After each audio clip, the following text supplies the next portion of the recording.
But I always said, just kidding. What? My father had a stroke, and I reached out to Dennis for help. He actually told me. Believe it or not. All right, good morning, everyone. Madam Clerk, you ready? All right, thank you. I thought we were waiting for a couple council members, but they will not be with us today, so we're going to go ahead and move forward. I would like to first start out with the Pledge of Allegiance, and we have a very special guest. His name is Tyler Cooper. Good morning. Want to stand up? Good morning. Thanks for visiting us today. He's here to learn more about local government, so hopefully we don't scare you away too much. Anyway, so we'd love for you to lead us in the pledge, okay, honey? All right.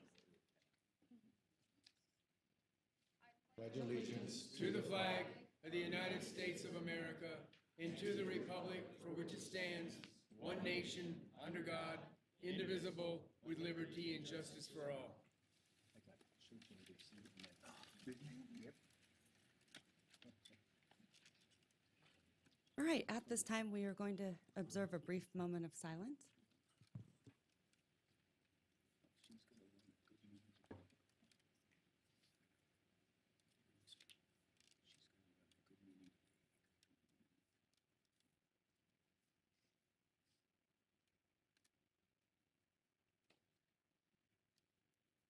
All right, thank you very much. Madam Clerk, go right ahead.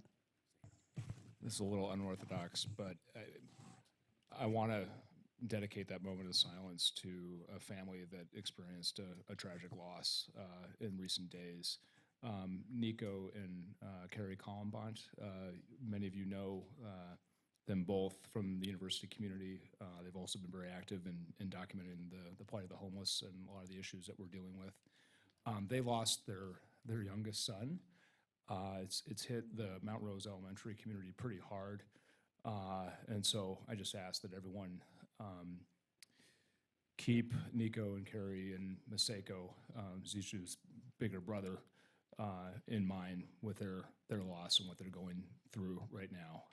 And just want them to know that the city of Reno loves them very much and thinking about them.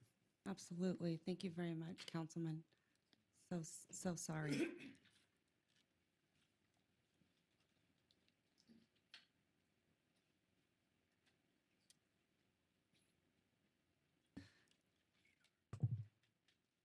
Madam Secretary, please call the roll. Yes, Madam Mayor Breckus. Dewar absent. Delgado. McKenzie absent. Jordan. Bobzine. Shivi. Here. Madam Mayor, you do have a quorum. All right, thank you very much. We are going to go into public comment, but before we do that, I would actually like to call up the Police Chief, Jason Soto, for an update on recent incidents.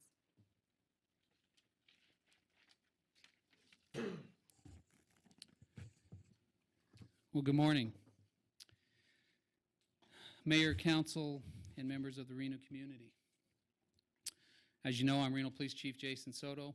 Thank you for giving me this opportunity to provide a brief update on the incident that occurred on Monday evening near the Reno Arch. I would like to start off by thanking this entire community for their patience throughout this investigation. This has been a difficult time for all of us. As you are aware, every single individual in this community is important to me and to the men and women of the Reno Police Department. And all of these professional officers work very hard to keep our community safe. Since this incident happened, Reno Police Department has been conducting an ongoing investigation and has committed significant time and resources to conduct a fair and thorough investigation. In addition to what has been presented on social media, we have gathered much more information through interviews, witness statements, secret witness testimonies, video, and other available avenues of this investigation. As this investigation is ongoing, we still anticipate gathering additional witness statements, and we would encourage anybody who has information to come forward. At this point in the investigation, it would be inappropriate for me to discuss specific details, and I will not do so at this time, in fairness to the ongoing investigation. However, we are in the process of preparing an affidavit for judicial review for criminal charges associated with this incident. Again, I'd like to thank the community for their patience as we work to resolve this issue in a diligent and prompt manner. We will remain committed to being fair and responsive to all members of our community. Thank you. All right, thank you very much. Madam Mayor, our next public comment is from Brandon Blackburn, followed by Debbie Strickland.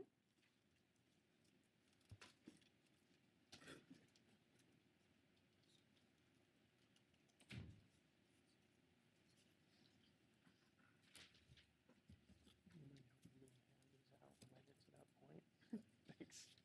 Okay. Good morning, Mayor. Good morning, Council. Once again, here we are in October, and we are in the midst of Breast Cancer Awareness Month. So as you see this year, we changed our style because we have a new logo. So I was able to order 500 shirts from the men and women online and their family.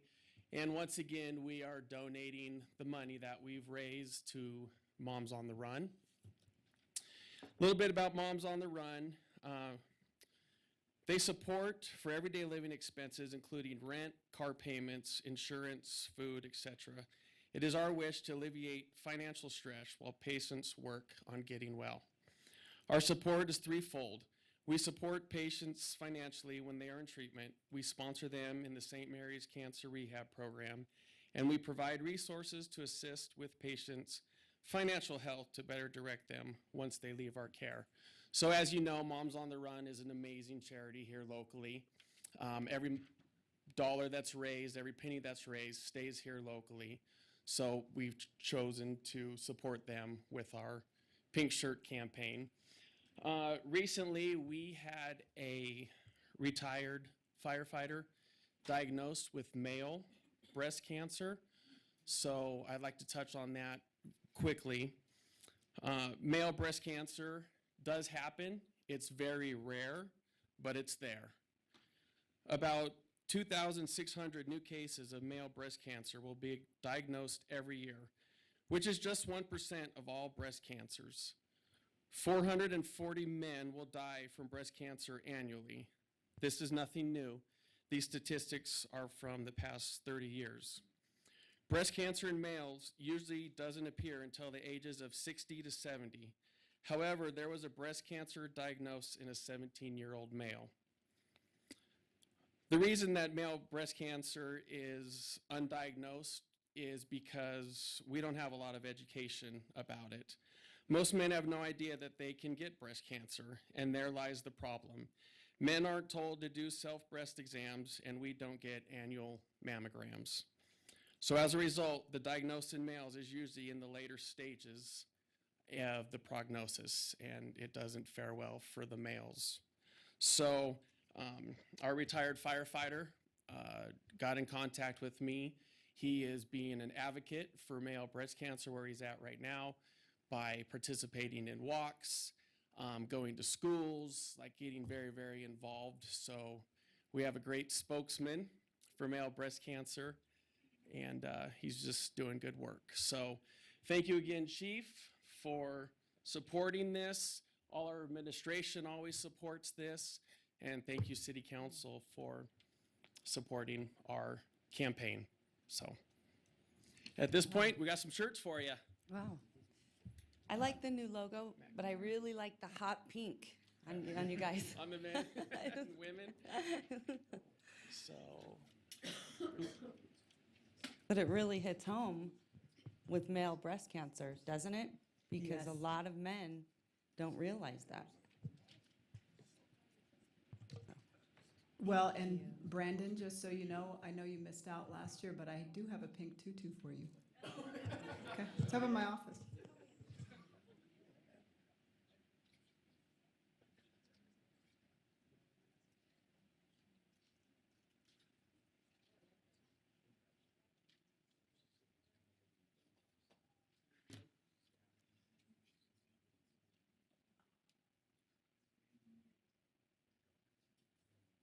What does that mean?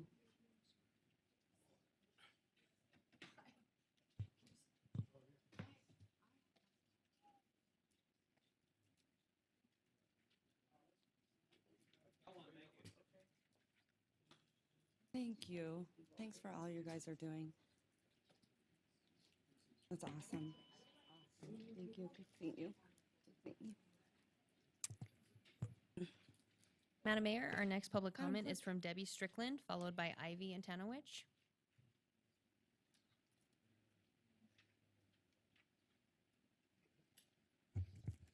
Good morning, Mayor. Good morning, City Council. I'm Debbie Strickland. I'm the Executive Director for Northern Nevada Children's Cancer Foundation, and this is my amazing team member, Lisa Schaefer. We just wanted to take a few moments and thank Reno Fire for participating in Natalia's Night.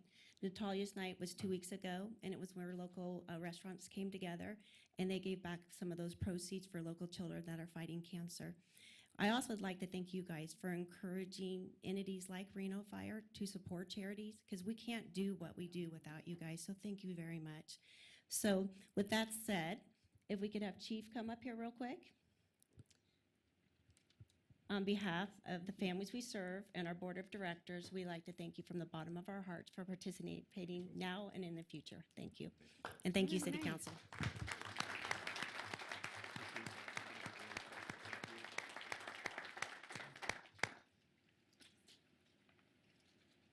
Ivy Antanowicz, followed by Aaron Overly. Hi, I'm wearing makeup today, so it's good news. You look beautiful. Thanks. With or without it? Without it. I just wanted to give a quick update on Hank, because 2 weeks ago when I was here, it just was not looking good at all. And about a week and a half ago, he had a switch that turned on, and oh my God, it's amazing. I don't know if the overhead projector works, but I brought some pictures. Otherwise, I can just hand you my phone. What he, here we go, okay. What he looked like. Oh, wow. That's what he kind of looked like. That was right after they took his skull off. It already swelled up that much. And then that was almost not even a week later, you can see that his skull is actually not there. That's just still swelling. But you can see it just doesn't look like Hank. There's another one. You can see how the swelling had finally started going down, and you can see that indentation in his head. This is his the scar from where they took the skull out. But here he is at our new center. He's over at the renowned Tahoe Pacific. It's like a hotel over there. It's so nice. He's got a window in his room, and it's just made all the difference in the world. He is currently, yesterday he had Kool-Aid for the first time. He still has his trach-in, but that was a big deal to him. His speaking valve has been in now for 3 days, and you can't get him to stop talking.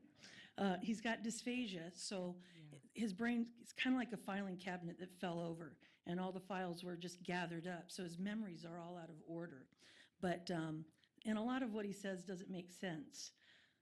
But he's talking, and they're complete sentences, and when they told us, you know, he'll be lucky to get 50% and maybe be able to brush his hair and teeth one day, I don't even believe that at this point anymore, and I don't think they do either.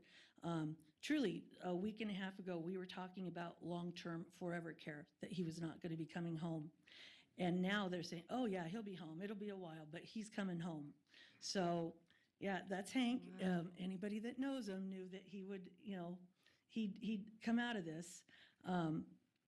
But I wanted to show you what started it all, because I don't ever want anybody to forget.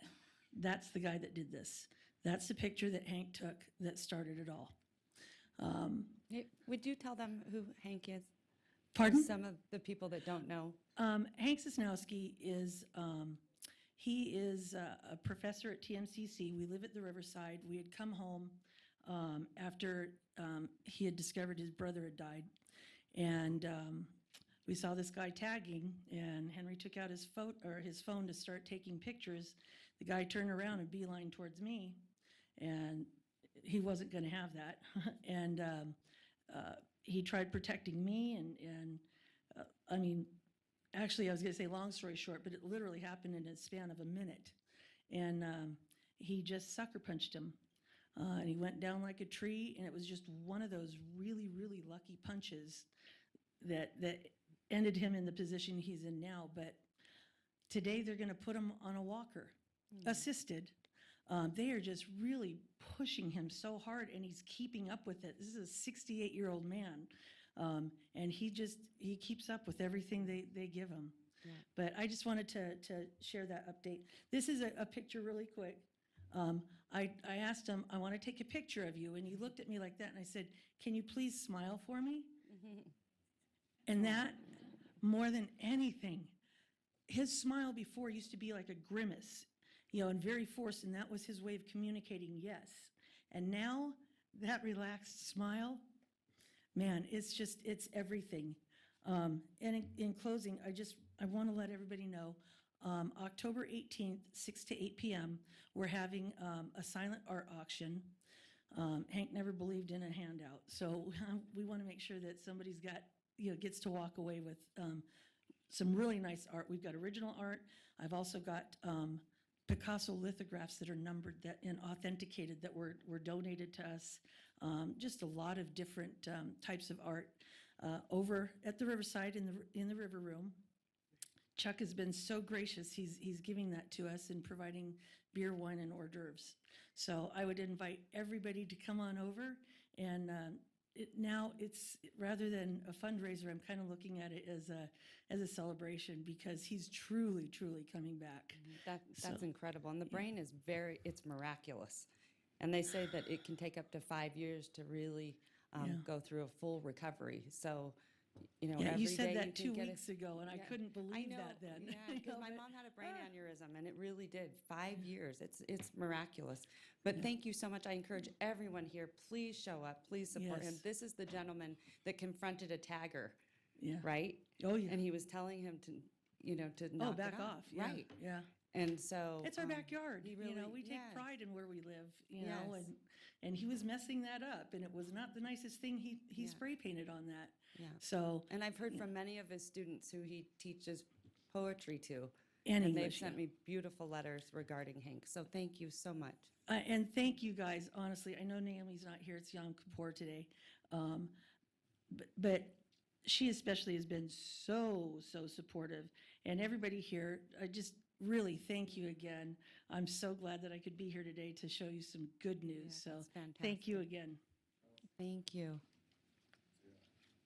Madam Mayor, our next public comment is from Erin Overly, followed by Holly Wellborn. Good morning, Mayor and council members. Thank you for having me today. My name is Aria Overly, and I'm an organizer for Action. Action often comes to public comment to advocate for affordable housing and socially equitable development, but as you likely know, one of our other primary campaigns focuses on racial justice. We have been working with 3 local law enforcement agencies, including the RPD, for over a year on achieving racial and gender diversity within both patrol and command staff. On Monday evening, as you all know, a driver in a truck confronted a group of peaceful protesters on Virginia Street, threatening to run over a group of Native American protectors and their allies.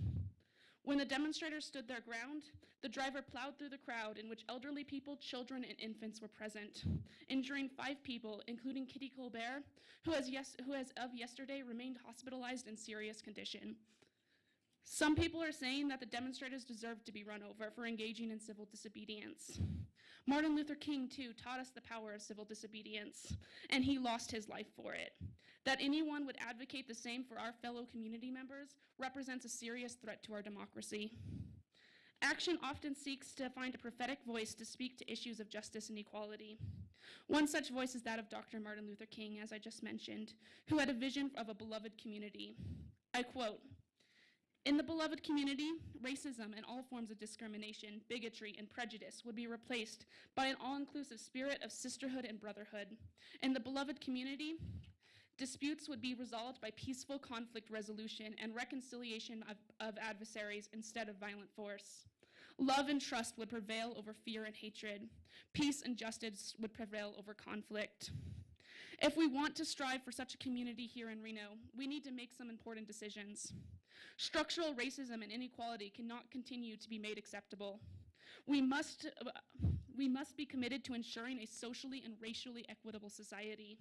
Whether you're a perpetrator of a crime or the victim, the color of your skin, your ethnicity, your religion, or your socioeconomic status should not dictate your treatment in the eyes of the law. We thank Mayor Sheevy for your thoughtful statement on this matter. However, issues as pervasive as these require immediate and strong action. We again urge the City Council to pass a resolution proclaiming that social and racial equity are core values of the city.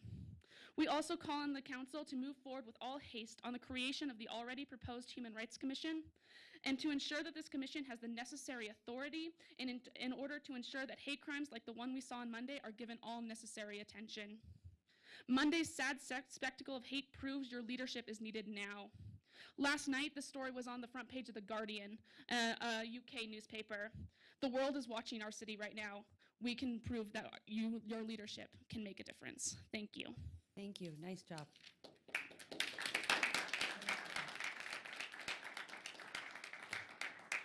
Holly Wellborn, followed by Ed Hawkins. Thank you, Council. My name is Holly Wellborn. I'm Policy Director for the ACLU of Nevada. Thank you for allowing me to speak today. I'm also speaking in regards to the events that occurred on Monday. What happened in Reno on Monday to those assembled in protest of Columbus Day was reprehensible. Each of us has a right to peaceably assemble and speak our views under the First Amendment. Differing opinions on public matters should be met with more speech, not violence or intimidation. The ACLU of Nevada works tirelessly to protect the civil rights of all Nevadans, including the rights of minority communities and the rights of the accused. Native Americans have faced a long history of discrimination in their communities, at the ballot box and within the criminal justice system.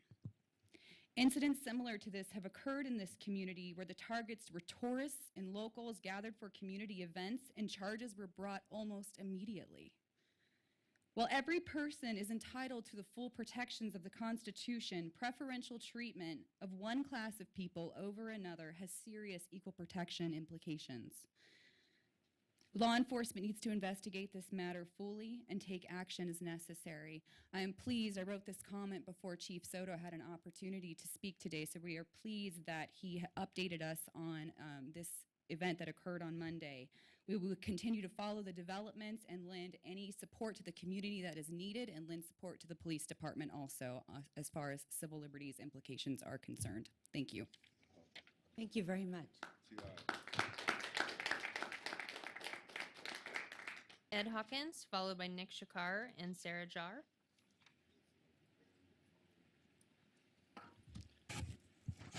For the record, Ed Hawkins, Reno Planning Commission, your fine city planning commission. Thank you, Mayor. Thank you, Mr. Thomas and Council.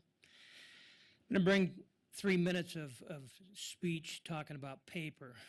Everything revolves around paper. Your work, my work, police work.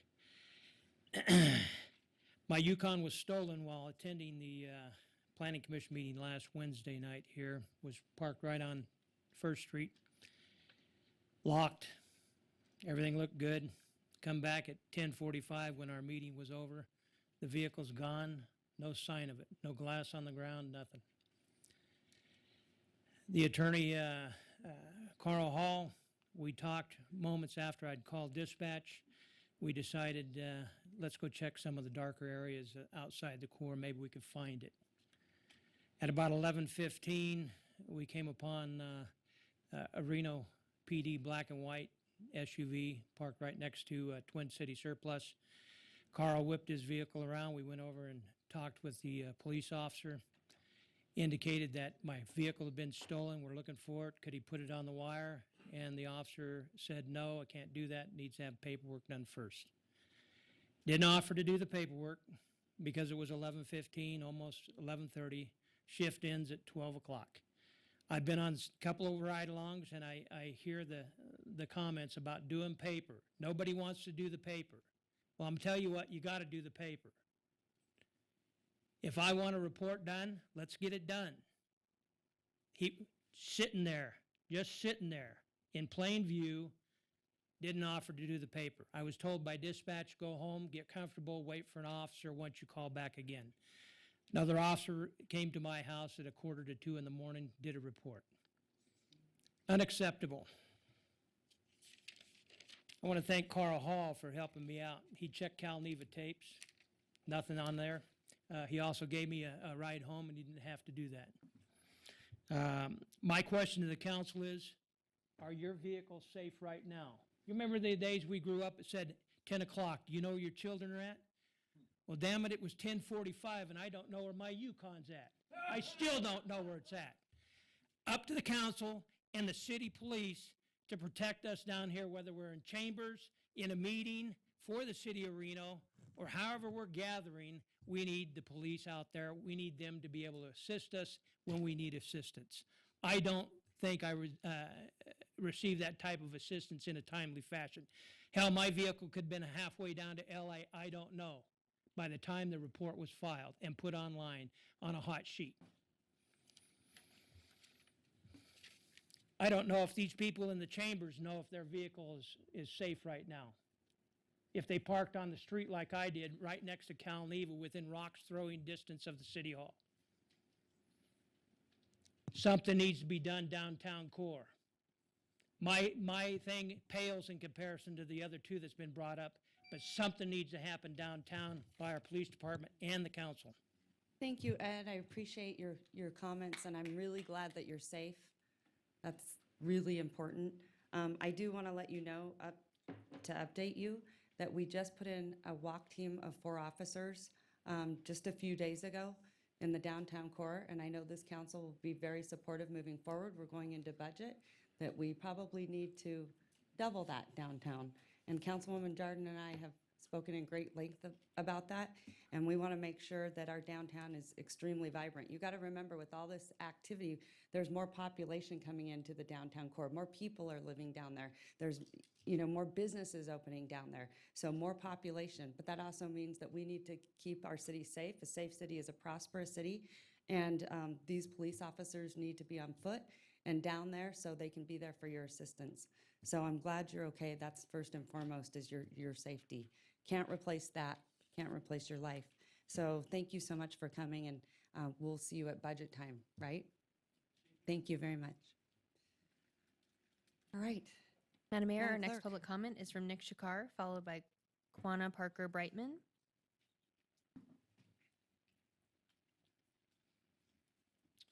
Good morning, Mayor Shavy and Reno City Council members. My name is Nate Sheeker, and I am the Director of Community Leadership at the Community Foundation of Western Nevada.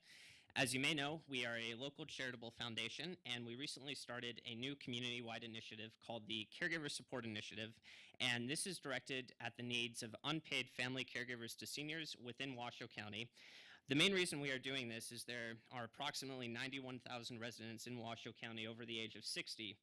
And among these senior populations, about 8,200 of them are unpaid family caregivers. So it is a very pressing issue. We do have one of the more quickly aging states within our community, but we wanted to talk to you about an event we have coming up to learn more about the needs facing family caregivers to seniors. And I would like to introduce Sarah Jar, who will be speaking more about that. Hi, I am the Initiatives Associate at the Community Foundation. We begin all of our initiative processes through community convenings to hear directly from the source what the issues are that, in this case, caregivers are faced with. So we held our first convening in September and gathered about an audience of 100 caregivers and people who are connected to the caregiving community. And we will be holding our second community convening. I don't know if the flyer went, but it will be held on the 20th of October, which is a Thursday, and it will be from 9 to 12:30.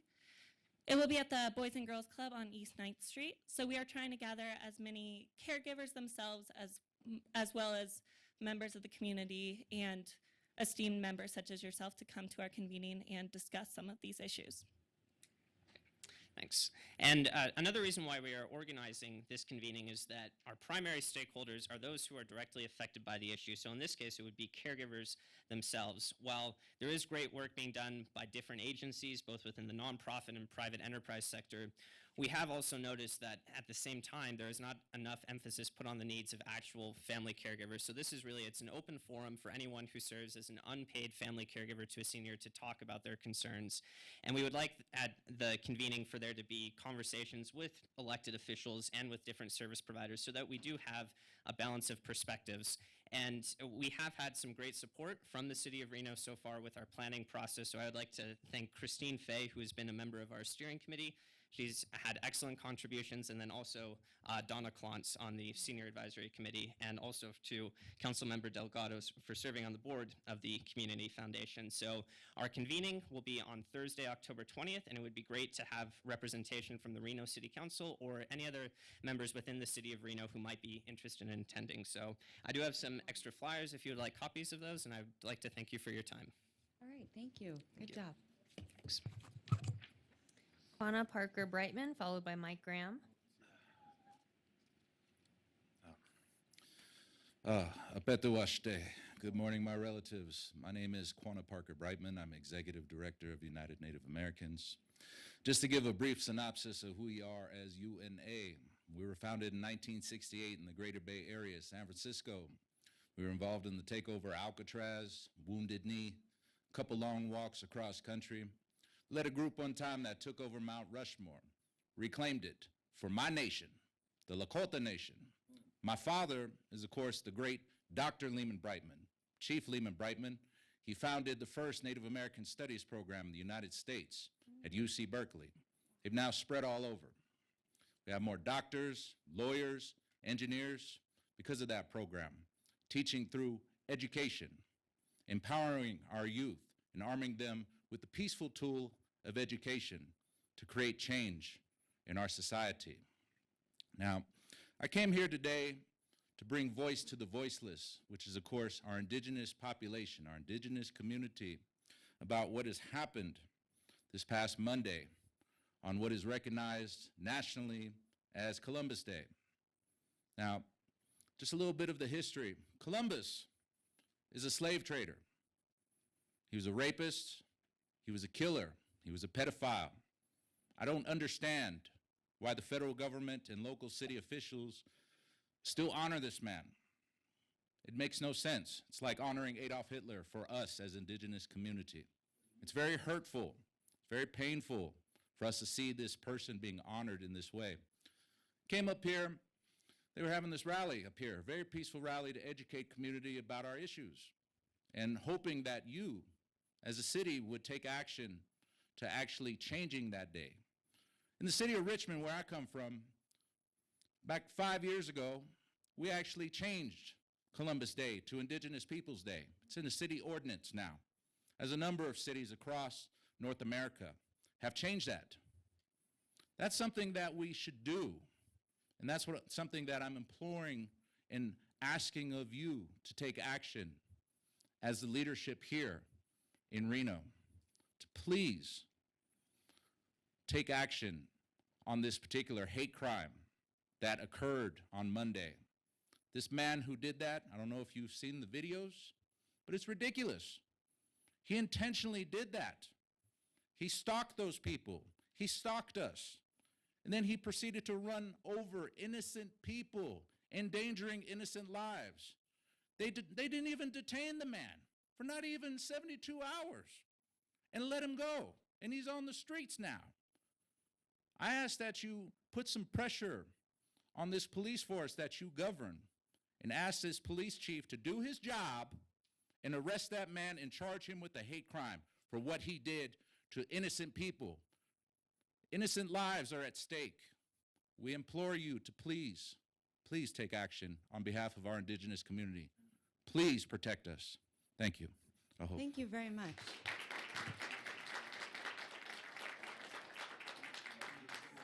Mike Graham, followed by Ron Valdez.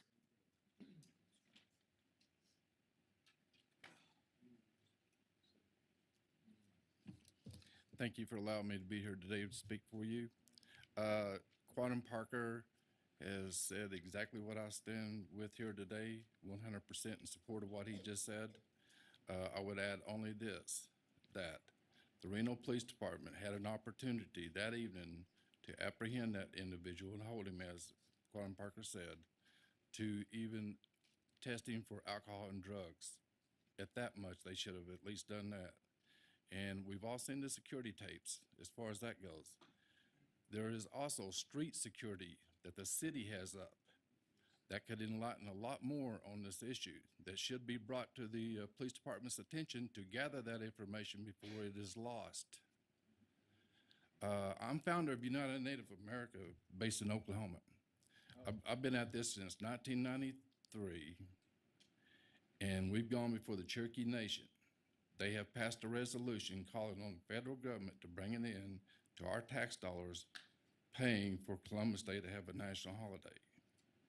The state of South Dakota has dropped Columbus Day and called it American Indian Day. That's a state law now. There are over half the states in this, of the 50 states we have, or about half of them have dropped Columbus Day. And numerous cities across the country have dropped Columbus Day. And they went with the name Indigenous People Day, as opposed to American Indian Day.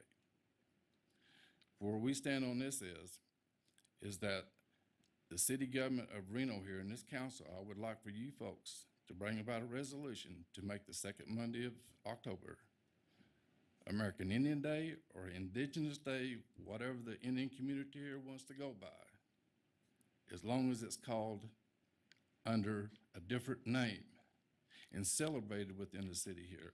That's where we're at on this, and for the state to bring it about too. If you would, Ms. Sheeby, bring that to the governor's attention. I'm going to be speaking with him later this week, next week, about this issue.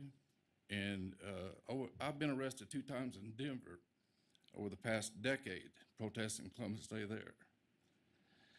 And they've arrested hundreds of us blocking the parade there. No incidences of anyone getting hurt.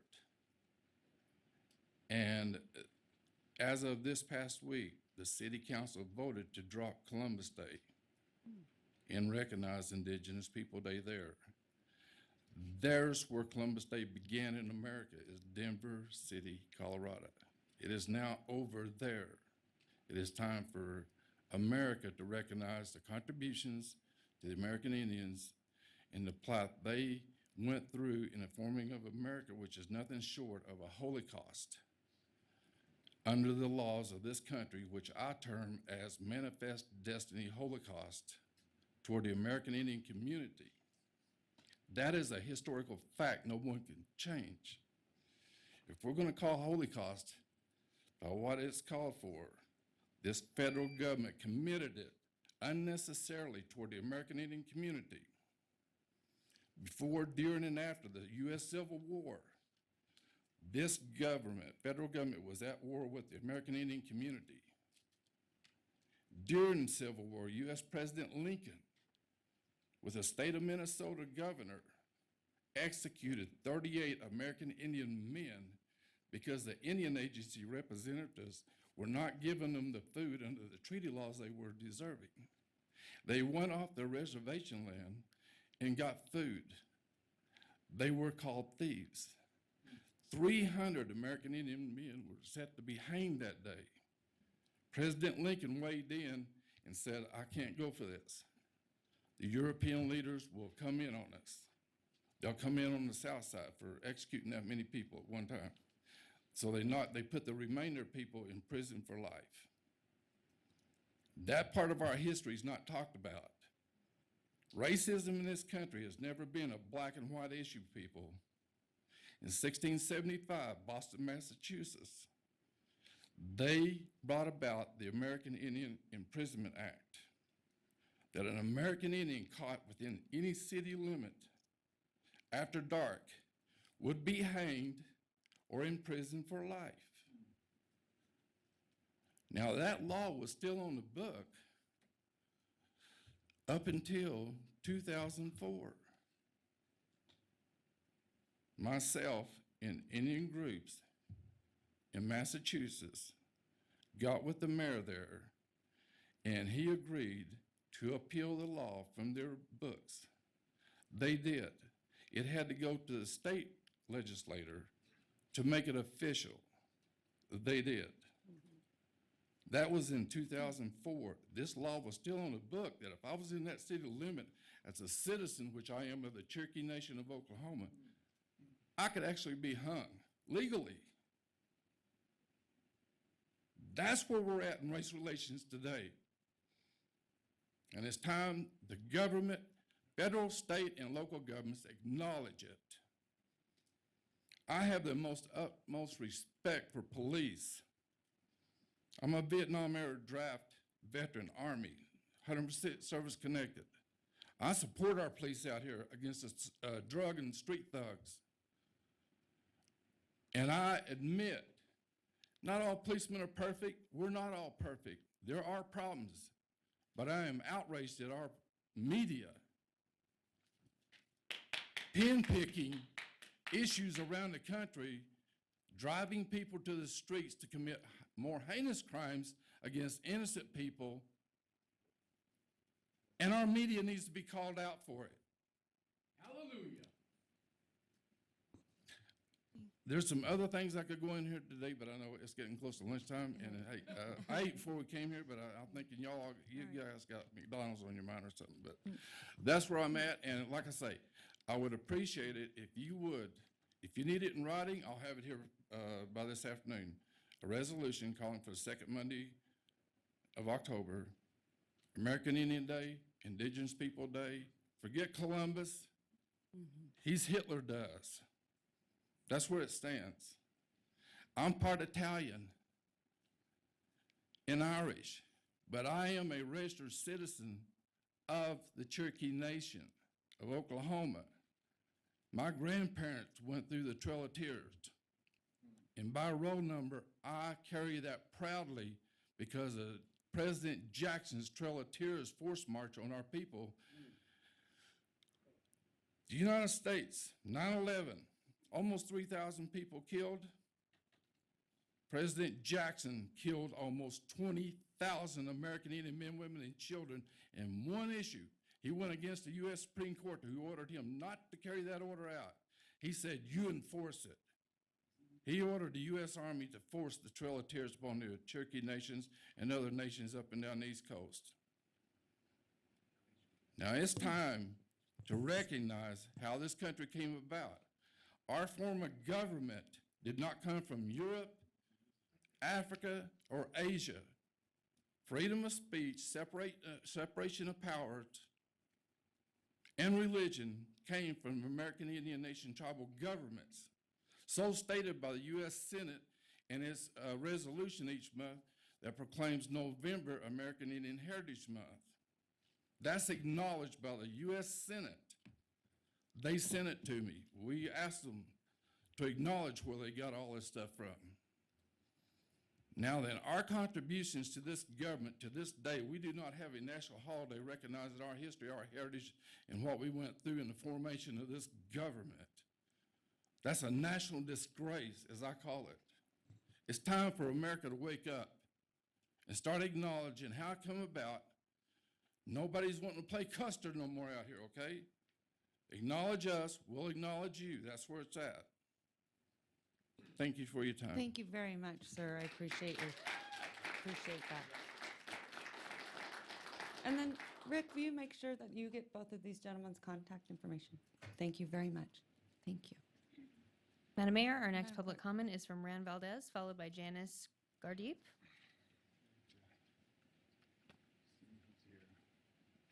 I'm an artist, I'm a visual person, thank you. Go right ahead. I just want to remind may have everyone a there's 3 painting here. minutes, and then I will give you an additional 30 seconds, so everyone gets a chance to speak today. Thank you, Council, Mayor. Seen you before, familiar faces, maybe some new faces. My name is Ray Valdez, Bakasegwa, Yaqui Yome. Enrolled out of Lubbock, Texas. Tribal member, Texas Band of Yaqui Indians. We have a approximately 500 tribal members that can prove our heritage. And was born in Kingsville, Texas, come from Sonora. We're the only tribe out of Mexico that is recognized in North America, though there are many other natives that come from Mexico, some here today. Maybe some of you are Native American. Maybe some of you have relatives that are Native American. You look like it. Some of you may have relatives that told you you had Native blood. This is a hard time right now. I say that much. It's hard. It's hard for me to talk to you. Say to the Creator, Tkanshlet Tomachia, Bendiciones Tsiaya.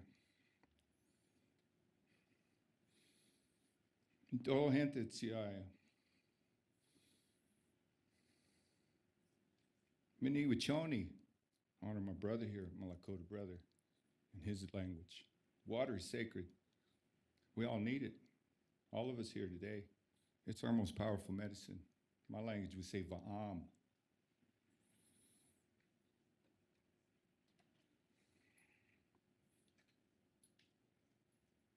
I've been honored over the last 20 years to teach this community in the Washoe School District. May have taught some of your kids, I don't know. Kids come up to me and say, you taught my kids. I'm like, dang, I need to retire. I'm tired.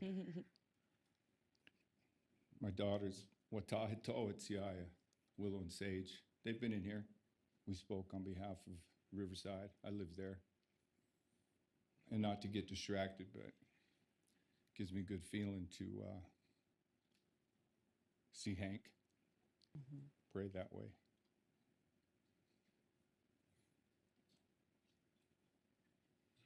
Say Leonok.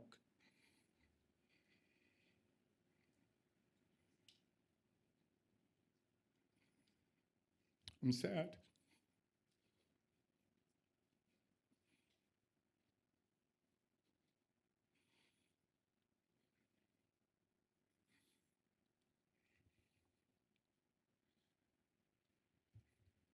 I'm sad for our community, for our people. Where are we headed? What have we learned in the last 500 years? I don't know. I want my children to be proud of their heritage. I want to be proud they live and born in Reno. Proud they're Indian. Proud they're Caucasian, their breeds. So how do they become proud?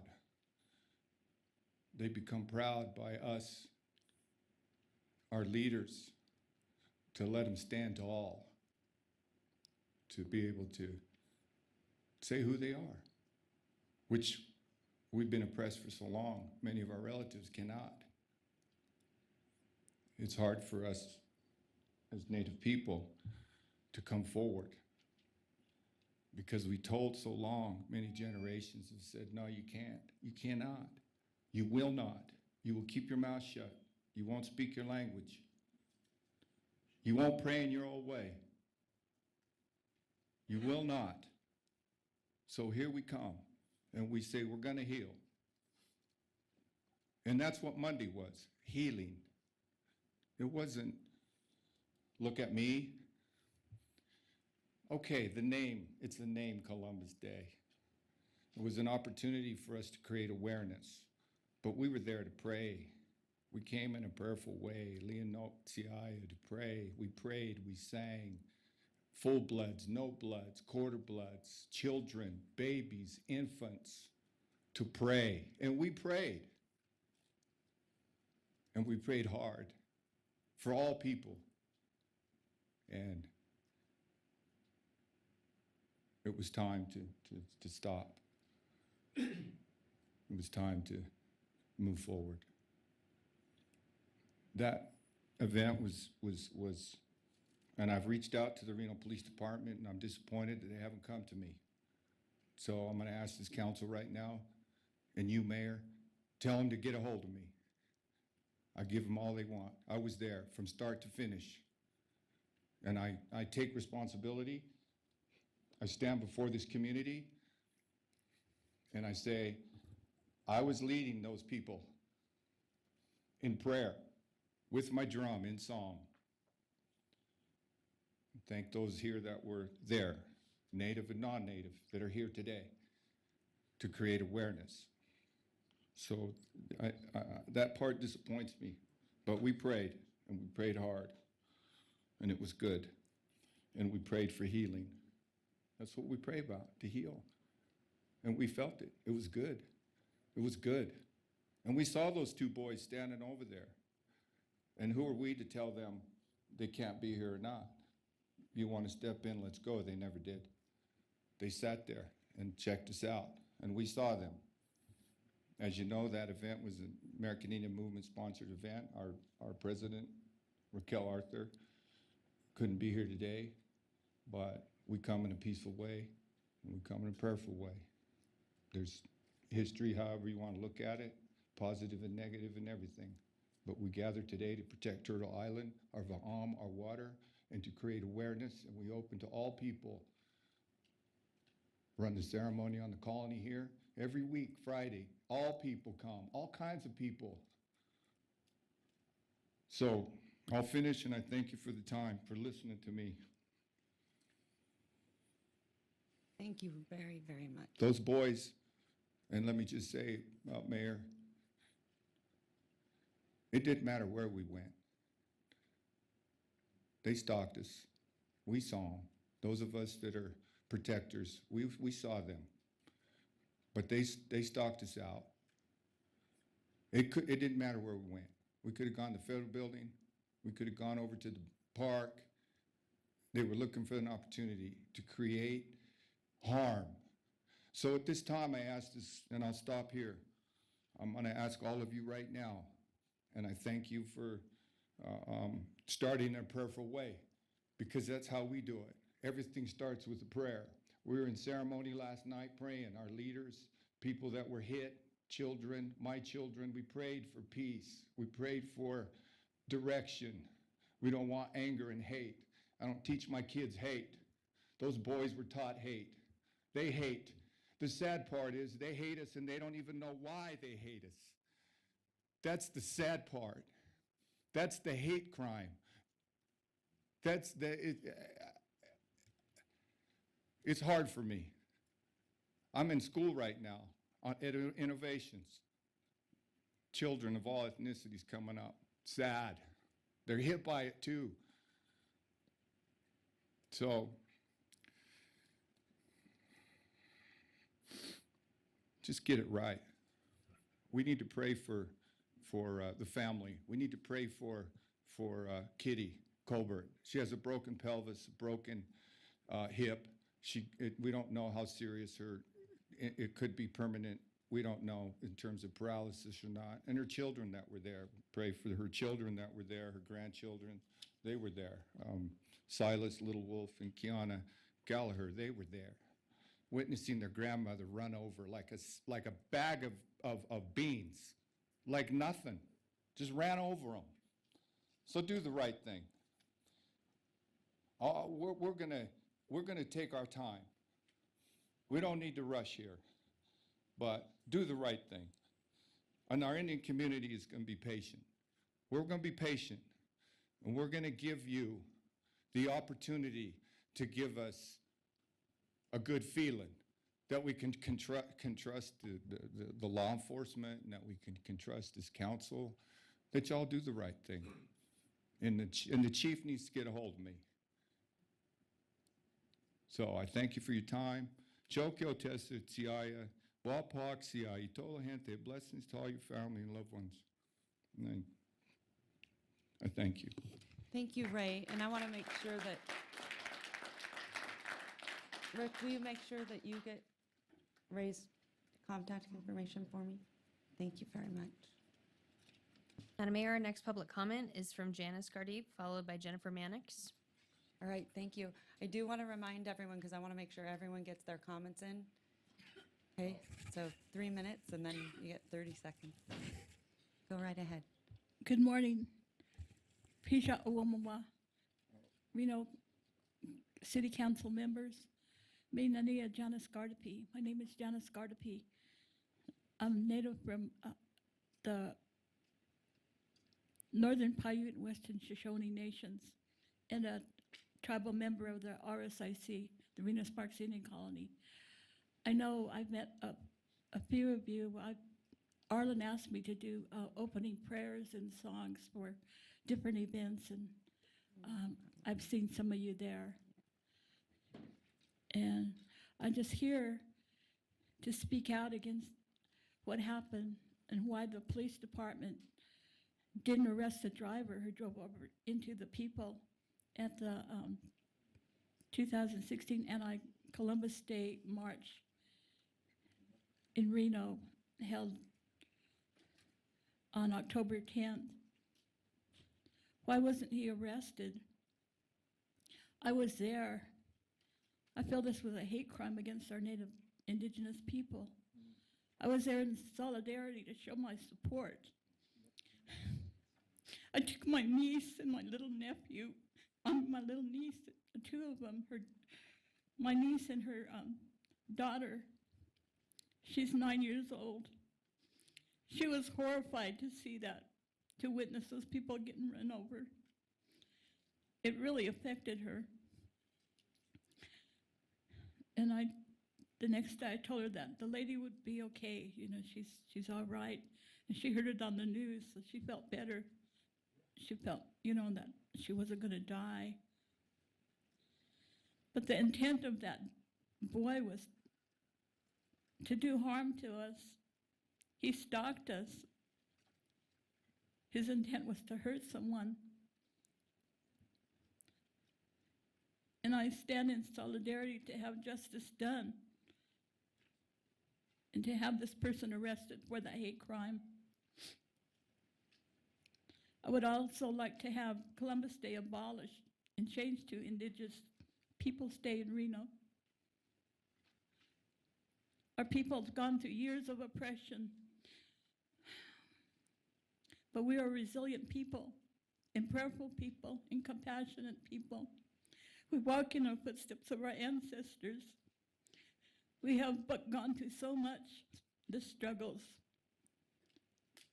We're very peaceful and loving and prayerful. And the prayers that we carried that day or that evening during the event, the rally, you know, everyone felt good. And it was a good thing, but to have that happen, that's senseless. And what's so discouraging is to hear that that boy wasn't even arrested at all. So I thank you for listening. I just ask peace, love, and respect for you all, to all my relations. Thank you. Thank you very much. Madam Mayor, our next public comment is from Jennifer Mannix, followed by Bishop Luther Dupree.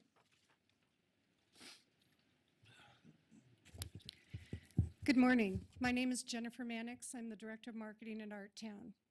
I'd like to be very respectful of what has been going on in our community, but to bring to light a new and diverse item that we are conducting in the city of Reno.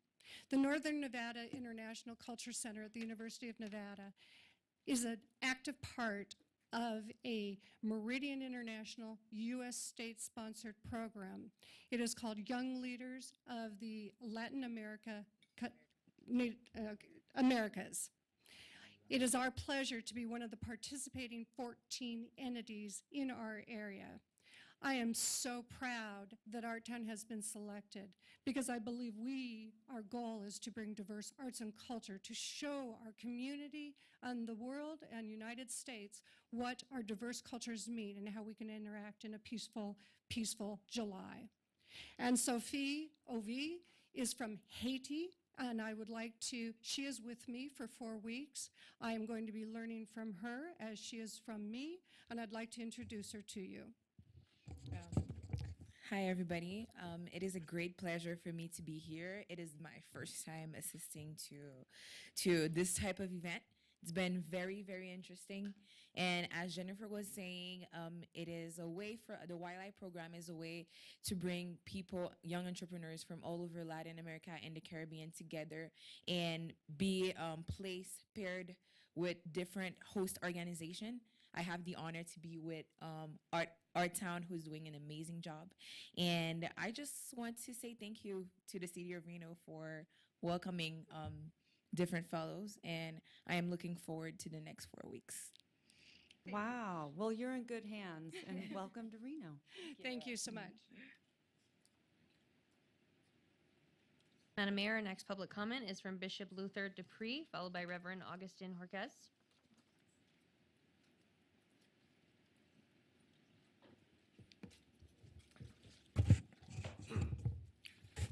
Good morning. And this morning I want to acknowledge you. Thank you, Mayor Shivi, and the council, and certainly to my representative Delgado, and certainly to all of you that are here today, and our fellow citizen, to the Chief of Police, Soto. I just thank you for the opportunity to share and to speak.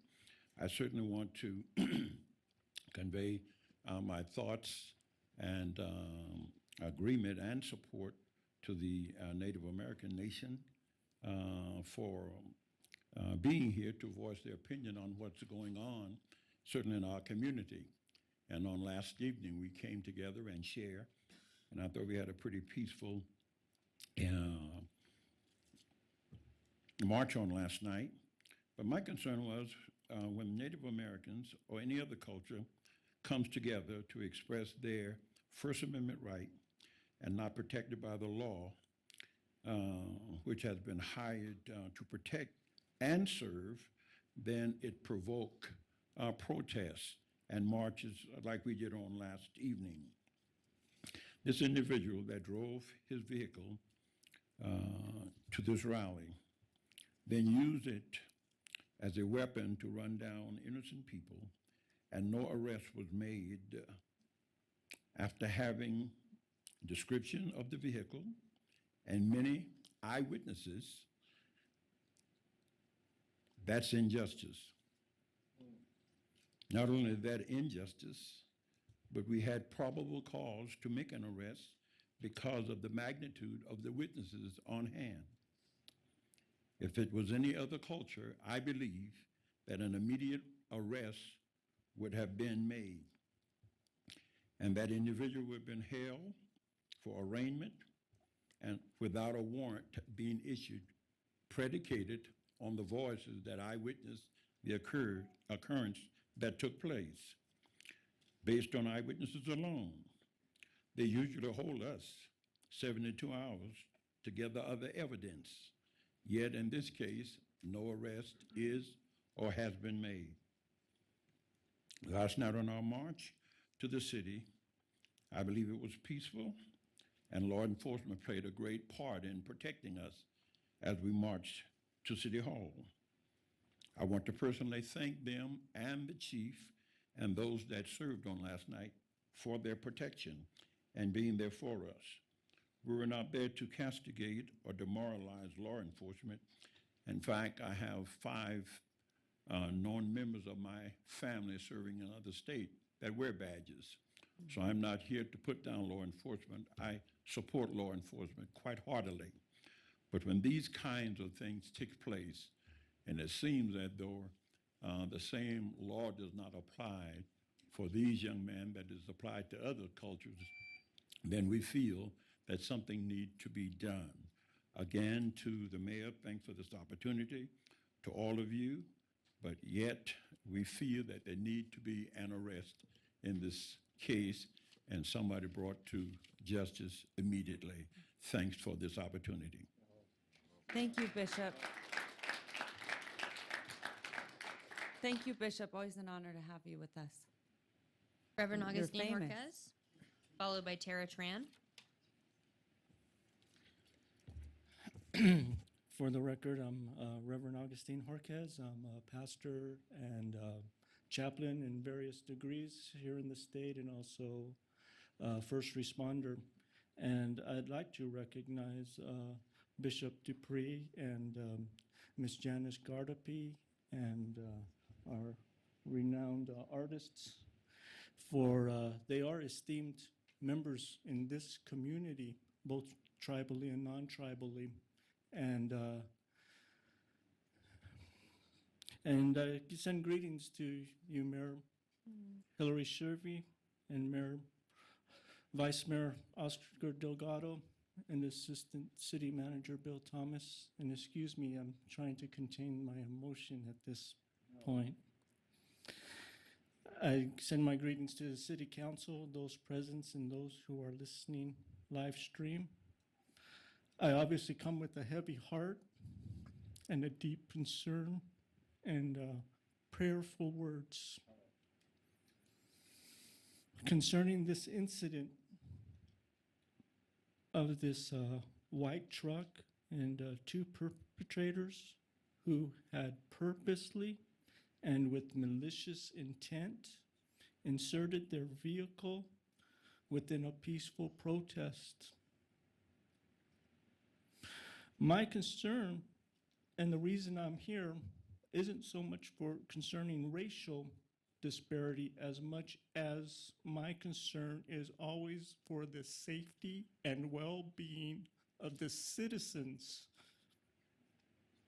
of the guests, of the tourists, of the visitors who come to Reno. In fact, I had to apologize to our guest from Haiti that she had to come and witness such an embarrassing display.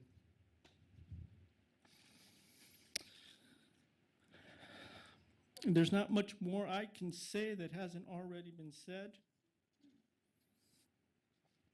It is shameful that this perpetrator, from what I understand, was not charged, was not booked. And I wonder if the vehicle was impounded, if the perpetrator and the accomplice, had they not been put in custody, had they been monitored? Are they a flight risk? I understand regret and remorse have been expressed. However, is that because of the cowardice actions or because this person knew that they would be caught and apprehended? I am just outraged for the utter disregard for life and the reckless endangerment of citizens. So I am asking for reasonable actions to be taken, and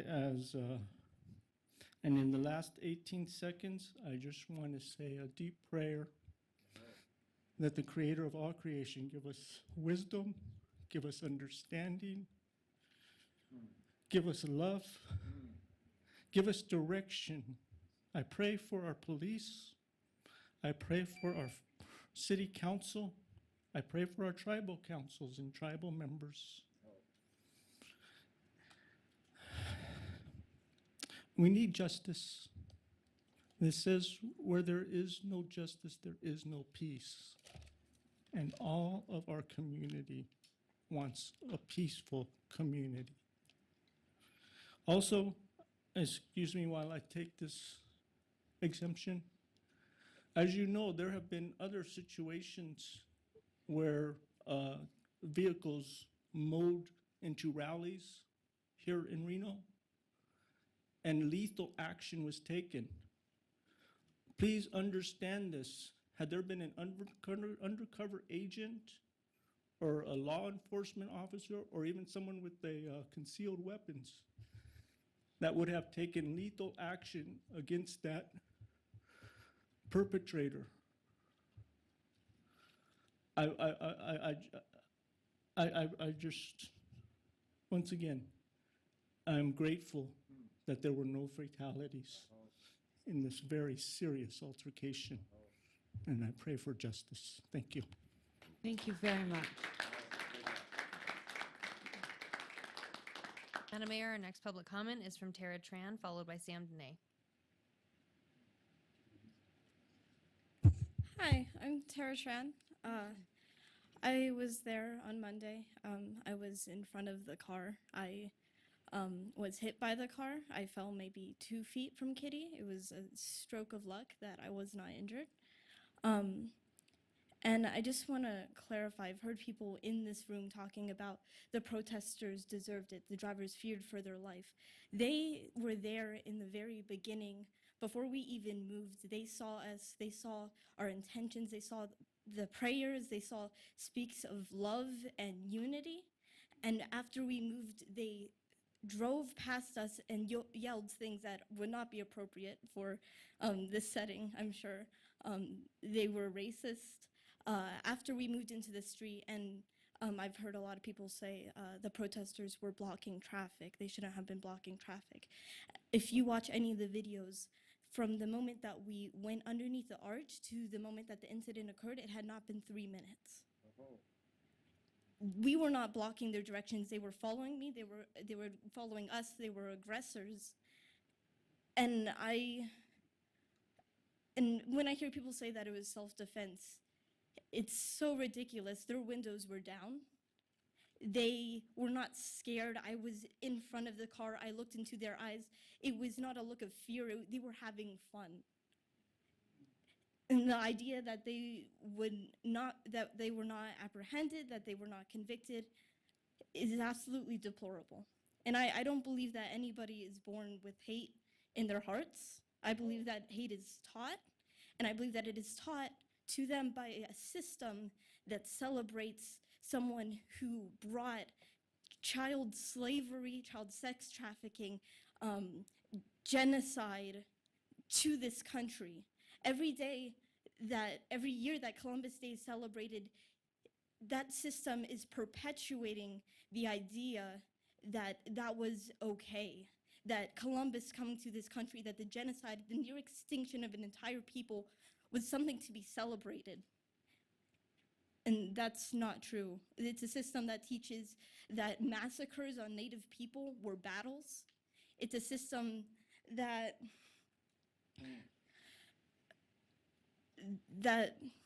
puts the lives of millions of innocent Native Americans as a side note on a textbook and still has a heavy bias against it.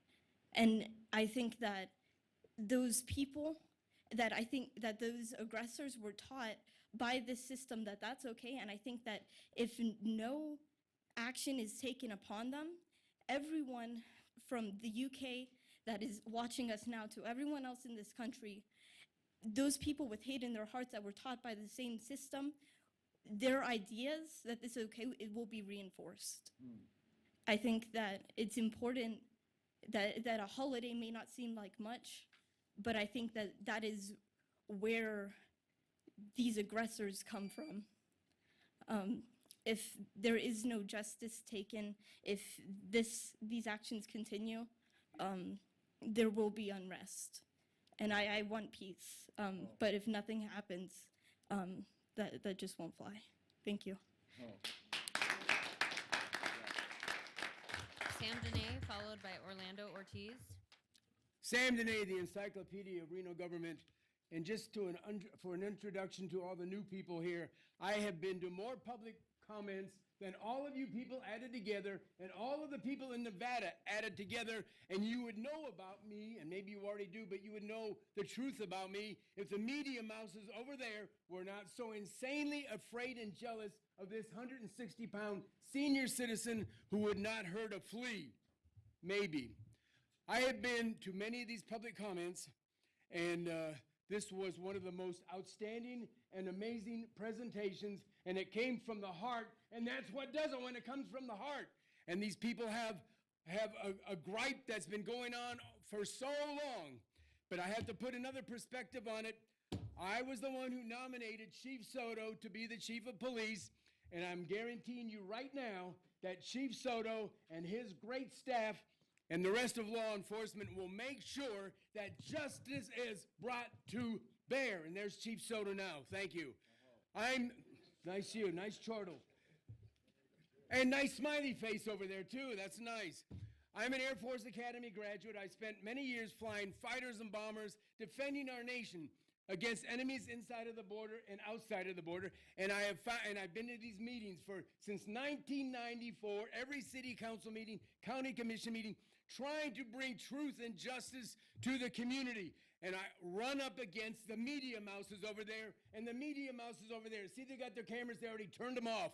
Scared to death of this senior citizen. Nice smiley face there. I'm being a little bit non sequitur, obviously, but I'm making my point. This was a horrible tragedy, and I don't want to be the judge at this point, but I guarantee you that Chief Soto will do a great job analyzing this thing. As a non sequitur, oh, by the way, my name is pronounced Sam Dene, DNA, Sam Dene. I am the DNA, the heart, soul, body, and mind of our government. For 20 years, I should be on that side of the dais, but I won't go into the vote rigging that takes place right now. But I will continue to castigate the media mouses. You would think that they would have the guts. Here I am. They would have the guts to at least say, Sam needs therapy or something. They don't have anything. Nice smiley faces back there. Maybe he does need therapy, you think? I don't know. I'm the only one who doesn't need therapy, I'm beginning to think. At any rate, a quick non sequitur about the media mouses. Now we have our beloved mayor up there, Hillary Sheevy, who has been doing a really good job. I don't agree with everything she does, but she's been doing a good job of running this community. And the media mouses had to put this ugly caricature, and you can see she's a beautiful young lady. This ugly caricature, and then looking like she's a dizzy blonde, talking about dysfunctional. If we want to talk about dysfunctional, excuse me if I seem passionate, but I am, and you guys inspired me very much. You really inspired me. I think I get another 2 minutes like he got. How's that sound? Is that fair? Yeah, anyway, I've got a few more things to say. Dysfunctional media, and you know what it is? The bottom line is the media mouses in this town do not like Reno, and I don't think they like the Indian Nation either. I'm finding that out. They don't like anything that's good for Reno. And now you've heard a lot more than you normally hear on television, because they'll never put me on television. They're scared to have me on television. Last thing on the, again, I'm just, it's just, no, I'm not speechless. I'm never speechless, but this is dastardly what they did to this young lady here. They ought to be put on trial and investigated too. But Chief Soto, how about investigating the media? I don't have almost as much beef against the media as you have against Columbus. Maybe not quite that much, but yeah, if you knew how bad they are, they fit in any bad category you want to talk about. One last thing, the taxes for the school, for the children. I was recruited and begged by Edon, Colonel Kazmierski, to come and be a voice to inspire people to want to pay huge amounts of taxes for schools for children. Motherhood apple pie and schools for children. Yeah, well, I've been promoting that, but I've got some really important caveats. Number one, will the money be spent properly? Number two, it's an infinite tax. It never ends. You just keep paying the taxes and paying the tax. There's no ending to it. And last but not least, the people benefiting from this tax over there in Tahoe Reno Industrial Complex, they should be paying their fair share. And you know what? I know they want to. They're all millionaires at our expense. I know they want to come forward and pay their fair share of taxes. Why don't you contact them and say, pay your fair share of taxes? And by the way, my kudos to the city council for having the gumption and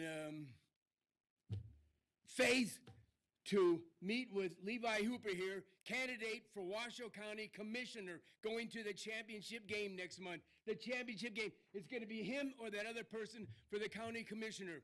So let's hope that we get an honest vote count, and he's the new commissioner. And I have to acknowledge that the city council did have the inspiration and the brains to meet with this young man, pick his brain. He picked your brains, as I understand, and you're doing good things on that for the downtrodden of Reno. Madam Mayor, next public comment is from Orlando Ortiz. Thank you. I know you're all dumbfounded. Just kidding. Orlando Thank you, Ortiz, followed Sam. by Jessica And just White. for some of you that don't know, Sam sometimes gets a little misread. And his bark is worse than his bite. And I gotta tell you, I heard a story about you, that you have provided housing for 8 years for a homeless man. And I commend you. I know some people might find that hard to believe, Sam. But I wanted to say that that was brought to my attention. Very, very kind. All right, go right ahead, sir. I prepared something before, but I think I'm just gonna paraphrase what I wrote. My name is Orlando. You may have recognized me. I paint at the park sometimes, and sometimes I paint kids' faces and stuff at local events. I do a lot of volunteering. I'm a father, a poet. I was actually at the event a couple nights ago because I'm Chicano. And as a Chicano, my mother's from Texas. My dad's from Mexico. And we were there because of Columbus Day. Because of Columbus Day, I don't have my native culture. A lot of it has been lost. But when I go to events like this and I hear the music and the drumming and the singing, I can feel that connection that can never be taken away from me, even though it was taken away from me. I don't know my native language. I wanted to take my son to the event, and I'm happy I didn't. He had an event at Roller Kingdom with his school, a fundraiser. So he got to go. He's like growing older. He's a middle schooler, so he likes his time now too. And I'm very fortunate for that because of the way things turned out. 2 nights ago, we were assembling peacefully to celebrate our heritage and bring our community together. We prayed, we sang songs, we made connections with each other. We wanted to take a photo under the arch to save the beautiful moment. We were harassed on our way.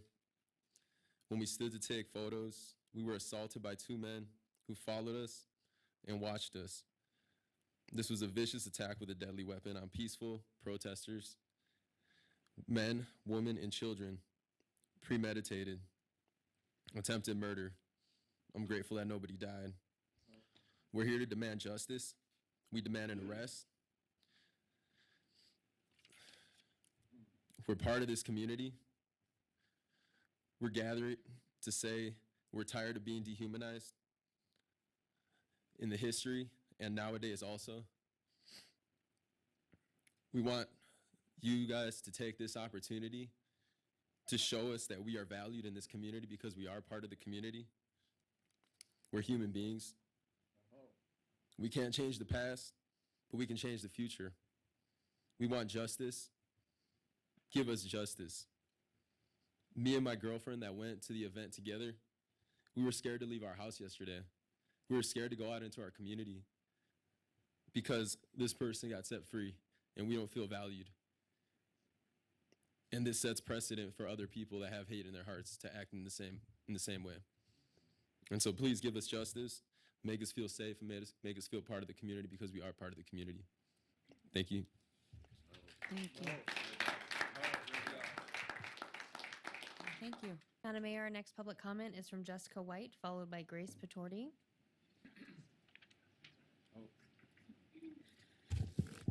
Good morning, council members, Mayor Shivi. My name is Jessica White. I'm a UNR graduate and a working artist in this community. I have lived in Reno over the last 5 years and in northern Nevada for most of my life. I would like to speak as a witness to the events that occurred during a rally on Monday the 11th. Our group was gathered very near to this building, and our objective was to bring awareness to the problematic nature of Columbus Day and to work towards the goal of changing this holiday to a day for honoring and respecting Indigenous peoples. It was stated many times that peace was of utmost importance, and I can vouch for the peaceful and uplifting atmosphere of the rally. After a period of prayer and the sharing of experiences, our group marched north up Virginia Street toward the Reno Arch, where we stood in the crosswalk. The traffic was minimal. Unfortunately, our group of protesters had been followed by 2 men who had been watching us throughout the rally and decided to accost us in a white pickup truck. As we gathered in the crosswalk, the driver began honking and revving his truck's engine in an obvious attempt to frighten us, and when the driver's hostility was apparent, many protesters gathered around the truck in an effort to defuse the situation and stop the driver from menacing us. The driver slowly started to move forward, and as many protesters attempted to move out of the way, the driver began to pick up speed until people were knocked over and several were dragged behind the truck. The driver knocked down a woman and continued to actually run her over with his vehicle. This woman, named Kitty, is currently in the hospital with a fractured pelvis. These horrific events not only had many witnesses, but were captured on film and have been viewed online by thousands. This was not a traffic accident, nor can it be explained away by saying, as many online and elsewhere have stated, that people shouldn't have been on the road and that we deserved what happened. The idea that any group of people deserves horrific violence for any reason is unacceptable. I saw a driver purposefully drive into a group of people and continue until there were injuries and terror. This was a decision. The driver was not somebody who was scared. This driver is not a victim. This is somebody who decided to come after peaceful Indigenous protesters. This is a hate crime. The fact that this person has not been detained for this assault and is out in our community makes me feel terrible. It makes me feel unsafe, and it makes me feel afraid for the people that this person decided to harm.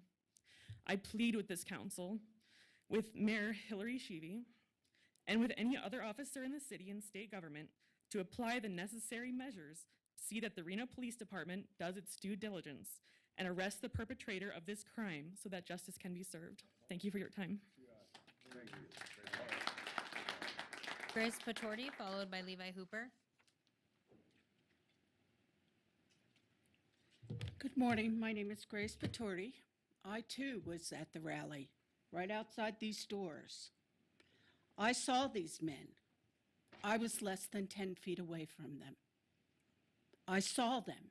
They were there. They were watching. And I just want to say they were there.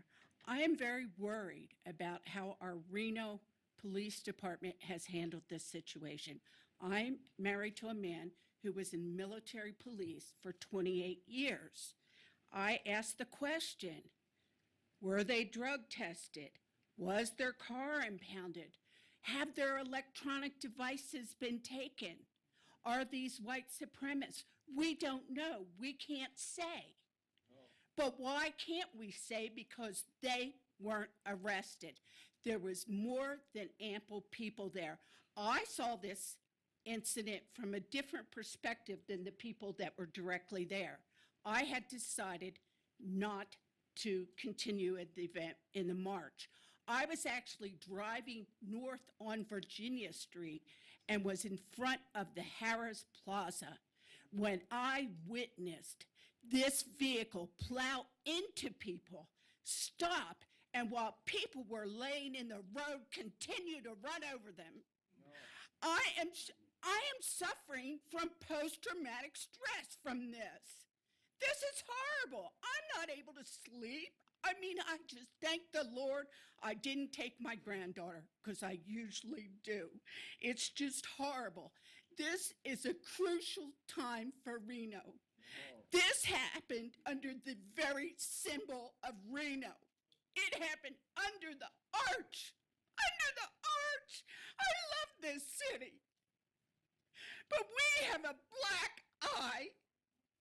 We have a black eye. This was a heinous crime, and everything that the Reno Police Department has done to promote goodwill in this community has gone out the window. It's gone.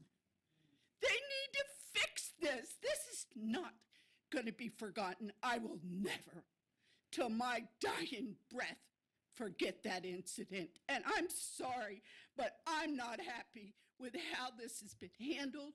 And if the department, the Federal Department of Justice, needs to be brought in to see how this case has been handled and investigated, then you need to request that that be done. Because it's not acceptable. And I'm angry. I'm angry that I had to witness this in this city that I love. And I'm sorry, but I'm angry. Do something. Do something.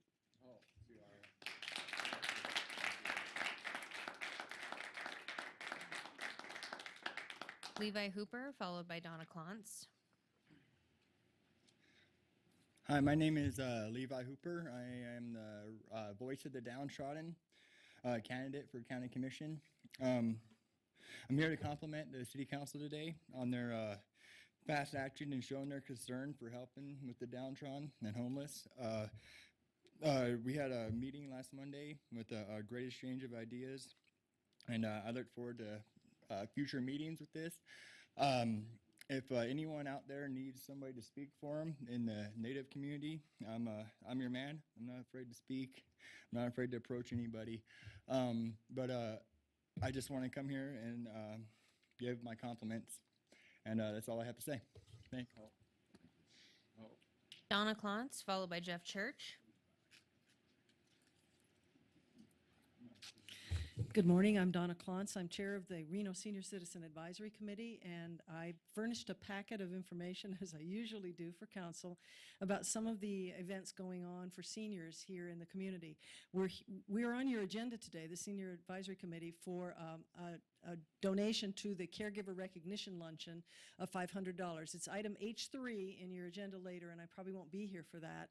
But we voted to sponsor a table at the event that honors caregivers in our community, and it's a wonderful event. I'd like to invite any of you who'd like to attend and be at the table, please, to let me know and be our guest at this event on November 16th. So it's item H3. I'd also like to thank you for the general funding that you've given to us in the budget this year for the Senior Advisory Committee to support senior programs in our community. In the event, in the packet, there's also the flyer that that you already heard about, the Caregiver Coalition, the caregiver convening that's going to be happening on October 20th. Any of you that have time to attend, it's a 3-hour session with a small group, and you get to hear from folks in the community that are dealing with caregiving in our community. And eventually, the Community Foundation will be funding some programs that are needed here in our community for caregivers, senior caregivers. We also, at the Senior Advisory Committee, have been working with the County Senior Advisory Committee and the Caregiver Coalition. We've done 3 candidate forums. Some of you have participated in those as candidates in this upcoming election, where we talked to 19 candidates for city, county, and state legislature about senior issues and gave them the fact sheet that I'm provided in the packet for you today.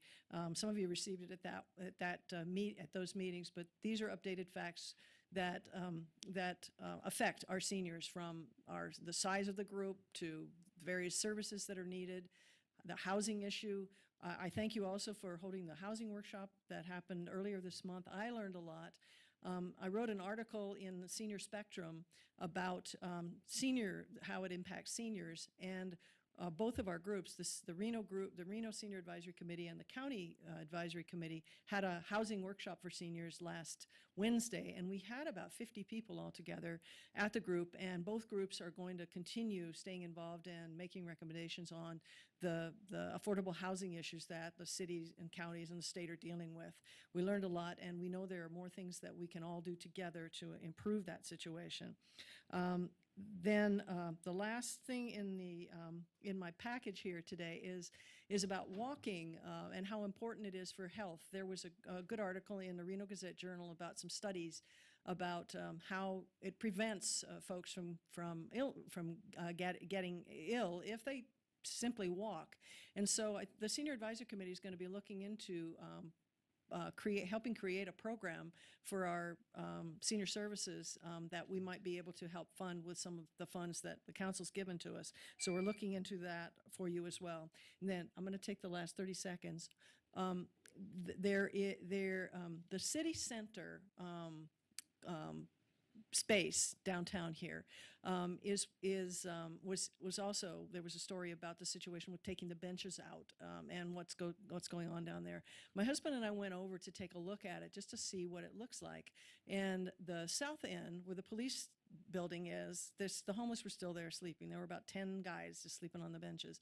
So I looked at the building and I thought it would be great when the budget allows for the police to go back to City Center. But the building in the north, I would love to see the council consider turning that building either into a senior center, downtown, or a community resources center that all of the folks that are doing different, providing different services for our community could use to have meetings, to provide services, to meet with individuals that need various kinds of services in the city of Reno, and make that place a very busy place that might keep that homeless situation a little bit more under control. So thank you all for all your support in making our downtown better, and for the great support for seniors.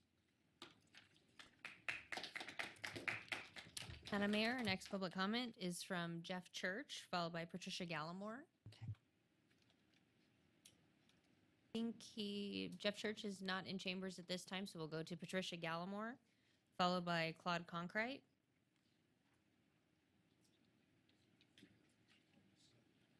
Yes. Good, is it still morning? No. Good afternoon, council and everyone. I'm Don Gallimore, substituting for my wife, Patricia Gallimore, if you noticed. She had something that she had written down. It's not necessarily something that I would say. Of course, I respect the council and the civil rights engagement that our police department has given us. But in terms of going backwards, we're going backwards. Minority communities have been going forward slowly, patiently, prayerfully, and this death and destruction is starting to heighten, and I'm concerned. My kids, my grandkids, and that's unusual because I don't usually worry about them. You know, my kids are wonderful kids. My grandkids are going to be brought up in a loving family. But right now, it's kind of like going against our fathers. The Indian population here, the indigenous population, has been here forever. And for Aryan Nation backers, supporters, that's something that we have to confront. We have to feel, we have to see just how far they go so that we can react. We don't have an opportunity to do our own thing, to create. When I say we, I'm talking about a lot of the minorities here, because the Indians, they brought peace, they brought food to Christopher Columbus, and you know he gave them disease and pestilence and death. And I know that during our slave trades, if it weren't for the Indian community, a lot of the African Americans, blacks at that time, slaves, other names, would not have survived. Virtually every one of the people in this room who have had families before 1930, 1920, who aren't immigrants, they've got Indian blood. So when we have people driving over people without any charges, without their car being impounded, that's pretty incredible to me. It's emotional to me, and I don't get emotional too often. What we do want to do as the NAACP is, as always, we want to reach out to the Indian community, and I understand the Wadsworth Pyramid tribe is having major problems with potential genocide. And so we need to take a look at this whole picture and make sure that we have the desire to help not only them, the Indian nation, but everyone who is not represented. That's pretty much all I can say right now. Thank you. Our next public comment is from Claude Conkrite, followed by Bob Fulkerson.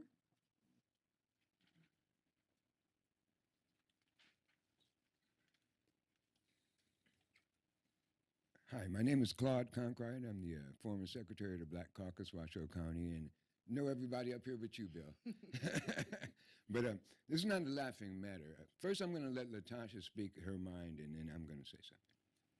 Hi, I'm Latasha. Hello?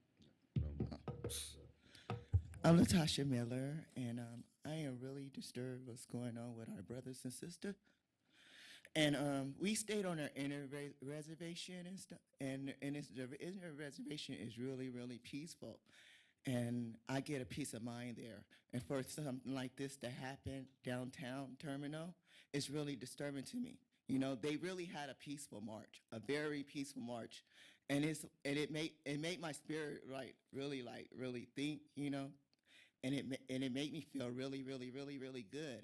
You know, for something like this to happen, for somebody to get ran over by a car, it's unacceptable. And I feel that anybody shouldn't be getting ran over by a car. You know, if a person's going to do a peaceful march, should nobody go around running nobody down? Because when we was at the march, I seen those cars at that light, and I knew they were going to turn that corner, and I knew they were going to come back, but I just couldn't prove it at that time when we left. And I think it's really, really sad, and I think something needs to be done with that, because our brothers and sisters is going through too much stress over this stuff, and I am too. And I can't even sleep at nighttime thinking about what's going on. And I think about my kids too. You know, even though they're not out here, I think about my kids. If I would let my kids go and something happened to them, I would go off. You know what I mean? Because these are my kids. These are my kids too. You know what I mean? And I would have to protect my kids from any harm and danger. Yeah, I'm going to make this quick. We lived on the Indian reservation for 4 months, and while we were there, we were able to get to know some of the folks there, and you know, they were opening up. You know, they're really struggling their enterprises and trying to get things back together because they've been downtrodden for a while. You know, and they're still being victimized. You know, daily at the Indian reservation. You know, the people that they allowed to come onto the reservation and enjoy the lake and the different recreational activities there seem to not be very grateful about it. You know, they're actually, I experienced, you know, they're stealing about $50,000 a year on dump fees from these people. They're plotting to actually, I actually believe that there's a conspiracy there to kill these people. You know, we overheard some conversations, which we're going to talk to law enforcement about. I actually had my car was tampered with. I actually back on the bus again because I got to put my brake caliper back together because somebody took 2 bolts out of my right side brake caliper, which is very similar to what happened to this child that just crashed about 3 weeks ago up there and died. Because I looked at the car in the road over on the right side, so I'm asking for the tribal police and Jason and everybody to take another look at it. But I really think that there needs to be an interagency task force or some type of investigation put together for the Pyramid Lake and Paiute tribe so that they are protected. You know, there's only 1,700 people there. You know, so when one of them passes away or is killed or dies, it has a lot more impact on that community than, you know, even in my community. You know, we got 55 million people to kill, you know, and it really, you know, I mean, it's sad that this society has to still be, you know, in the same savage way that they've been for the past 150 years. You know, I have been fighting this for a long, long time. Most of my life. I just turned 60, and I first had my first encounter when I was 6. I might take a couple of seconds after the 30 seconds, but this has to end. You know, when I got here, you guys know me, and I've been fighting to, you know, you guys been working with me, and, you know, I'm really proud of what you're doing for the homeless. That's why I haven't been here bugging you and stuff, you know, because I know that you're trying the best that you can in the things that you're doing. But at the same time, there are people out here that need the help of the people that can help them, and it really is serious. You know, this is not a joke. You know, this incident is only one thing, but I firmly believe that it is not by chance. We were followed when we left there. I spoke at the event. And as we were going to our cab, that white pickup truck followed us. I believe there was a team of 6. I'm trained by the government, so I can kind of see stuff. There was a group of 6 guys that actually were teams together. And when we went to the teller machine right here in front of City Hall, there were 2 guys in back of us. And I turned around and saw them, and they had beer bottles in their hand on the street. I don't know what their intention was, but I told them to put their bottles in the trash can because they're going to go to jail if the police see them. You know, and they, they acted innocent, but these things are happening, you know, and there are undercurrents to here that need to be looked at. And that's all I have to say. Thank you very much.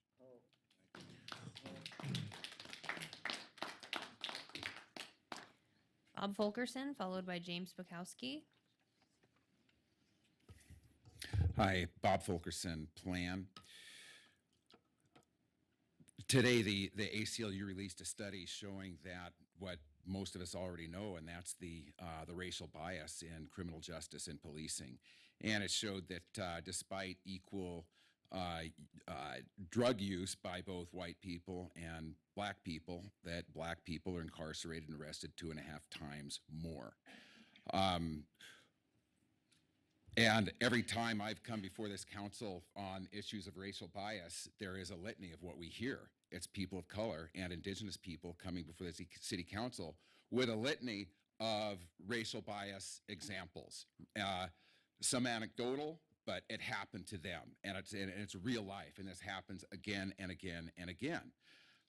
Just last year, and there's good reason why people do think that there's racial bias, either in the city attorney's office in the city of Reno, or in the police department, and it's because we as white people have unconscious bias.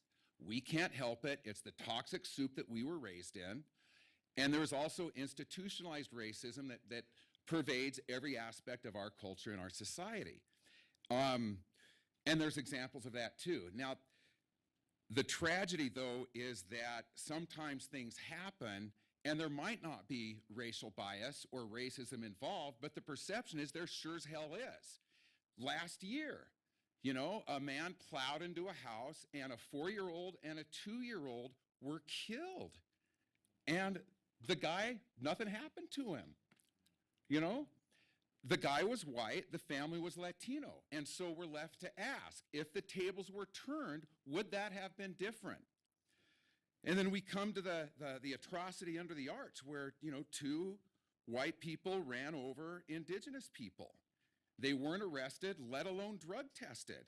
I can guarantee you, if it had been a black person or a brown person or an indigenous person that went through the Italian festival, or went through a Chamber of Commerce gathering or other all-white gatherings, I don't think that outcome would have been the same.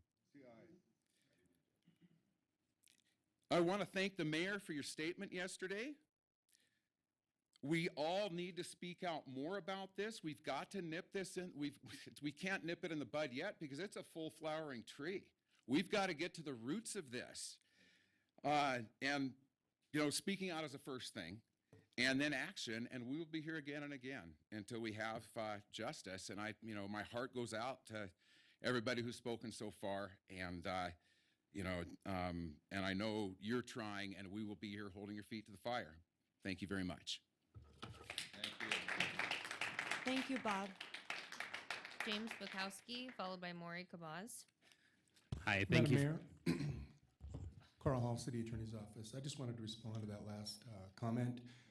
When it was alleged that the city attorney's office did not prosecute the case involving the individual who drove through the garage killing 2 individuals, we did in fact file charges. It was resolved as a civil compromise pursuant to Nevada law, and there was no other option based upon the law. So I wanted to make that clear on the record. All right. Thank you very much. Go right ahead, James. Hi, my name is James Bukowski. Thank you, Council and Mayor, for having me here. I was also at the rally right here in front of City Hall with my mother. The 2 gentlemen that were in the vehicle were about 4 feet away from me, and I left early, and I did not go to the arch. I have not watched the videos because I have vehicle issues from my past, but I will say that I've seen photos of these people, and if it would have been anybody else behind the wheel, it would be a totally different story. I ask you to call in the Justice Department to investigate how the City of Reno Police has handled this. It is absolutely atrocious. I cannot sleep. Reno, it's under the arch. I mean, that's all I really have to say. Thank you for having me. Thank you, James. Maury Kabaz, followed by Autumn Harry.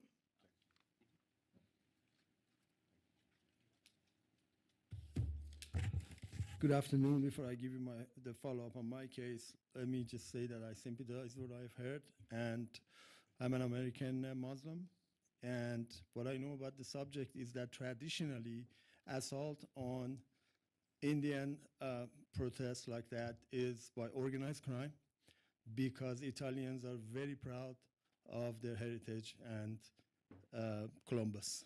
So you may, once you look into it, while you look into it, you may keep that in mind too. Now, as far as my own case, I've been coming here since January 2015. We're coming up 2 years. There hasn't been any closure. Thanks to Mayor Shivi and Chief Soto, they've been accessible. You have your hands full, I understand that, given our history, old economy and all that. But there hasn't been any closure. There's been some progress. Originally, this was a case of sinister and despicable mistreatment of Muslims and Middle Eastern in our town. And what made it worse is that my own associate, my stockholder, and my secretary started it. Robbery homicide probed this, but it never got resolved. Robbery homicide referred to the methods that they use and the psychic they use as satanic worshippers. Come on.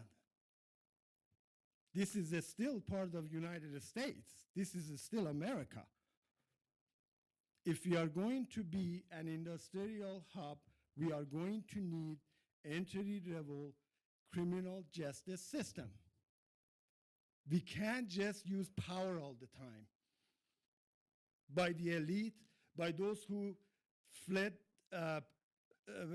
firing squads from 4 corners of the world and came here to park their money. We got to think ahead. We got to, I don't know, it's your job to do it. But this country is on edge. Places so liberal, like San Francisco, the city council, the city chambers was occupied. That is the most liberal city. We do not need something dramatic before we start taking actions. We put some safeguards in place. Back to my case, most recently, I reported a development. The person who occupied, stole my property, my home shop property of 28 years. They took it, this is after this is during persecution following the homicide plot. The person who supposedly owned it, who's an accomplice, told the tenant, this is not my property. The tenant asked for like a restroom or something, and the lender, he said, this is not my property, I don't want to spend money. So whose property is it? Who stole it and parked it with this guy? And this guy was my neighbor for over 30 years. So I told that to Chief Soto. He said he was gonna sit down with the sheriff, and I don't know what came out of that, but I get a letter from the sheriff about a statute of limitation. A statute of limitation runs from the time that a crime has been committed. When you have one felony after another, 1 year after another, and you have 100 pages of detailed reports on every one of them, there is no statute of limitation.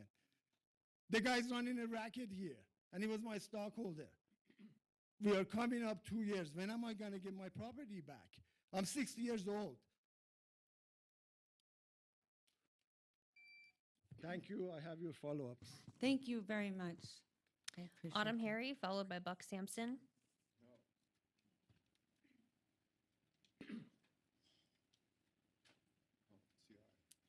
How no Autumn Harry Mainani no kuiwi pa punanarawe no kuiwi takara deneno. Hello, Council Mayor Shivi. I thank you for allowing me to speak today. I am going to speak on the events that happened on Monday night. Just to give you a brief introduction, I am a member of the Pyramid Lake Paiute tribe, and I've grown up on the reservation my entire life, but I do consider myself a community member of, here in Reno. And I consider myself a part of this community. I attend UNR, I'm a student at UNR. And I have never felt so unsafe in this community of Reno until now.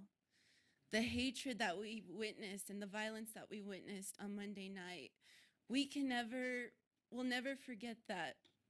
And I just ask that the Reno Police Department, that they begin moving forward and begin to look beyond race and beyond skin color and treat us like human beings, because we are human beings. And human beings were in the front of this truck when this driver, when they decided to plow through this crowd. Those were human beings that were hurt and that were injured. And those drivers, those two men in the vehicles fled the scene, and it needs to be treated, we need to be treated as human beings. But there were women, there were children, there were infants, there were elders who were in this crowd. And they have to go through life remembering that experience, and they had to witness that experience. And there's so much trauma and post-traumatic stress that comes from that. And I can tell you that healing will not begin until justice is served. And those families, those young ones, cannot heal until justice is served. So I know as a community, as the Indigenous community of Northern Nevada, we have open hearts and we are peaceful, and we welcomed these men into our circle the other day. They chose not to be within our circle, but they sat with us as we offered songs, as we offered prayers. And, you know, their actions turned to violence. But I know that we as a community, I know Reno can do better. There needs to be justice that comes out of this, and Reno needs to be better. Thank you. Thank you very much. Buck Sampson.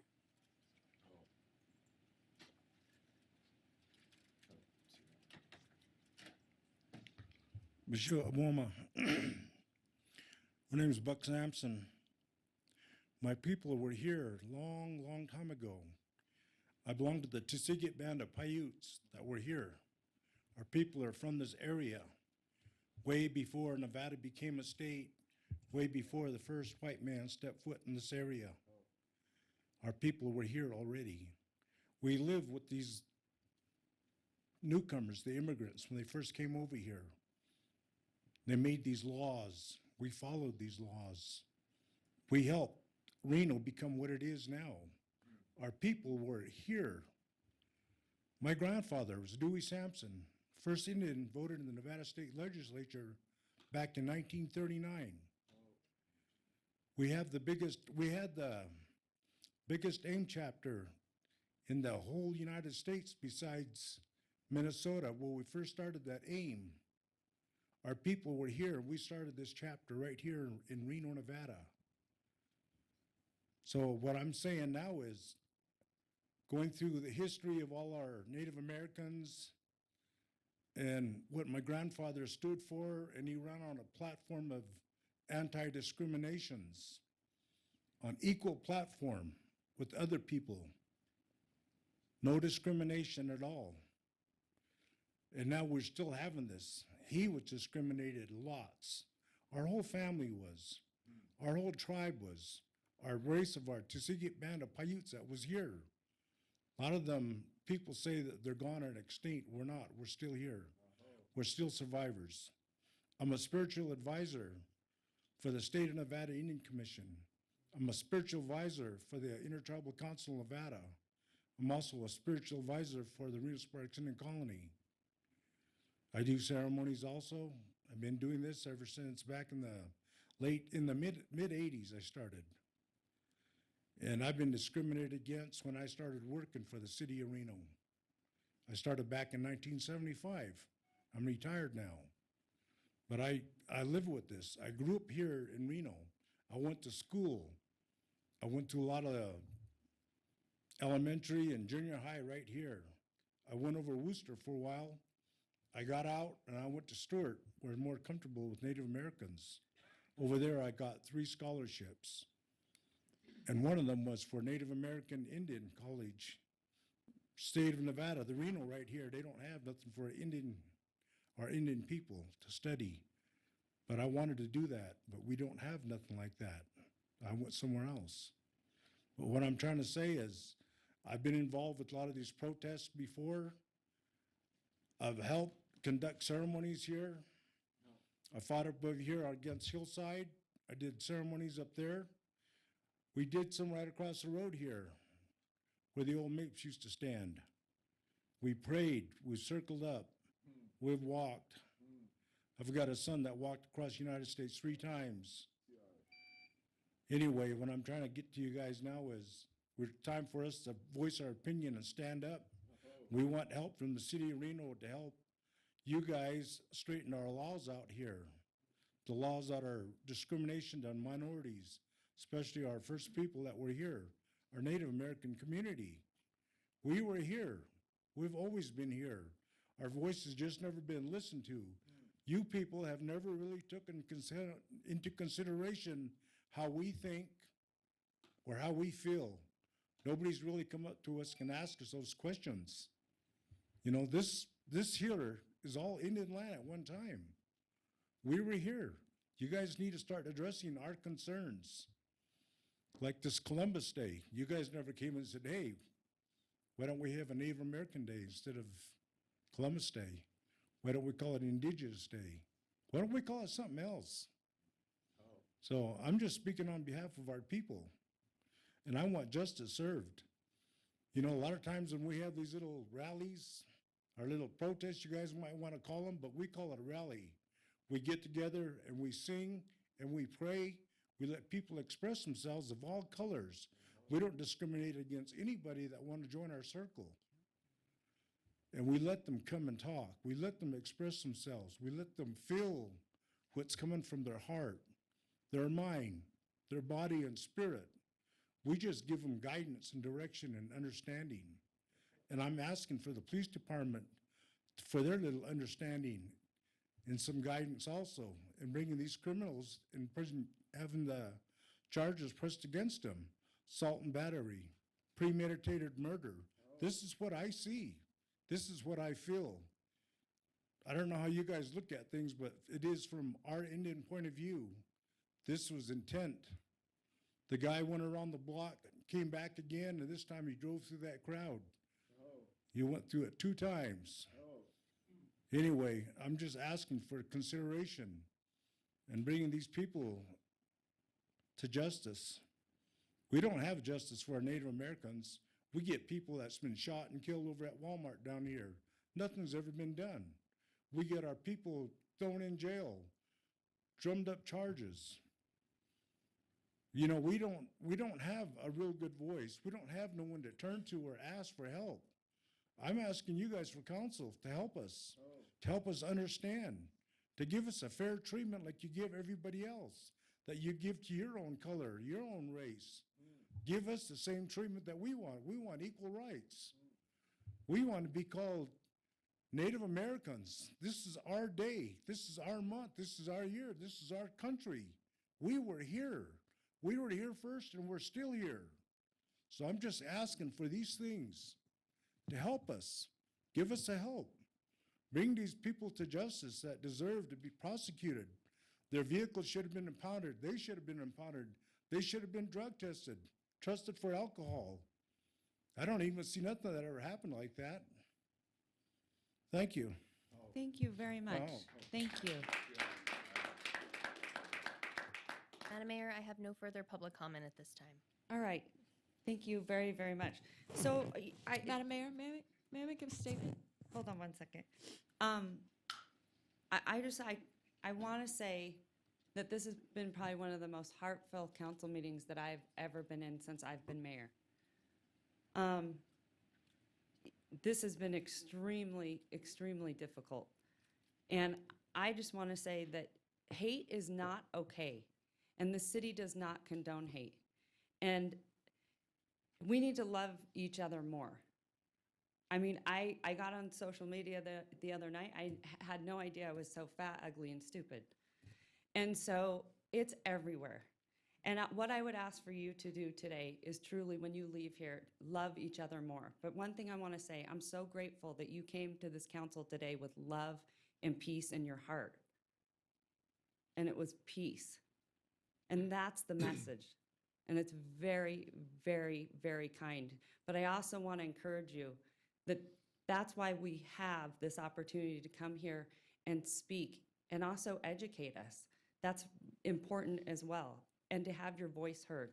So we encourage you to come here and always voice how you feel, what your opinions are, not judge one another by the color of our skin or who we love. So I'm very grateful that you've come and let this known. So again, thank you. Thank you so much. Councilwoman Breckes. Yeah, along those lines, I do want to thank those who came today to speak to us, particularly the eyewitnesses. I understand and appreciate the trauma that you're going through, and talking to us again is repeating it. But it really brought details to me because it's 36 hours since this incident happened. It's very tragic. My thoughts are with those who are hurting, physically hurting, and the rest. And I had a head cold yesterday, wasn't watching social media or anything, so it helps me fill in some information and details to me. So thank you, all of you who came and spoke out again. So thank you, Madam Mayor. Councilwoman Jordan. Thank you very much, Madam Mayor. I too appreciated all of the input here today and the heartfelt comments and the concern about the entire situation. It was disheartening and disgusting what occurred on Monday. As I brought a card to Ray and told him, which he recognized already, that my name is Cherokee Indian and that I grew up on the Paiute Reservation. So I have a background in great love for Native Americans, and I feel for all the pain that our community is suffering right now.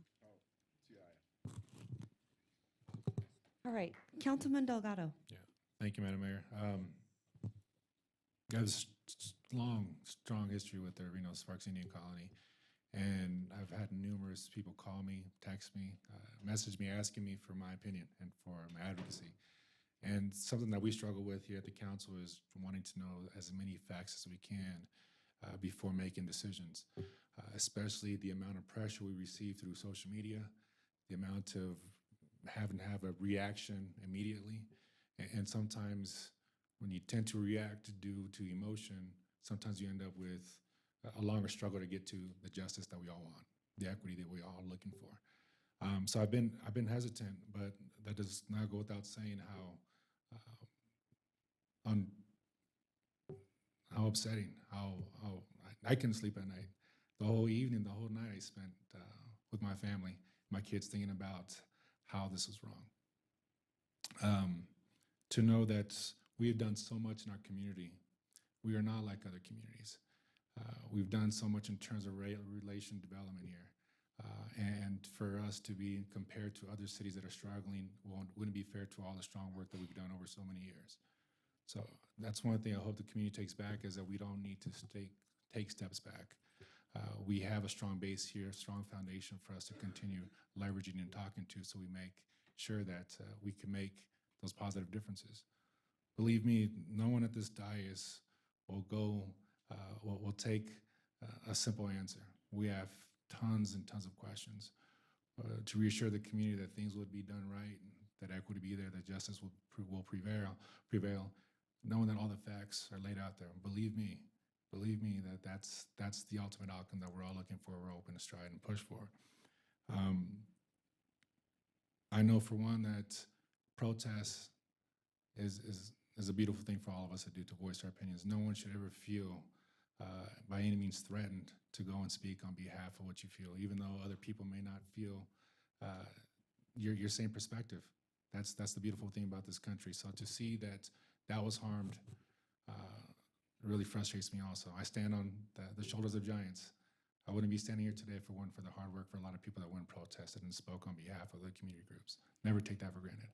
And to see that was taken away from the Native Americans that evening really troubles me, And I know it impacts not only the Native American community, but it impacts the Latino community, the African American community, and other communities that always continue to struggle. So believe me, this council is sensitive and thoughtful, and we will make sure that it's thoughtful, process is thoughtful, everything's been checked and double-checked and rechecked, and the proper authorities are on it. And I trust in our chief, Soto, and I trust also that in our community that we will reassure and hopefully come to a resolution quicker than not. So thank you all for coming here. I truly appreciate hearing you guys' voices today. And as somebody who studied Chicano studies and ethnic studies, I totally appreciate your sentiment and belief about Columbus Day, and knowing that those conversations are a struggle and we need to change those as well. So thank you guys again. Please take that young man off the street. He's dangerous. Councilman Bobzian. Thank you, Madam Mayor, and I just wanted to echo and agree with all the sentiments that have been expressed from this dais, but I particularly want to reinforce the statement that you made, Madam Mayor, that this was one of the most meaningful and somber and yet important meetings and exchanges and periods of public comment that I've certainly ever experienced here on the council. And I want to express appreciation for all those that came in the spirit of sharing, in the spirit of reconciliation, resolution, problem solving. These chambers, they belong to the entire community. I think we all know this. I express appreciation to everyone here for the opportunity to be a part of this.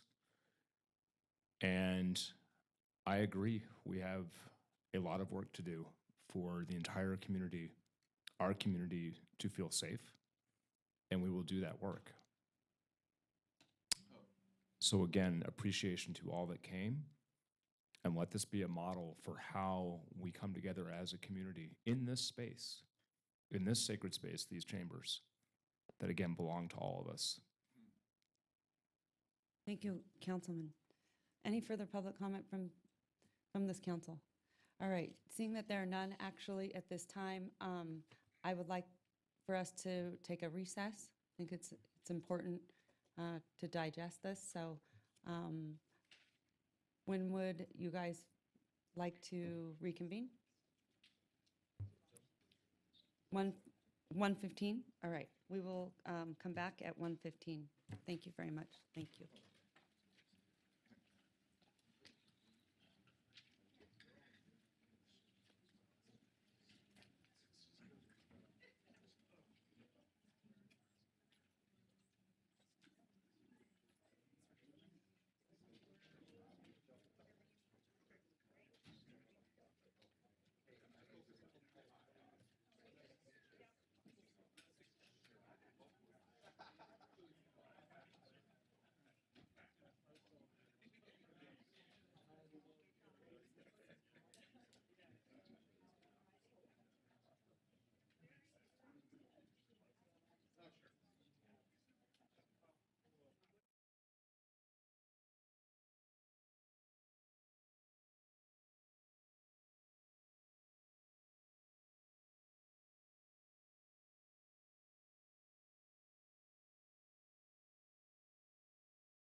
All right, Madam Clerk.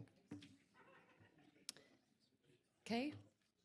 All right, thank you so much for being patient with us and coming back. So we're going to do something a little bit different because we had an extended public comment today. So it's kind of taken off of our schedule. And so I want to make sure that everyone who is here, if you could please see the clerk, let her know what item you are here for, and we will take those in that order. And I believe, and I want to stick to the schedule as much as possible and hear J1 because that was a 1 o'clock. And I know some people have probably are missing work and so forth. So that's the way I would really like to do this. So if you're here for another item besides J1, please see the clerk, let her know. I am going to, what else? We also have some proclamations. So if you're here for that, make sure you let the clerk know. We still have not even approved the agenda.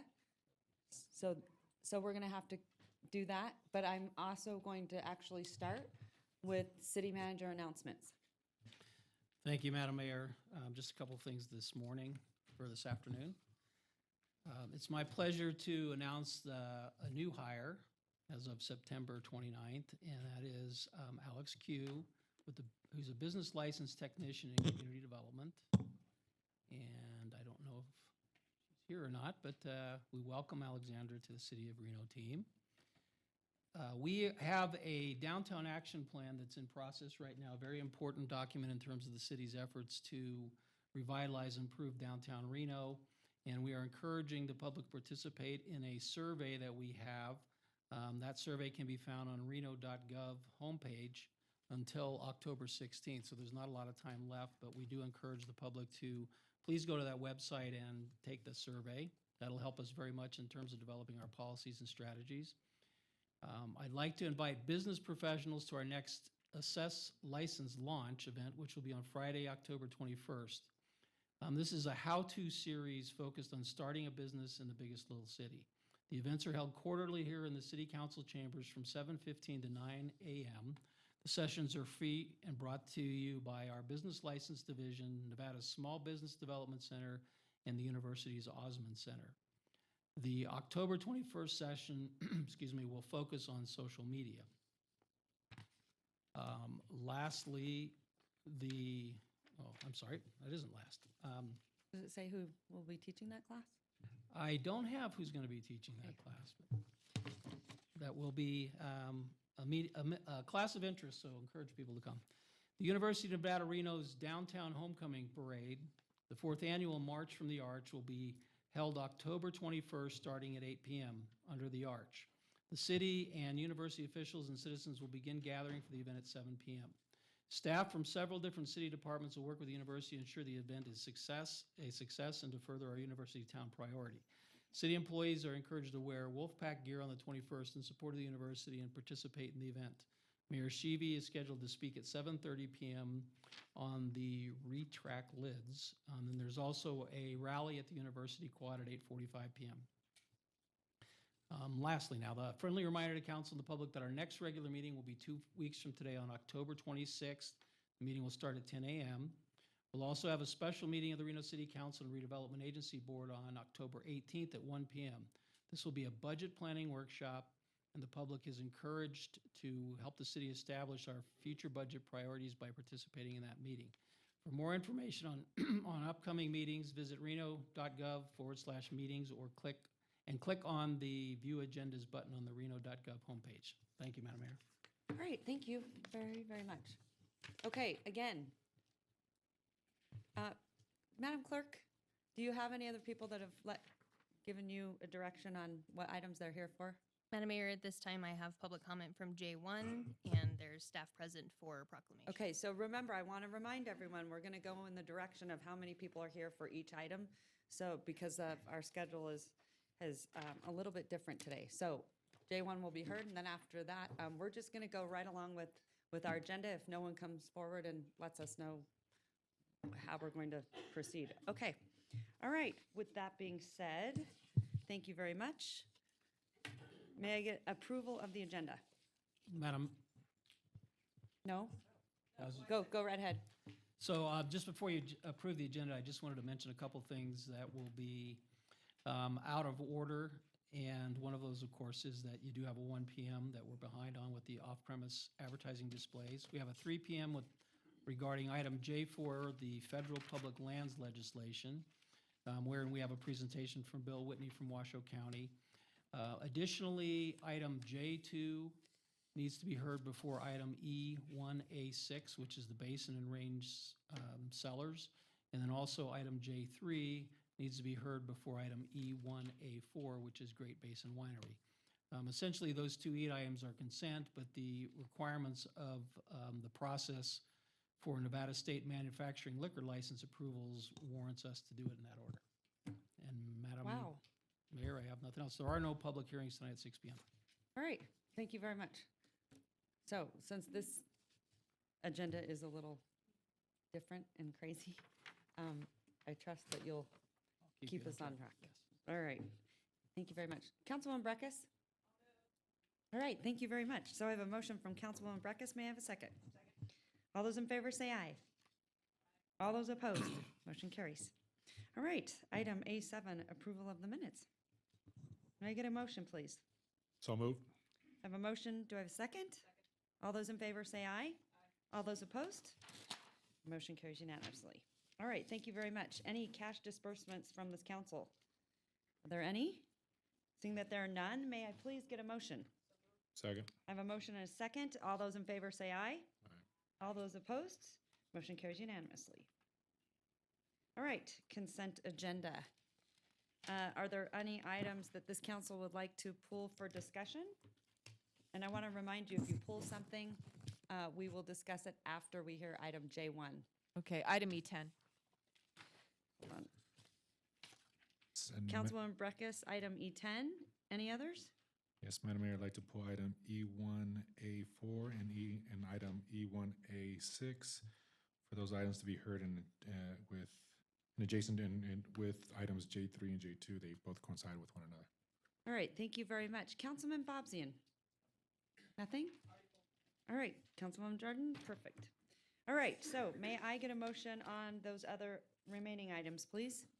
Second. I have a motion and a second. All those in favor say aye. Aye. All those opposed? Motion carries unanimously. All right, thank you very much. So at this time, again, we will hear those items later. I'm going to move to Madam Clerk. Do you have any public comment on this item? Item J1. Madam Mayor, we do have public comment for this Councilman item. Bobzian, Pleasure. go right ahead.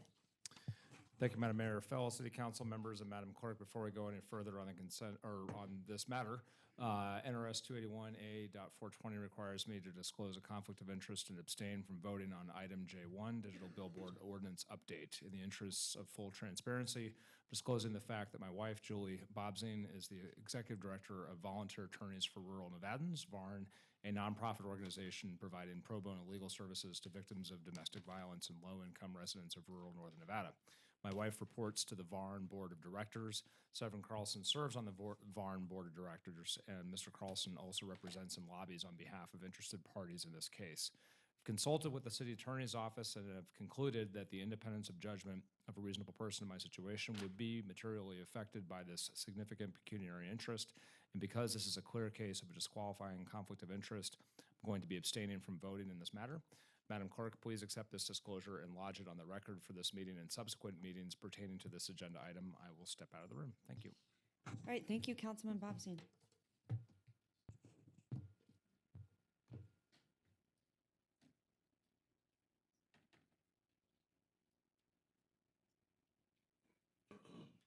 All right, Madam Clerk. Madam Mayor, I would like to remind council that there are only 4 of you present at this time. So if anyone does get up to leave, we'll need to stop the meeting because we will break quorum. Our first public comment is from Dennis Bohall, followed by Kathy Bohall. Neither of them are present at this time. Next public comment is from Jennifer Kaufman, followed by Holly Wellborn.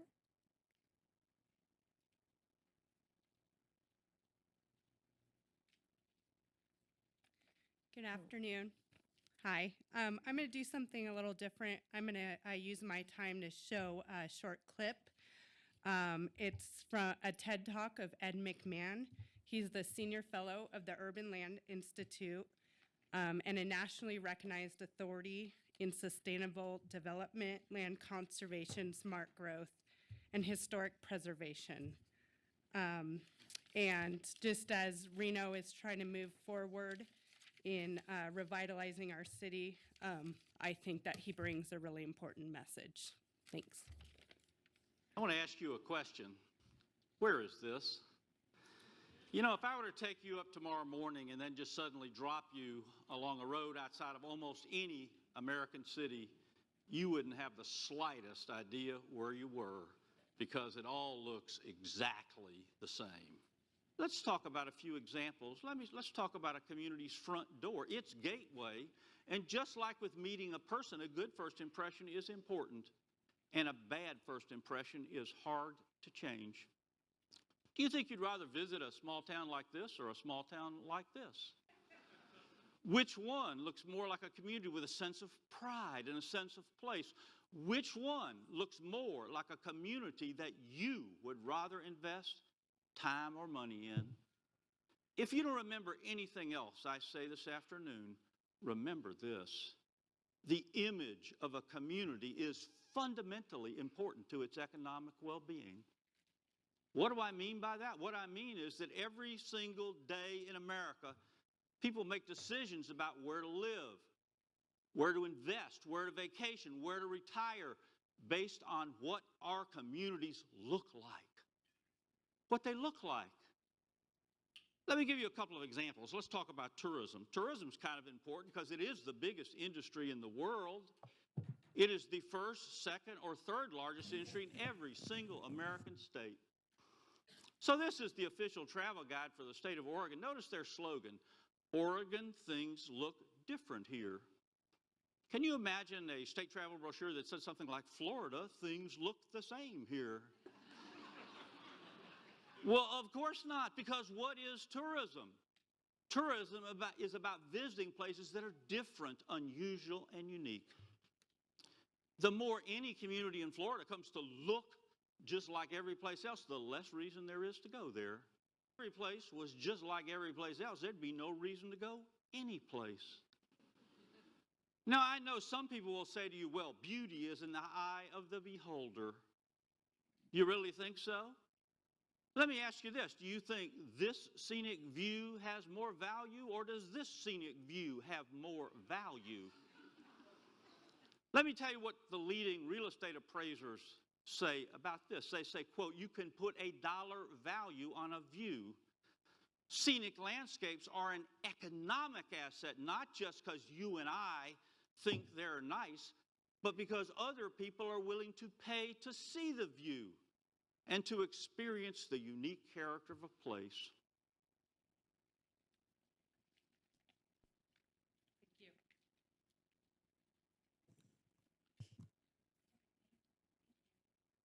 Madam Mayor, next public comment is from Frank Gilmore, followed by Ryan Saunders. All right, thank you very much. I just want to say that is an excellent TED Talk if anyone gets the opportunity to watch it. I think it was like in the top 10 of TEDs, sort of for, they have different categories of like city and different categories, and it's fantastic. So if you get a chance to watch it, please do. Go right ahead. Madam Mayor, City Council, appreciate the opportunity to talk to you today. I'm going out of order. I'm Ryan Saunders with Saunders Outdoor Advertising. We're a small outdoor advertising company here in Reno. We've been here for several years. And we have exactly 7 signs in the city of Reno. So we feel like these are important investments that we have in the city to help bring tourism and promote business in the city. And staff gave a report. I'd like to clarify one thing that's in the staff report.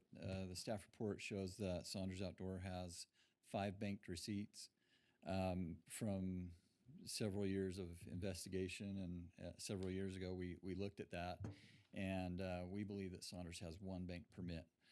So after 5 years of looking at the ordinance from 2007 to 2012, Saunders was very involved in that process of developing this off-premise ordinance, and we were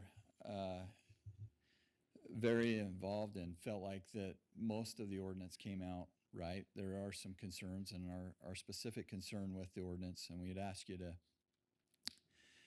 table lifting the moratorium until that issue is looked at and resolved. But we have a big concern with the ratio system for converting to digital, and in particular, the 2-to-1 ratio, because as I have here in my hand, I have a copy of some excerpts from the Planning Commission decision that came out of all those meetings. And when the Planning Commission looked at it in the industry for 5 years, there was a restricted area, the area that's called the restricted area, that was a concern, and it was something that the Planning Commission determined needed to be cleaned up. They came out with a 4-to-1 ratio in that area, and the industry was fine with that.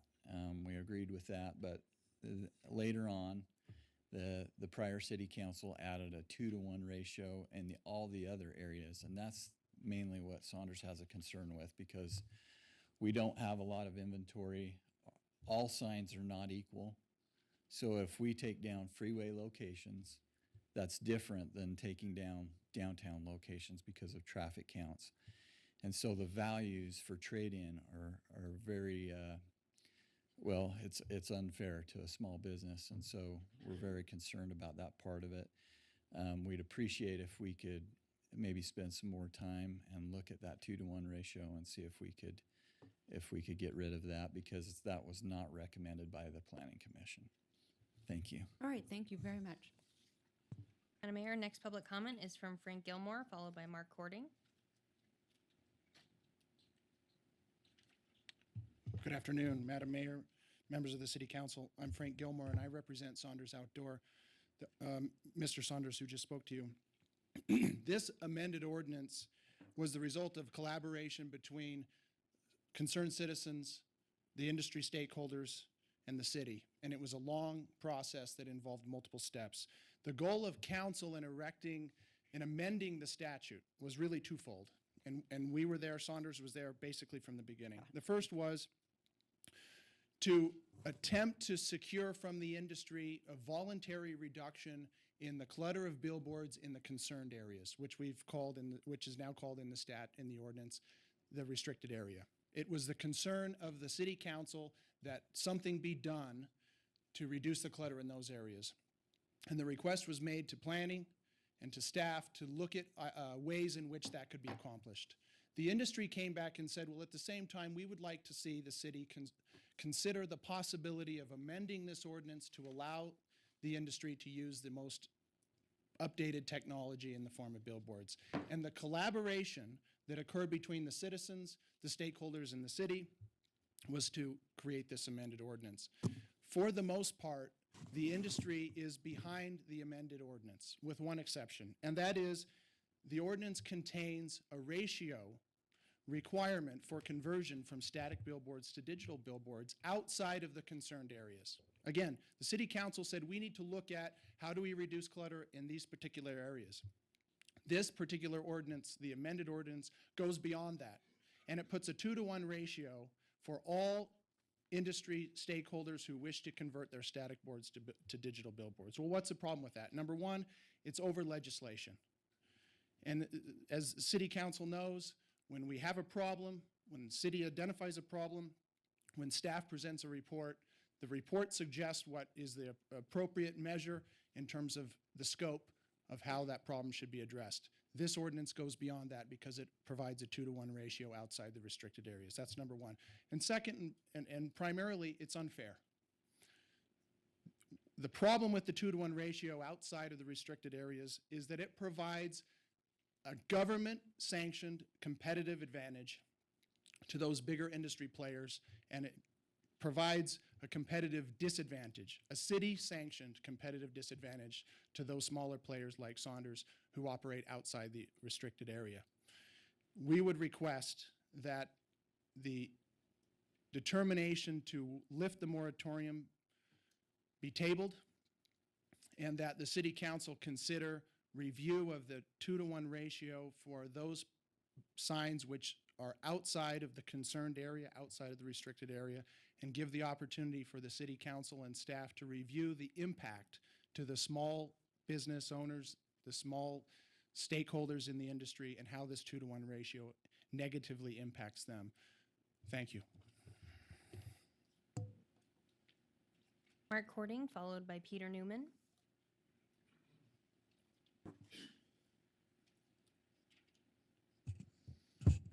Mayor, City Council. My name is Mark Cording. I work for Saunders Outdoor. I'm the local sales person in the area. And to follow up on what Frank and Ryan said, the restricted area, my understanding is that was the initial focus for this action. And I certainly understand that. There's a lot of areas that are not attractive, and they do need to be looked at, and I understand that.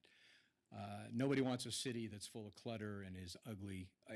We agree. However, I also want to be able to, as a local businessman, I want to be able to compete on a level playing field. I want to be able to use my product and my product locations as competitively as I can.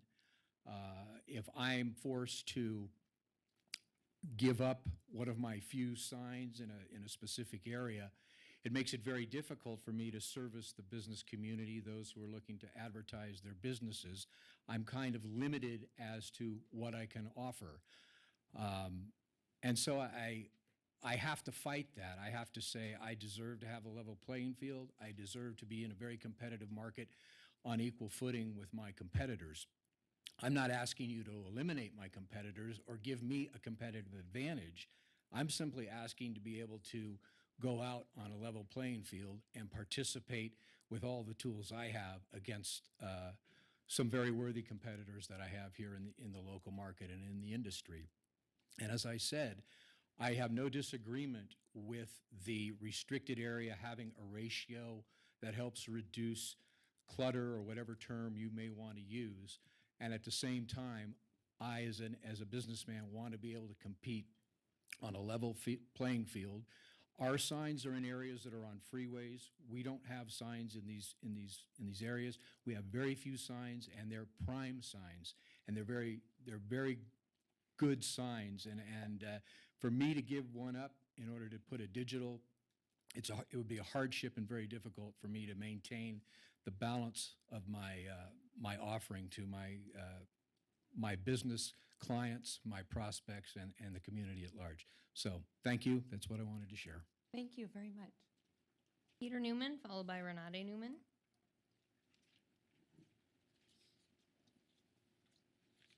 Thank you, Madam Mayor and City Council persons.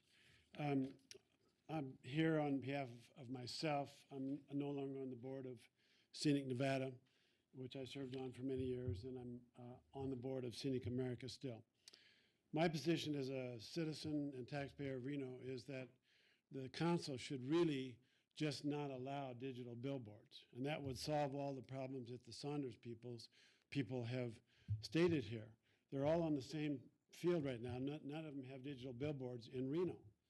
And if we allow digital billboards, we're pulling up the tent and letting the camel's nose under, and pretty soon you're going to have a really serious problem financially. And to give you an example, the city of Minneapolis, Minnesota, had to remove a digital billboard that was non-conforming. Clear Channel owned that billboard. They sued the city of Minneapolis and recovered a judgment of $4.3 million for just one digital billboard under the taking clause of the United States Constitution. That's one legal case I'd point you out to, and I'll give you a letter by subsequent citing that case, which I've cited to the county commission. It's a case of Clear Channel versus City of Minneapolis, and it was described in the February 5th, 2014 issue of Finance and Commerce, and I'll give you a citation later on that. Another case I'd like to point your attention to is the case of in Dallas, Texas, in which two executives of a company were badly injured when they were rear-ended by a vehicle that rear-ended them, making one quadriplegic and causing another one very serious injuries because of distraction, driver distraction. And the driver distraction was caused by an American Airlines large electronic digital billboard. And the jury, in a very conservative area, I might say, for jury verdicts, Dallas, Texas, awarded $24,500,000 to the victims of that crash because the jury found and the Court of Appeals of Texas affirmed that the distraction that they claimed happened was caused, at least in part, by that electronic digital billboard. Now, as I understand it, there are no digital billboards yet in the city of Reno under this ordinance. It seems to me the most simple and cost-effective measure you could do would just be to say, no, we're not going to allow anybody to convert their signs to digital. That way, everybody is on the same playing field as they are now. If they've got 20 signs up, they'll have 20 signs after your ordinance. If they've got 10 signs up, they'll have 10 signs up. But they'll be non-digital and they'll be non-distractive. So that's what I think you should do. Thank you very much. Diane McCormick, thank followed you. by Mark Ray.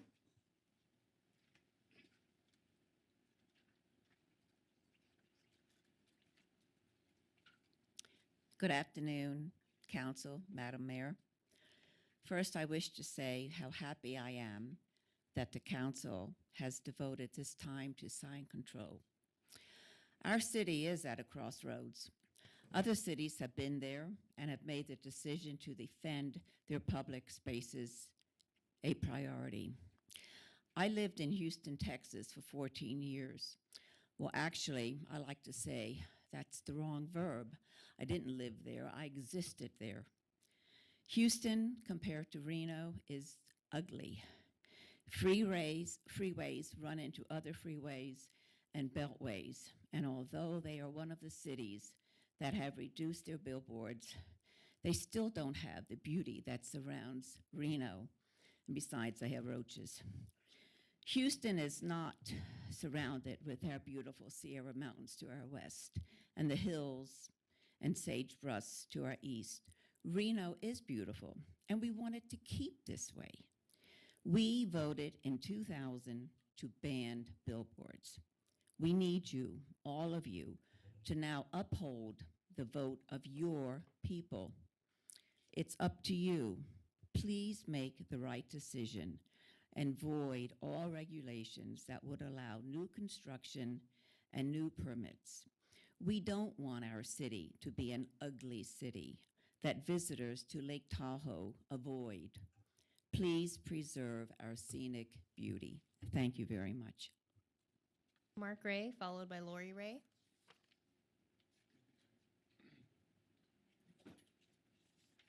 Thank you, Madam Mayor. My name is Mark Ray. I handled the recent Supreme Court case as the attorney for Scenic Nevada.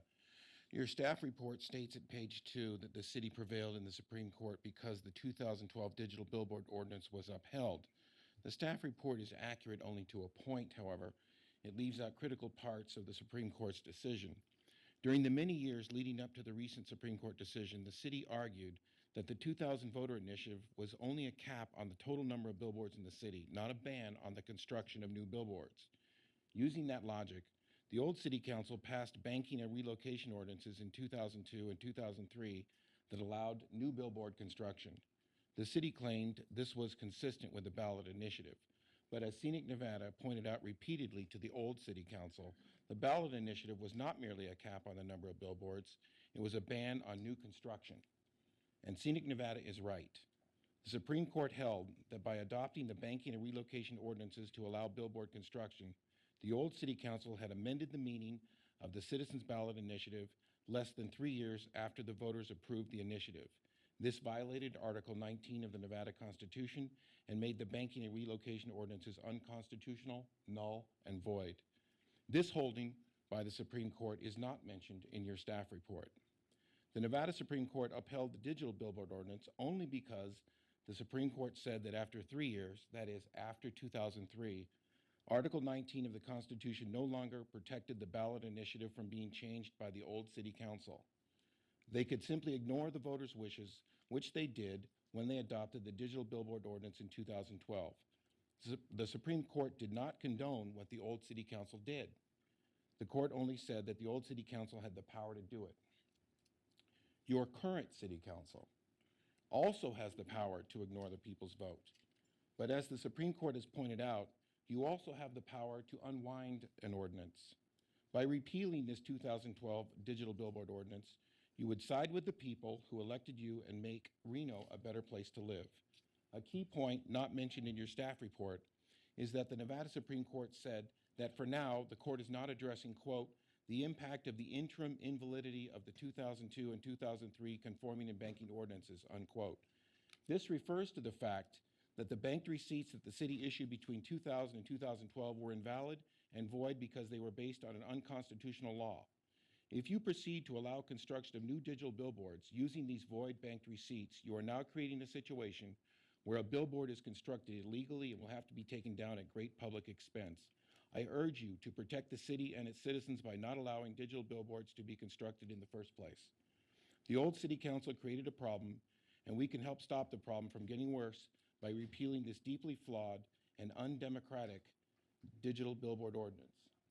Thank you. I appreciate your kind attention and all that you do for the people of the city of Reno. As far as Saunders Outdoor from Utah, Mr. Saunders is here. He was at the trial. They are a Utah company, and I know what their goal is here, but could you please talk with Jonathan Shipman about this? He's the attorney who defeated Saunders at trial. Thank you. Lori Ray, followed by Barry Hall. Good afternoon. My name is Lori Ray, and I'm here on behalf of Scenic Nevada. I'm not sure if you're aware of this, but it's possible under the current ordinances to get a digital billboard permit without removing a single billboard from city streets. Some sign out owners who have the banked permits can exchange 8 worthless banked permits to get a digital billboard in clutter areas like Midtown, or turn in just 2 banked permits to get a digital one in other areas of town. I don't think that was in the staff report either, but it was a good staff report. It was an omission that I wanted to point out. On top of that, as it was mentioned, all the bank permits handed out up to October 2012 are invalid because of what the Nevada Supreme Court voiding the banked and relocation ordinances. So this causes the city's 2 problems. First, there are standard billboards today that were enacted with 2 invalid permits, the banked one and the new permit, which violates the billboard ban. So billboards need valid permits, and those don't have them right now. Second, new digital billboard permits would be allowed using the invalid banked permits, which is what Mark was talking about. And so we think you will be creating a big mess if you move forward with the current regulations on the books. The previous city council said the vote meant no more additional billboards, but we all know better now. The Supreme Court ruled that put public officials on notice that it is unconstitutional to change the ballot initiative within 3 years of the vote. This is your chance to correct the mistake of the old council. We have between 375 and 400 petition signatures we submitted to you of people who want you to uphold the voter-approved ban on billboards. Instead of protecting a dying industry whose only product was a negative impact on communities, we ask you to support the people who voted to preserve Reno's scenic beauty. We know you care about scenic beauty, too, from the initiatives you've undertaken, Reliefing Reno, the new master plan, the Blight Initiative, and from the things you won't allow, like the rock-crushing plant in Verdi, the 7-story tall digital sign at Summit Sierra, the 6-story tall sign at Southtown, and requiring public hearings for on-premise digital signs. These are all positive steps towards protecting the scenic qualities of our natural and built environment for the community, visitors, and business. As for those who choose to advertise on billboards, there's still 203 existing within Reno city limits that aren't affected, along with 2 digital billboards on tribal land. Plus there's 70 billboards in Sparks and 30 in Washoe County. The lawsuit is over, the people have voted, and the Nevada Supreme Court upheld the vote. So our request today is that this council directs staff to bring the billboard ordinance back for revisions that would eliminate all new billboard construction and billboard permits. That means voiding the digital billboard regulations, the 2002 and the 2003 relocation ordinances. Let it be your legacy that you upheld the people's vote and help move Reno forward from a tired-looking gambling town to a successful, first-rate community we proudly call home. Thank you. Thank Barry you. Hall, followed by Janice Flanagan. Good afternoon, Madam Mayor and council members. Thank you for this opportunity to speak. Scenic Nevada has a petition on its website that states, "We, the undersigned, ask Reno City Council to properly enforce the voter-approved billboard ban passed in 2000, which prohibits all new billboard construction, and any new billboard permits within city limits." At this time, 400 people have signed the petition, and it's still going strong. I'd like to read some of the comments to you. I'll just use their first names to protect their privacy. Kimberly says, "On behalf of the Upper Southeast Communities Coalition Incorporated and our approximately 2,500 stakeholders, we support the 2000 voter referendum limiting billboards in Reno and Washoe County, and hope that the council will support the will of the people." Mark says, "I love visiting Reno for its beautiful scenery, friendly people, and outdoor activities, not to see billboards." Roberta says, "I make it my mission not to patronize those who put up large, obnoxious signage." Sean says, "Enough of the blight. It's time for the city of Reno to grow up and leave the Times Square mentality behind." Joan says, "Billboards are not consistent with anyone's vision for a 21st century community.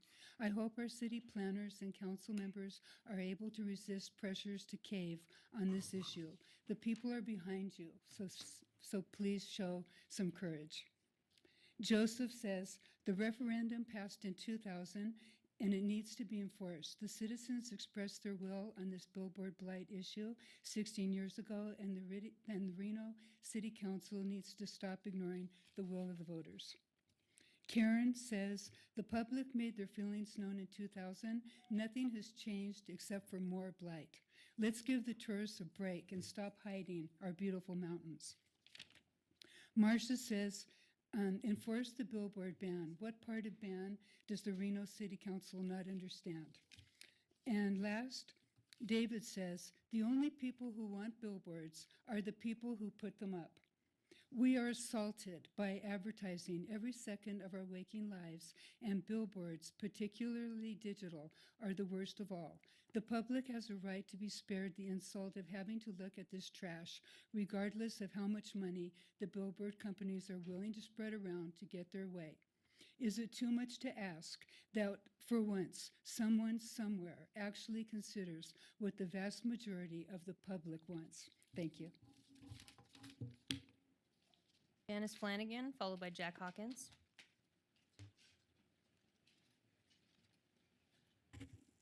Good afternoon, everybody, Madam Mayor, council members. We appreciate everything you are doing at the moment to keep Reno beautiful. We all love this place. None of us would be here if we didn't love it.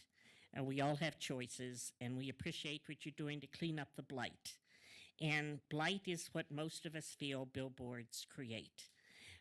We understand that it's a viable business, but please do not allow digital to rear its ugly head in our community. We know the casinos are a different situation, but please keep our nights dark as we can anymore. Please listen to the vote of the people. Out of all of the items that you're considering today, I believe the only one that the community has actually weighed in on is billboards. And by a huge number, 57% of the voters voted to ban billboards. I hope if we did it again today, we would have a much higher percentage, because people understand there are communities in America that have banned billboards completely. 4 states in America have banned all billboards because they understand it's unnecessary. It is a fading industry. I hate to say that, but I believe we all recognize this. If buggy whips were still manufactured, there would be a buggy whip lobbyist pushing to keep that in business. please listen to the vote of the people. We really appreciate it, everything you're doing, and keep up the good work, and do think about the rest of us. Thank you so much. Thank you, Janice. Jack Hawkins?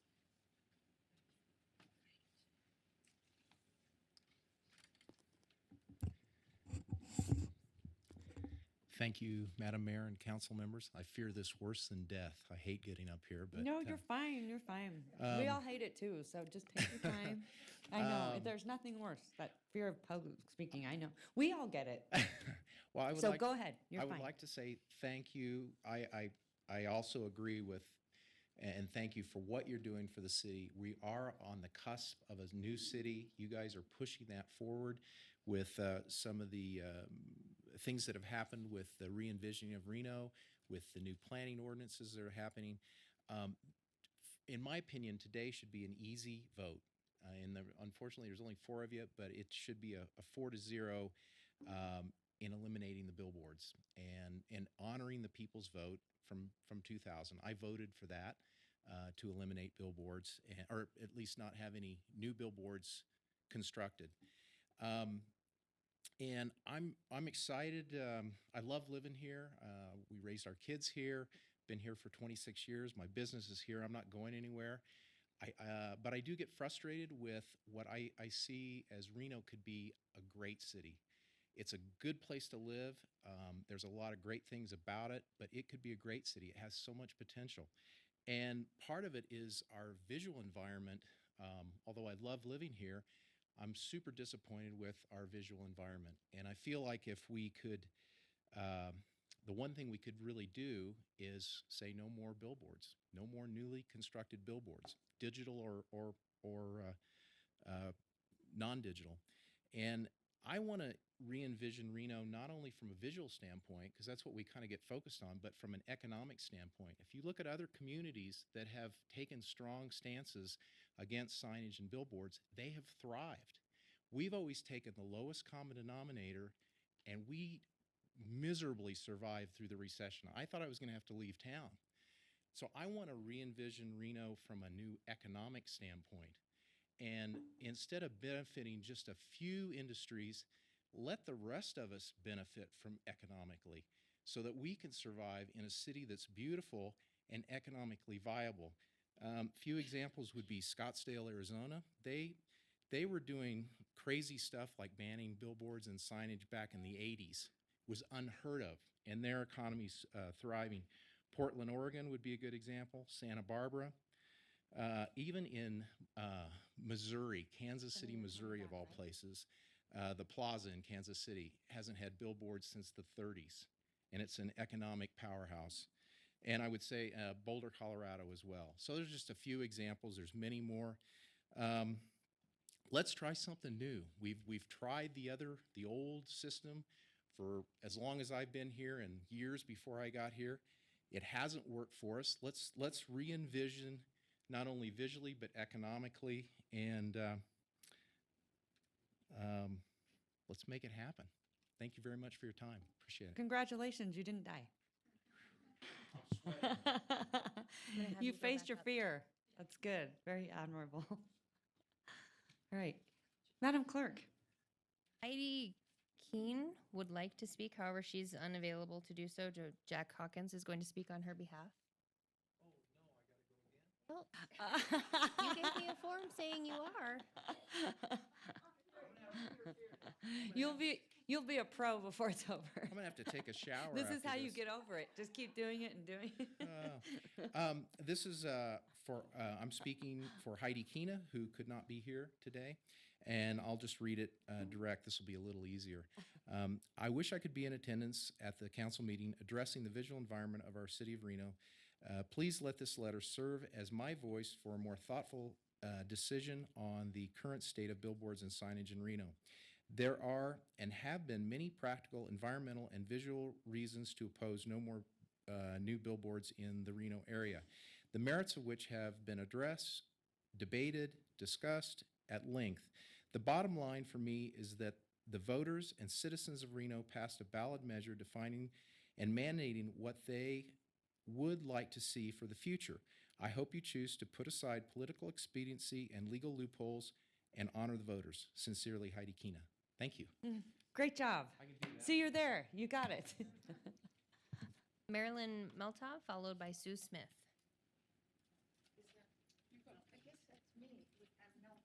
Milton, sorry, I apologize. Yes. We know who you are. You're famous. In a good way. I It's a good thing. am, first of all, I want to say I've always believed we define ourselves by the choices we make every day, by the clothes we wear, by the way we fix our hair. We're defining ourselves. We have to define ourselves as a city and whether we can get up here and stand up. And I proudly stand here today with the people from Scenic Nevada. And I also proudly stand here for a gentleman named Doug Smith, who I left today. He's in the hospital. He's getting worse every day. But he's the gentleman that started in the year 2000. He started by standing out in front of grocery stores with a petition. He started Scenic Nevada. They tried like everything, the industry, and they took out full-page ads about what an evil guy he was. And he survived. He started Scenic Nevada. The people voted. He was sued. He had friends who in high places who defended him. So this has been going on since 2000, 16 years. And Doug said, you be sure to get over there and tell him. He said, I'll make a video if I have to. But now I have to see what we said here. But I think we said that our elected officials are not here to make businesses that are making money make more money. I don't think our legislature should be doing that as we speak, and I don't think the city council should be doing that. You're here to represent the voters of this community and to give the voters what they need, not the businesses what they need. So I think, I can't read my writing. I definitely think that the level playing field that these gentlemen were talking about, yes, make it level. Take them all away. Don't do this. Support the people who elected you and not the businesses. They'll survive, believe me. Thank you. Madam Mayor, our last public comment is from Sue Smith.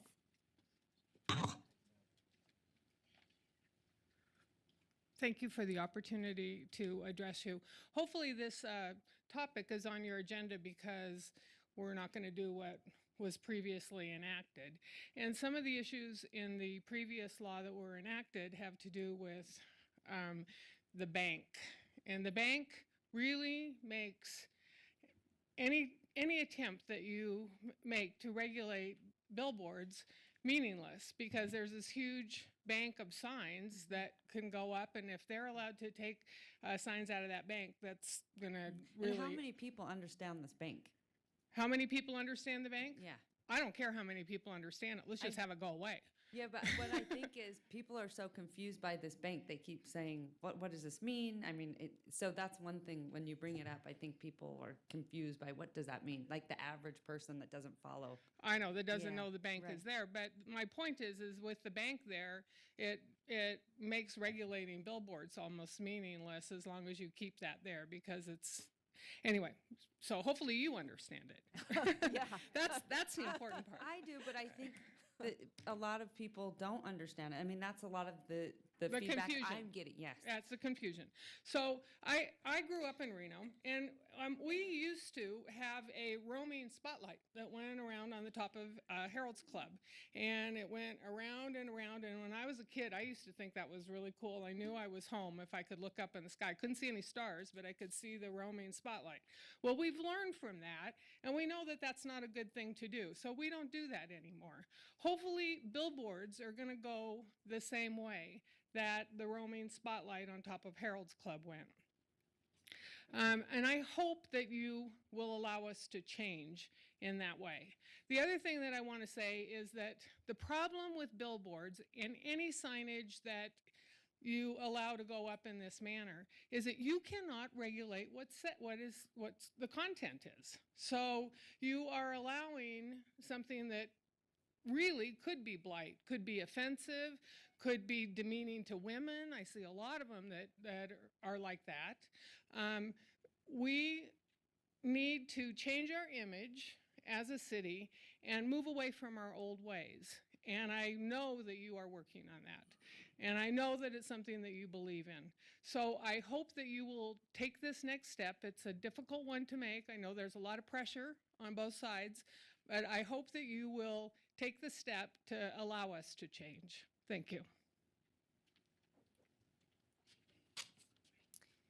Madam Mayor, we right. had additional public comments submitted online with 12 persons in opposition of additional billboards and a petition with 376 names in opposition of billboards. We also had 2 public comments in person who did not wish to speak but are in opposition. And with that, we have no further public comment. All right, thank you very much.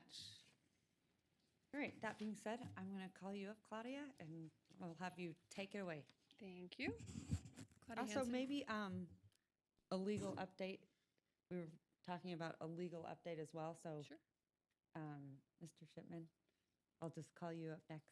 All right, thank you very much. And Madam Mayor, I'd also like to hear from our staff that can speak about the values that we have adopted in our first phase of the master plan, so I can understand the new forward thinking we're embraced so far in our multi-year master plan and how that fits into this decision before us today. Sure, And we have Sienna you Reed here for probably that. could recite the master plan for us. That's why No? I Okay. actually don't have it in my head. That's why I know how asked. important it is to you, so I figured you could probably tell us.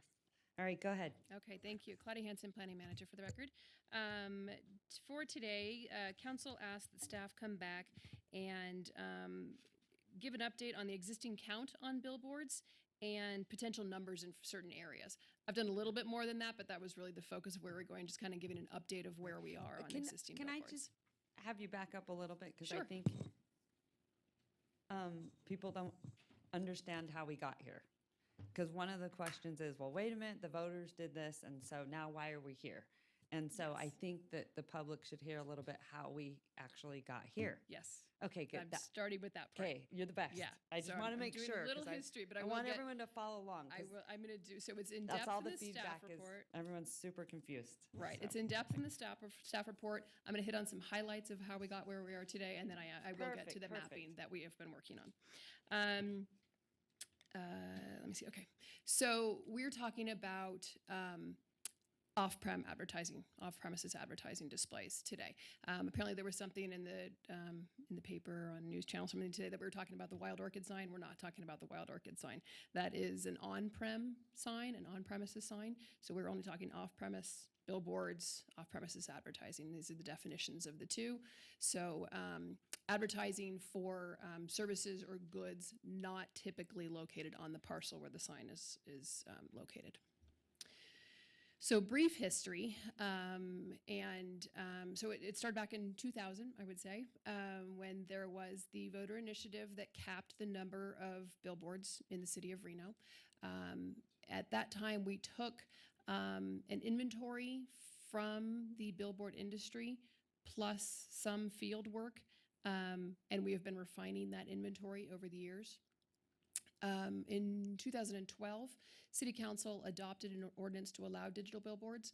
There was a lighting standard attached to any billboards that prohibited digital billboards. That was the main portion being amended. That did expand into the overall regulations involving digital billboards. We have had a moratorium in place since the adoption of that ordinance to complete the lawsuits that followed the 2012 ordinance. Those have now been resolved, and I will let Jonathan Shipman expand on that if you have further questions on that. And this summer, Nevada Supreme Court did affirm the city's digital billboard ordinance. And as I mentioned, the moratorium has been in effect since the adoption of that ordinance, and it is set to expire in February of 2017. And I will get a little bit more into that at the end.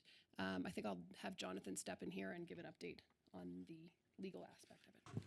And Claudia, real quick, clarification on November 2000, total number of billboards capped within the city of Reno. Is that existing built-out billboards, or is that something in terms of what the businesses had in the works, or how does that? That was the number of existing standing billboards at that time. Okay. Since that time, after that, we established the bank. So if somebody took down a board, they were able to bank Gotcha. that receipt Everything of that the was board. built out at that time. Okay. Right. I was going to Thank get into that a little bit later, but you were able to take it down and bank it and reconstruct it elsewhere. The number also has changed with annexations. So as they annexed in new boards or properties with boards, then the number would go up by those that we annexed in. Thank you. You're welcome.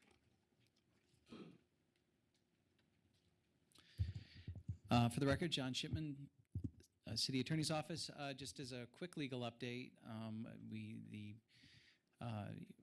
there was a request by the appellants, Scenic Nevada, to have the Supreme Court take another look at the order that they finalized several months ago, and essentially upholding the city's digital billboard ordinance. They heard argument on that in the form of legal briefs from both the city and from Scenic Nevada, and they decided not to have a rehearing on that. So at this point, the digital billboard ordinance stands and has been validated by the Supreme Court. If there's other specifics on billboard law or anything, I'm open to any questions on that. Madam Mayor, I have a specific question. Is there some reading that could be made somewhere in the series of decisions that, so the order was in 2000. When did the bank start? I think the bank started in 03, I believe. Okay, I'm so trying to between remember. 03 and 12, when the council did not, well, between 2000 and 2003, the council passed an ordinance that then they later clarified in 2013, right? Or 2012, the one we have today. There were actually, in part of my difficulties, there were a number of Yeah, ordinances yeah. that were passed. Well, so- here's the gist, the broad gist of my question.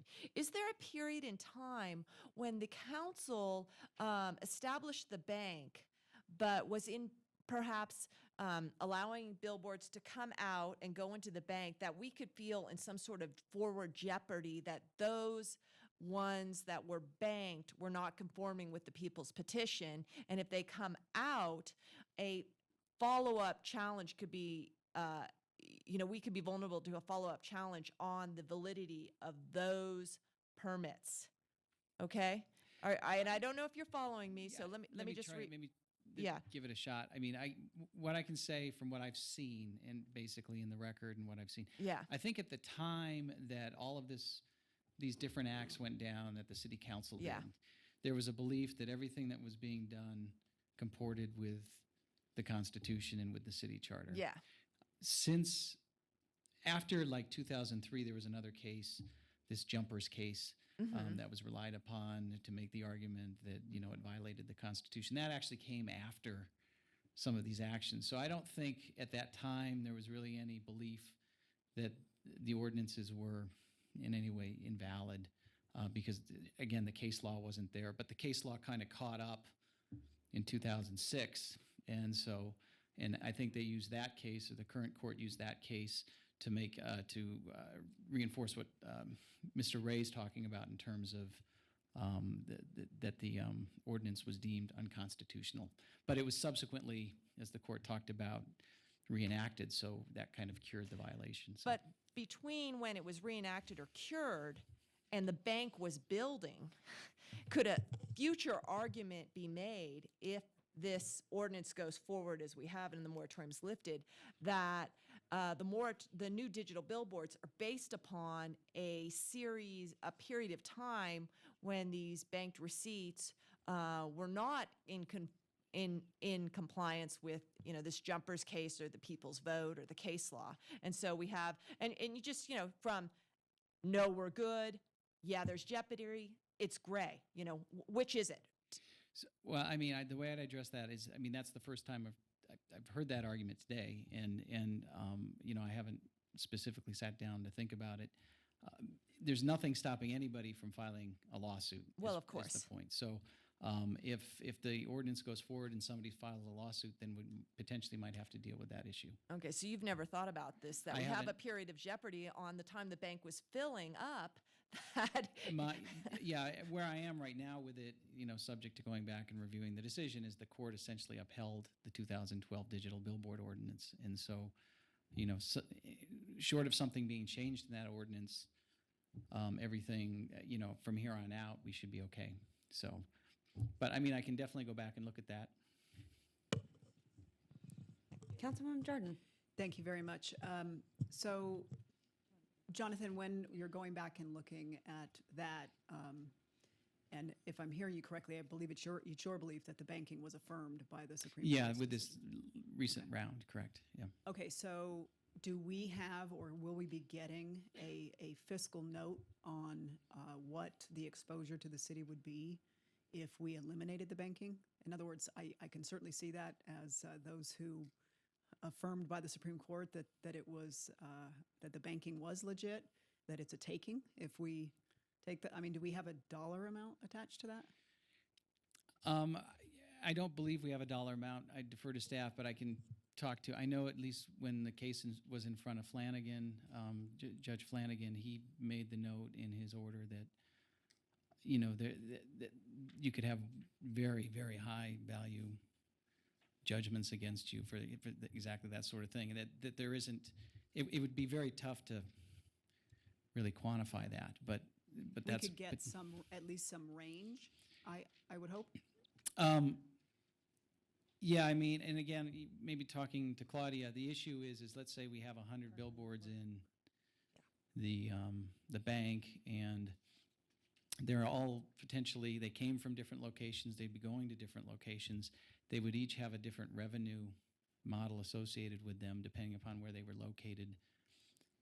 How would that be valued? Okay. So it's, I mean, it would have to be kind of on a case by case. It's not a one size fits all. It really, because it's property. I mean, it really I know goes it's down hard to the quantify, but there's. But that's there's definitely there's a risk. dollars attached to it. Yeah, there's dollars Okay. attached, and it's probably pretty difficult at this point to. If I may, say what the- following up on her question, so the digital ordinance didn't get adopted in 2012. The bank was established, what'd you say, 2004 or so? I want to say 2003. Okay, so if from 3 to 12, the bank was being built, but digitals weren't on the horizon, what was the bank being built for? What was it relocation or? I defer if Claudia might have some history there. So. Yes, it was for relocation. Oh, really? It was properties, either they lost their lease or the sign was in disrepair or so it's really, restructuring. it wasn't necessarily a regulatory scheme that, hey, you take this down and you'll get something in the future, because you No. didn't have digitals on the books to even offer that, state that was coming in. And we have Correct. the legislative authority to zone as we want, and within a zone establish uses as we want, and we've always changed around what uses we have in any given zone at any time, right? Correct. Okay. The discussion on digital billboards started in about 2007. 2007, and the bank had been built and was building Since at about that time. 2003. Okay, so that adds a little clarity, and I think is diffusing, the line of questioning she's going toward, which was, well, if we have this bank and it's just hanging here, and we adopt something where you don't have digitals on the back end, it's a taking. No, it's not. No, it's not. You lost your lease. You put something in the bank. Well, except we heard from our city attorneys that there is in fact value, and it was affirmed by Judge Flanagan. So what I'm saying is, without the full complement of that fiscal potential exposure to the city, I'm not comfortable without getting a full presentation and assessment of what those exposures could or may not be. I'm not comfortable with making those assertions as we sit here today. Well, but That's fine. I mean, I think the ask is for an economic modeling that doesn't exist in any regulatory framework ever, anywhere. But, I mean, I'm just trying to, for historical purposes, see where we were at with the bank, so. My line of questioning is to ensure when we take an action that we have protected the taxpayers of this community with that action and to better understand what the exposures are. That was my line of questioning, is to have a full understanding of what the fiscal exposures are to the city. That's true. That's fine. I mean, she can look at it that way. I'm looking at our policy and our core values, and maybe we'll get to that in a little bit. Okay. So any more questions on All that right, aspect? hold on one second. Okay. Okay, I want to remind everyone to be respectful of one another. I know this gets like a heated topic, but I just want to make that clear. The last time we heard this, it was a little tense. So Okay. remember the message today at public comment. This was about peace, compassion for one another. So anyway, on both sides. Got it? Okay. We're going to move on now. Councilman Delgado, I know you had some pretty good questions for, I believe, Jonathan Shipman. No, I did get some clarity through the questioning. Oh, you that, did? Okay. Councilwoman Reckes All has right. asked. Thank you. All right. Thank you so much. Go ahead. Okay, thank you. So moving on to more of where we are today and the ordinance that we have in place. So we have restricted areas of where billboards can be placed, and this is a list of where some of the restrictions are. The details are in your staff report. So the Truckee River, residentially zoned property, portions of McCarran, historic and conservation districts, as well as spacing from schools and residentially zoned properties. These are all areas that council in the past has agreed should be areas protected by the placement of billboards. May I ask a question on this? Sure. So since 2003, there's been a lot of rezoning. A lot of urban Reno has been deemed mixed use. Correct. Whereas before it was residentially zoned. Correct. So are there portions of urban Reno that, as we've done our rezoning, are now outside of the restricted areas that might have been in? No, the restricted areas haven't changed. They actually got more restrictive, I would say, when the Okay, digital billboard okay. ordinance came in Okay. a couple of areas. The ordinance reads that billboards are allowed in IIC, IB, AC, and CC, and areas now zoned MU that used to be zoned one of the other districts. So we actually go to old zoning districts to determine where the zoning allows for billboards. So we really kept it status quo. We Well, did. what about, we just passed a conservation district up in, say, Newlands. Is that a conservation district that would, have we added new conservation? We don't have a district? conservation district. We only have historic districts. Pounding and Wells are our only historic Oh, districts. so Wells Avenue Is area historic. has been protected Correct. since this has gone on? That's correct. Okay. Wells and Pounding. The Newlands, however, is going for the nomination on the National Okay. Register and is not Okay. a historic district. Okay. It doesn't have Okay. the zoning, so it's Okay. not really Okay. affected, but Okay. it's the difference of those districts. Thank you. Okay, we also have capped areas. So we have the overall cap citywide, and then these are areas that within these specific areas, we're not increasing the number of boards in these areas. So western portion of I-80, downtown, 4th Street, Mill Street near Renown, Wells Avenue, Midtown, and the North Virginia Transit Corridor. And what does the cap mean? The cap means, so if there were I-80 west of Robb Drive, I think there's 5 boards there now. It cannot exceed 5. But they can pull out of the bank and put all 5 digital if they meet the spacing requirements. If they meet the spacing. So They- we could they have wouldn't in 5. that one, but Yeah, but we could have, okay.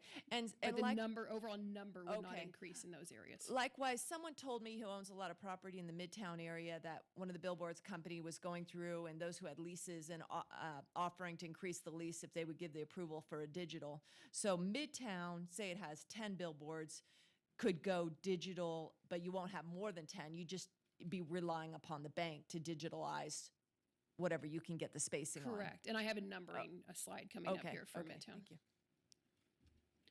thank you. So we did talk about, somebody did mention the exchange ratio. I think Saunders brought that up.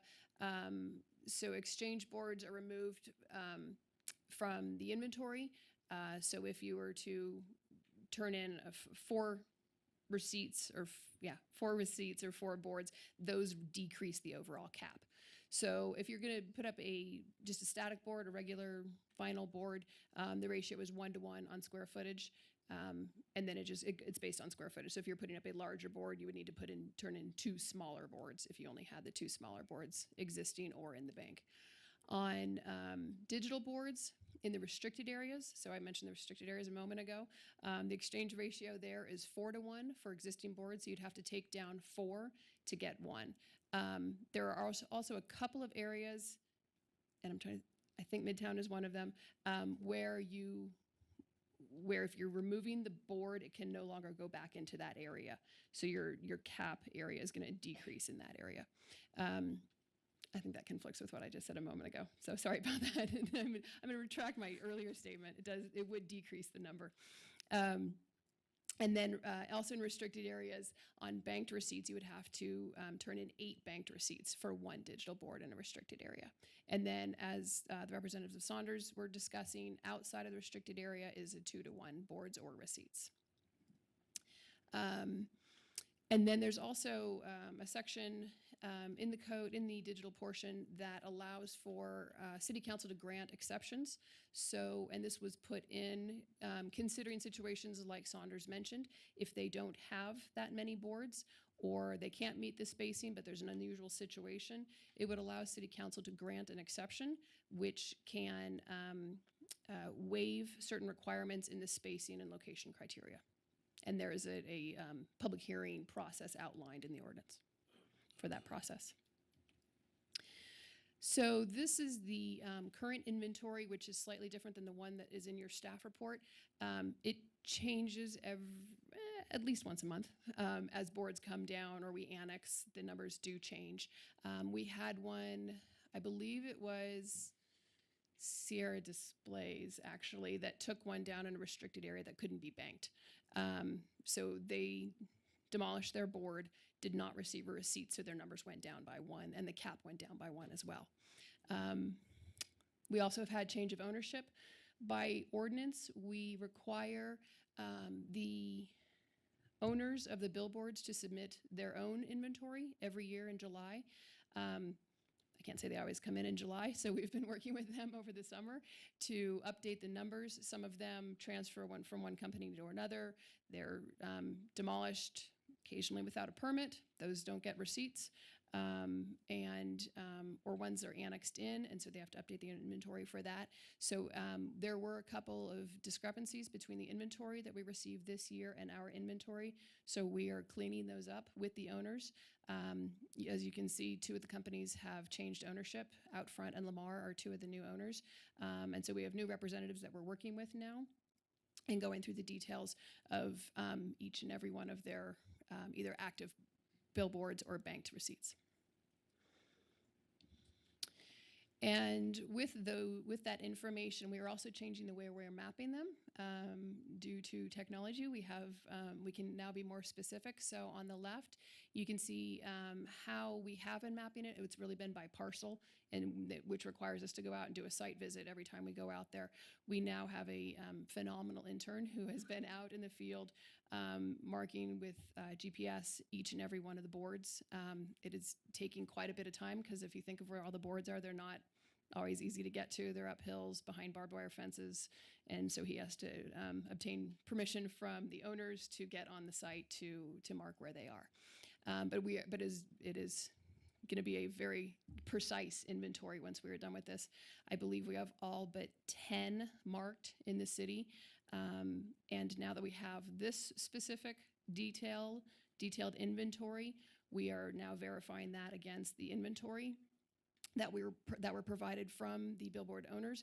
They're not matching. So now on the ones that don't match, we need to go back out into the field with the owners to verify the location. And all the billboard companies have been very helpful with working with us.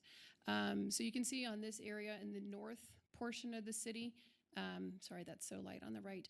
But all the orange is areas where billboards are allowed. So you can see quite a bit of the North Valleys. It is allowed. But if you look at where the boards are, it's really the southern portion. It's not up into the kind of Stead proper area. It's down further by Security Circle and Parr Boulevard, and not as many as it appears on the allowed locations. And then in the west, 3, 4, 5, 6, 7. I was 7. I was off by 2. So the billboards that exist in the west. Councilman Breckus asked me to do an estimate on a couple of different areas. So I looked at the Robb Drive to Keystone area along I-80 and looking at the spacing criteria, proximity to residentially zoned property, and I didn't check on schools, but I don't think there's any in that area anyway. I came up with about 3 would probably be possible between Robb Drive and Keystone, 3 digital boards. 6 in Midtown, and that's just spacing out along that section of Midtown. Mill Street between Kermit and Telegraph, 5 digital boards. 7 along Kitski between Mill and Moana, and 14 along Longley. Most of that is zoned industrial over there. We don't have, we have very few boards over there, if any. And this would be kind of in a perfect world for a billboard company if they had control of all the properties and all the billboards there and could control the spacing on all of them. This doesn't take into account existing contracts or any or leases that they might need to obtain. There's also the issue of the expiration of banked receipts. So any billboards, and this was changed when we brought forward the digital billboard ordinance. At that time, the expiration was 10 years for any board, for any banked receipt. If we had kept that in place at that time, they would have been expiring right when the ordinance was getting adopted. So we extended it out to 15 years to give time to adjust to the new ordinance. We also have, and then we changed that, so any board after 2012 would be granted 3 years in existence, and then it would expire after 3 years. Banked receipts began to expire last year. So we have had 2 or 3 actually expire. So they are, just by expiration of the banked receipts, they are starting to go away just by their expiration. That concludes, I believe, my presentation. Yeah. All right, Claudia, good job. Thanks. I think that very, very good job. I thought you did very well explaining it. So this one is so difficult. A lot of moving pieces, Yes. right? And I've always said that I'm a proponent of billboards. Now, before everyone gets crazy here, in the right areas, I've never approved one out in our scenic areas. I think they're appropriate in certain places. The ones I'm going to be honest that I have some heartburn over is digital, and digital because I think it can be incredibly distracting, and it's flashing, and I think people tend to sort of slow down to kind of read it, and so it's concerning, you know. And then part of me thinks, you know, is there some way to get there with like taking down all the billboards in Midtown and maybe just putting up some digital in certain areas, or is there some other way to, I mean, this is, it's complicated. But the other thing is, I think the council needs to take time to really kind of look at this. We also have other council members that aren't here at this time, so that also is a challenge. But I think we need to be very respectful. I think Councilwoman Jardin had some very valid points. And then obviously Councilwoman Breckus, I think you have valid points. So I don't think that this is that cut and dry. I think everyone cares about, you know, the scenery of Nevada and our city now more than ever. So I don't think it's something that's, you know, there it is. So anyway, okay, I'm going to take questions from Councilman Delgado. Thank you, Madam Mayor. Exactly to your point, it's very complicated. A lot of history to this. Yes. And I think to your point, we want to see a beautiful scenic, especially with technology. So my questions were is, if the ones that are currently banked, you have expiration dates on a few of them, are those ones, do they have the option of going and putting static billboards up now?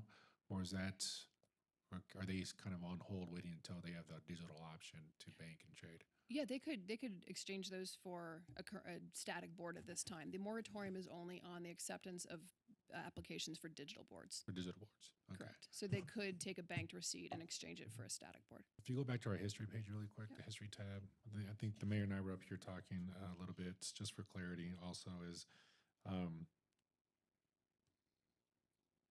this, the council adopted the ordinance to allow digital boards. Can you talk to us a little bit more, add a little bit more to that in terms of what the ordinance, a little bit more information in terms of what it all included or what it meant? I know you went through a little bit more in this, but to just summarize it, so the digital billboards, they went in 2007, said they're allowed all these places 2-to-1 if it's outside of the restricted, and 8-to-1, et cetera, and currently the court says we're good with that. They said we are legally okay with doing that. Is that what I'm hearing? Correct. So it did. We had one little line in the ordinance that said the direction that the light needed to come from the board had to be onto the board, not from the board, which didn't allow for digital boards, obviously, because the light comes from the board on the digital board. And so with that, once changing that we'd had to look at the brightness, the location, the flip time, and then the exchange ratio also, because the ordinance was adopted with an 8-second flip time. So every message has to stay up for at least 8 seconds. So in theory, that's more than one message on there at a time. Gotcha. It was the concept at the time that if you've got more messages up there, then that would equate to more than one static board, which is where the ratio came from. We looked at the restricted areas, and the goal in the restricted areas was to reduce the boards in those areas overall. And so we do have restrictions with related to brightness, to flip Yes. times and everything else. And that was made with all different parties, all different stakeholders during that time? Yes, I'm trying to think if any, I think Ryan and I were probably the only two that were in it from the beginning. Oh, and Robin also. I think we're the only two of us that were working on it since 2007. And the race, of course, I'm sorry. But I meant on the billboard industry, going through the details. So Scenic Nevada, but the it billboard was- industry, ourselves, we're all at the table coming up with these Correct. different. We had numerous neighborhood meetings, probably 10 versions of the ordinance over the 5 years, going through it, trying to settle on that lovely discussion of nits versus foot candles and spacing criteria and flip times and on and on. Numerous meetings and numerous versions of the ordinance. And what we ended up with from the council in 2012 was that compromise between all the parties. It was, well, I'm not going to say it's a compromise where council thought that it was the best way moving forward was the spacing criteria, which was 750 from any board, 1,000 from between digital boards, 8-second flip time. I believe it's a 0.3 foot candle measuring at a certain distance from the side based on the size of the board. Okay. And then the spacing criteria. I lost my spacing criteria. There we go. And last question, maybe Mr. Shipman, you can answer this for me. Thank you, Claudia. Is the argument that Scenic Nevada currently had shared during public comment? Can you speak to that, please? I think that shows me. I'm just a little confused about what they're claiming and then what our position is. I don't have like an answer for you right now because I'd have to go back and look at that. I mean, I think I understand what their argument is. Again, it's my position without looking at the order right now is that the digital billboard ordinance is valid. And so, and I think Mr. Ray's argument goes to the banked receipts. So I'd have to go back and look at that and determine, what the scope of his argument is and whether or not we feel that it's, it has merit. So that argument wasn't made during the court with the Supreme Court? I'm not. Some of this is starting to, fade from memory because it's been a long period of time, and I have to go back and remember what exactly was argued, what wasn't argued. I can certainly do that, but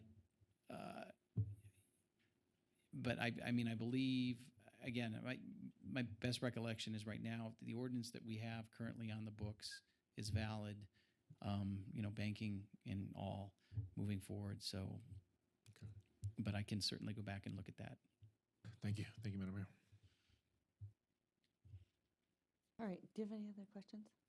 The other thing is that I think, again, because it is confusing that, possibly extending the moratorium so we can cite good policy. That's the other thing, is that I want to make sure that we're doing this correctly.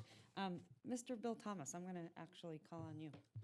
So I just, one thing quickly, because Claudia made a comment that I wanted to make sure we get clarified on the record. It's my understanding that if you have a static billboard that's in the bank, you could take that static billboard and construct it as long as it met all the requirements of the off-premises code ordinance. In other words, spacing and things like that. So it doesn't, a banked sign does not have to replace an existing. Bank sign doesn't have to place certain existing. You can take a banked receipt and construct A new board, a new board representing an old board that was removed, as long as it meets all of the zoning criteria. I have a few questions. Councilwoman Breckus. I want to thank you also. This was my L item, and I want to thank you, so much for doing just a really deliberate job. And it's just, I've always struck time and time again at how complex the ordinance is that we landed with, and how long the history's been. Question number one is, there's a couple developers who I know are rather proud, both of the investment that they made in our community and the fact that they've eradicated billboards. Bernie Carter, Kelly Ray, when they do a project, they take down billboards because they see a higher and better use on their property. What happens with those? They're just gone, or do they go into? It is up to the owner of the billboard. Okay. So in some, and if you remember under the, on this one, we've got the other and unknown. There's a couple parcels out there that are just, they're not owned by Lamar out front or anybody. Somebody just owns a piece of land that happens to have a board on it, and they don't really know what to do with it. So we have those. They typically won't bank them. Okay. But the one, I do remember, I believe it was Clear Channel owned the ones on the convention center parking lot expansion area. Those were banked at that time. Okay, but maybe Kelly Ray and Bernie Carter are just like. It depends who has the contract on the board, not the owner of the property. Okay, and so that's helpful. Another question is, I've heard Saunders, which actually, again, the complexity disputes the number in the bank, and it's not lost on me how administratively taxing this has been on our community development department that could be doing a lot of other things for us to move our community forward. But I've heard Saunders say that this is an anti-competitive ordinance, and that's maybe part of the complexity from their perspective. YESCO contributed some documentation in the record. Were they opposed to this ordinance also? I had a hard time understanding what YESCO's statement was. Did you see I don't remember Did you YESCO see the being letter? opposed. I was confused by it too. I think that they do not want us to lift the moratorium, which to me implies, I think that they are along the lines of Saunders and finding it, and I'm seeing nods, finding it an. Okay, so thank you very much. We won't call you up. It's just we know that we have two companies that find this an anti-competitive scheme, and that offends, to me, it's always been a problem for me. I know zoning. I've worked in zoning my whole career. Prior to coming on the council, and I find it offensive when zoning regulations are used in a competitive manner for one business or sector over another. It's distasteful to me without a policy basis, and I didn't see one. So the other question, just the final question is, could you revisit, or one of the community development staff revisit the guiding principles that we've adopted for our master plan going forward to help?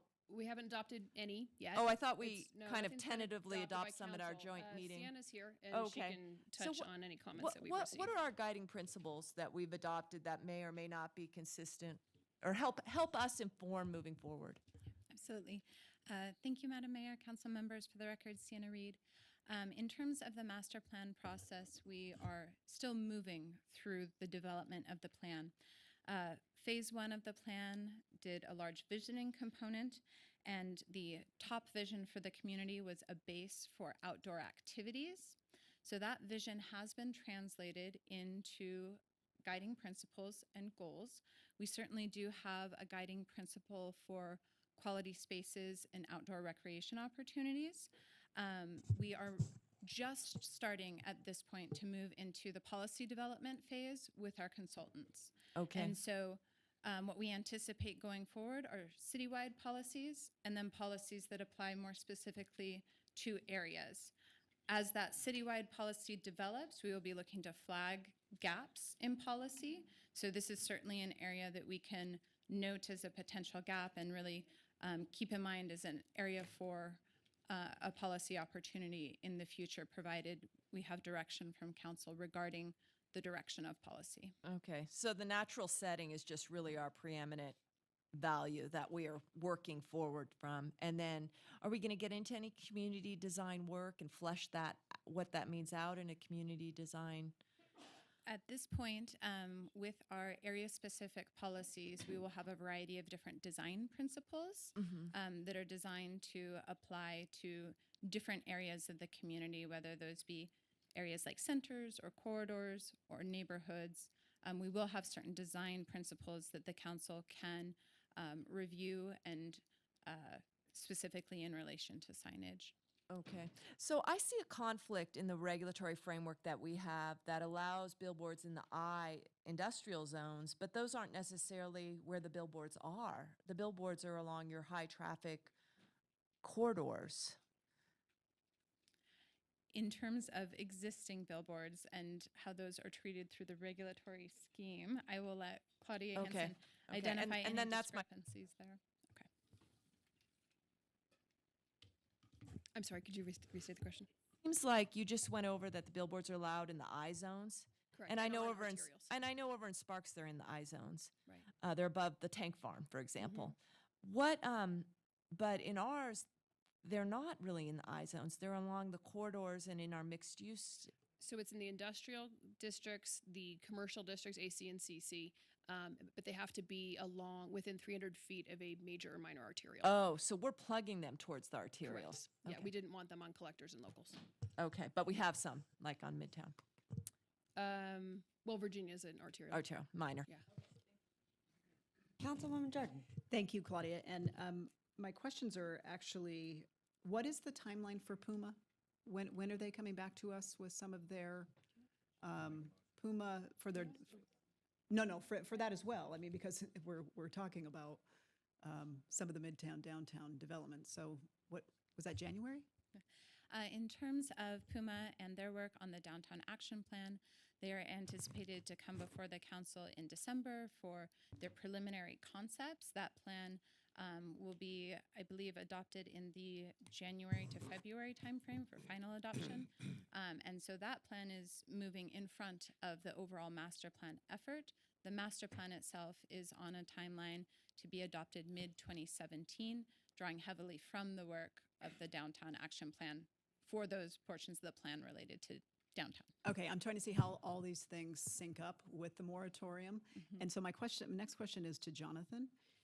Jonathan, some of the things that I still don't have clarity on is our legal department's full interpretation of the banking and the potential risks therein.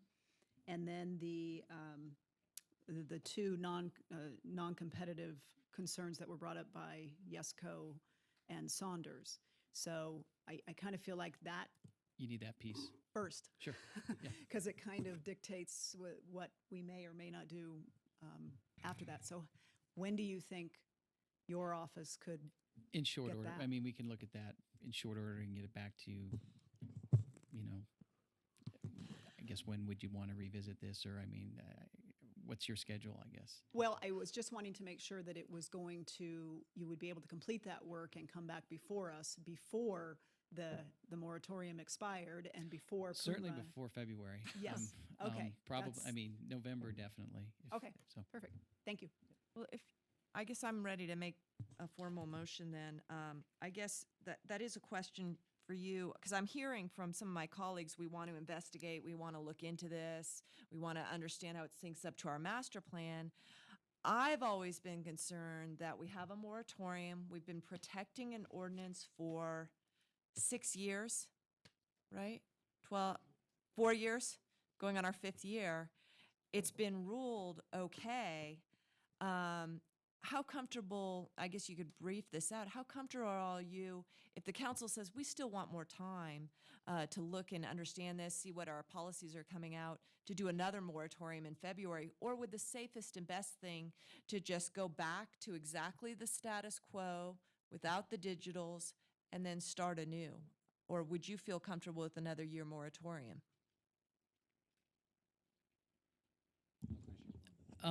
I would just be a little comfortable if you're talking about repealing the ordinance. Yes, repealing it and going back to what's described as the conforming ordinance. I'd be uncomfortable with that as kind of an interim policy decision. I mean, if that's where you wanted to go at the end of the day, I'm fine with it.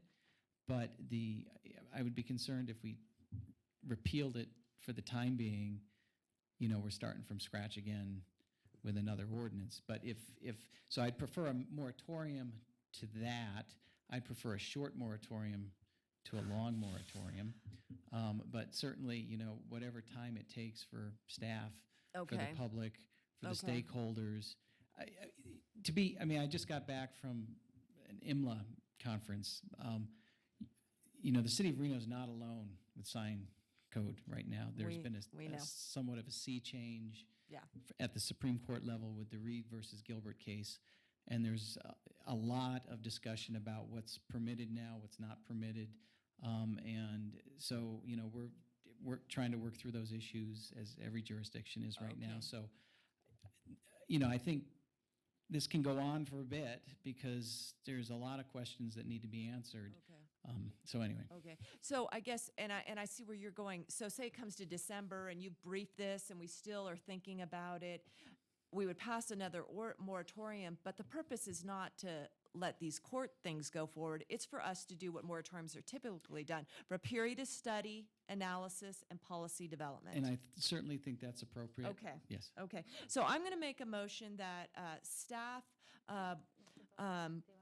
brief us legally on the issues that have been raised related to the bank, the anti-competitive claims, and what was the other one? I guess those were the court record on the. I think. Well, what I heard was long or short moratorium, and I think we just talked that through. So. Okay, yeah. So those 2 points, and then bring back to us in the December month for consideration and discuss Actually, maybe the second meeting in November. Bring to us some options to give you direction if we're going to bring it. I'd like to see us adopt a moratorium by the close of December if the expiration date is February 1. Does that sound reasonable? Because we don't want to get caught with the moratorium expiring. Mr. Thomas.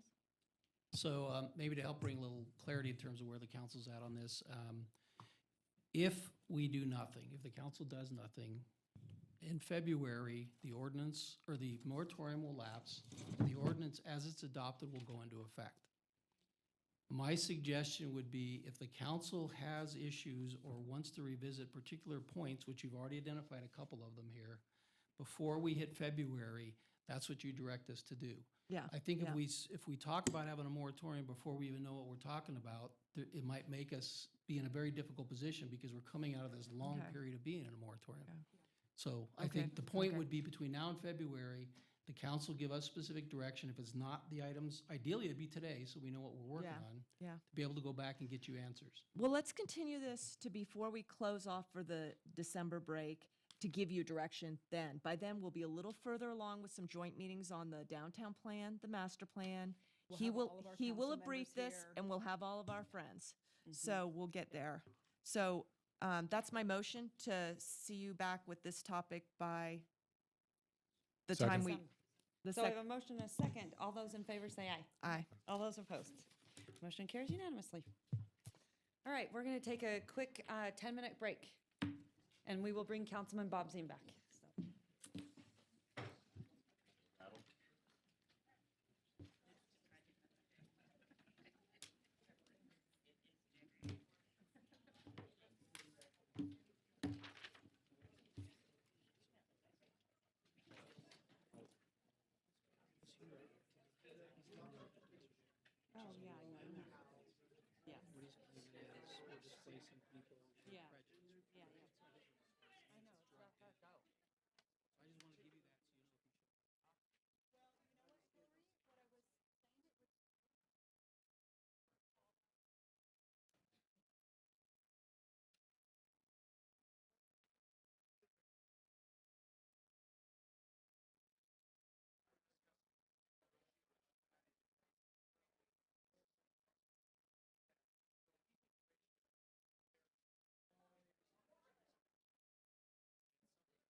Clerk.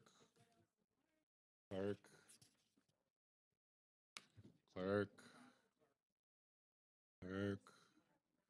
So we'll do H7 and then J4.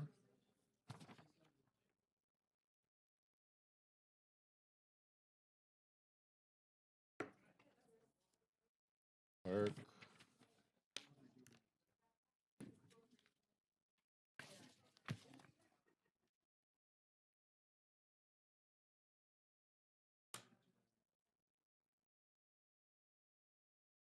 Oh.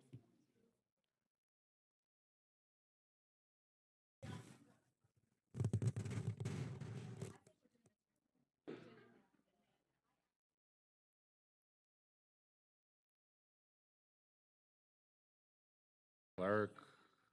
Clerk.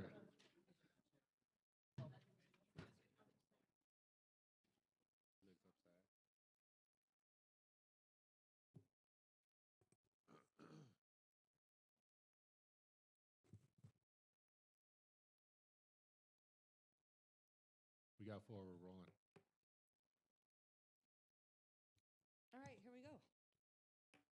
Madam Clerk, we are going to jump around again. I know that there are people in the room that have to catch flights. So I actually want to skip over to item J7. And have a staff report from Kelly Lehrman. Matter of fact, before we do that, Madam Clerk, do you have any public comment on this item? I have no public comment on this item, Madam Mayor. Okay, thank you so much. Thank you. Good afternoon. This item is for your approval to contract with an executive recruit firm for the sourcing of a new city manager. As the staff report says, I used the L item approval to do some research. I found 3 firms that seem to meet our basic needs, and of those 3, found one, Ralph Anderson and Associates, who I believe will meet all of our needs the best possible way for the city. So this item is to request your approval to contract with them. I do have the possible account manager here, if you have any specific questions. All right, thank you very much. Okay, so that would be great. I think we're all going to have some questions for him. Okay. I'm going through this currently at the RCVA. Yes. And I want to understand the process of how exactly what that scope is. Does this firm go out there and literally, scour candidates from all over the country? And then one of the things that happened at the RCVA is how does that come in when there's a candidate that's not brought in by that firm? Ooh, that's an interesting question. So we actually, I think, had 2 candidates like that. So then it poses a little bit of a challenge. So why don't you come up and and you can explain, I'm sure you've had that happen before. If we can have that overhead, if that's possible. And this is Greg Nelson. He is the senior consultant with Ralph Anderson and Associates. Hi, good evening, Madam Mayor and Council. Thank you for the opportunity to answer your questions, and I look forward to this. On the overhead, I have prepared the 8 steps of a typical executive search for a city manager, and I really wanted to talk about those steps and walk you through them, including I just penciled in some opportunities for community engagement because I know that it's going to be an item of interest in Reno. From doing these types of searches before, certain communities, especially university communities, tend to be more highly engaged with the community, and we tailor the search to fit your wishes in that regard. So step 1 of the search would involve reviewing the project management, and basically designing the search. Every search that we do for our clients is different. No 2 cities are the same, and nor should the searches be the same. In step 2, we develop the candidate profile, the position profile, and that's really trying to identify what you're looking for in terms of your next city manager. Not just the qualifications, but the experiences, the skill sets, the types of leadership styles, and what is going to be the right fit for you. Because again, what will work in Reno may not work in another city and vice versa. And so it's critically important that we identify what will be a successful candidate in Reno. Penciled off to the side are, I wrote in stakeholder meetings, and this is a very common opportunity for us to include a lot of voices into what will make a successful city manager recruitment. And stakeholder meetings are a very important part of that, oftentimes internal with department or city staff and employees, external with community members, the university community, and really I'll listen to you on who those stakeholders should be, but we include all of that in the profile. Once the council approves the profile, which is embodied in a recruitment brochure, we begin the business of recruiting.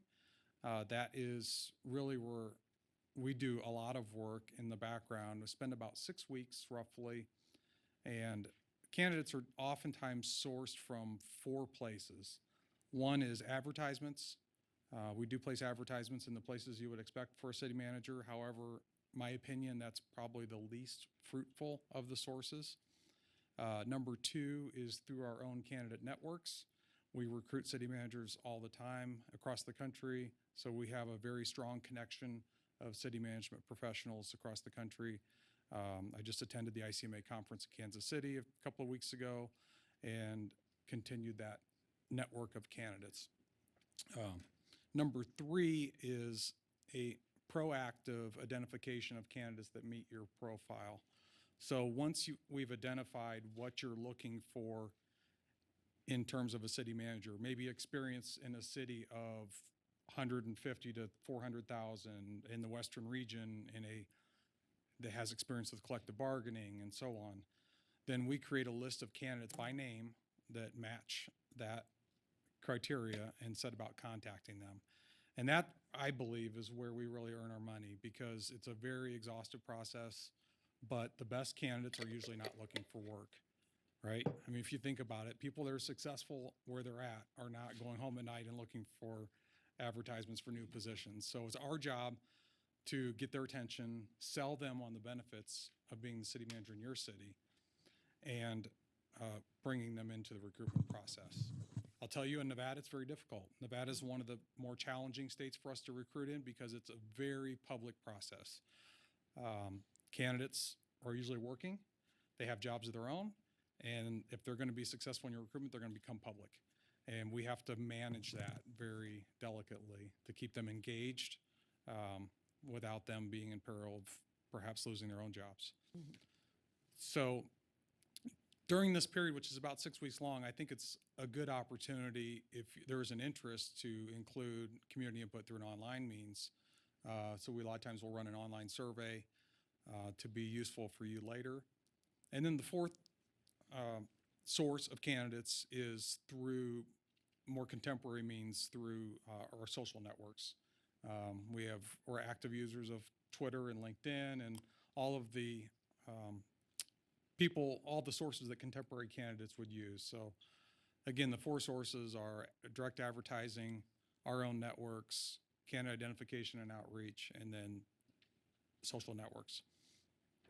At the end of that period, I come back to you as a council and present to you the candidates and my recommendations, who I believe fits your candidate profile.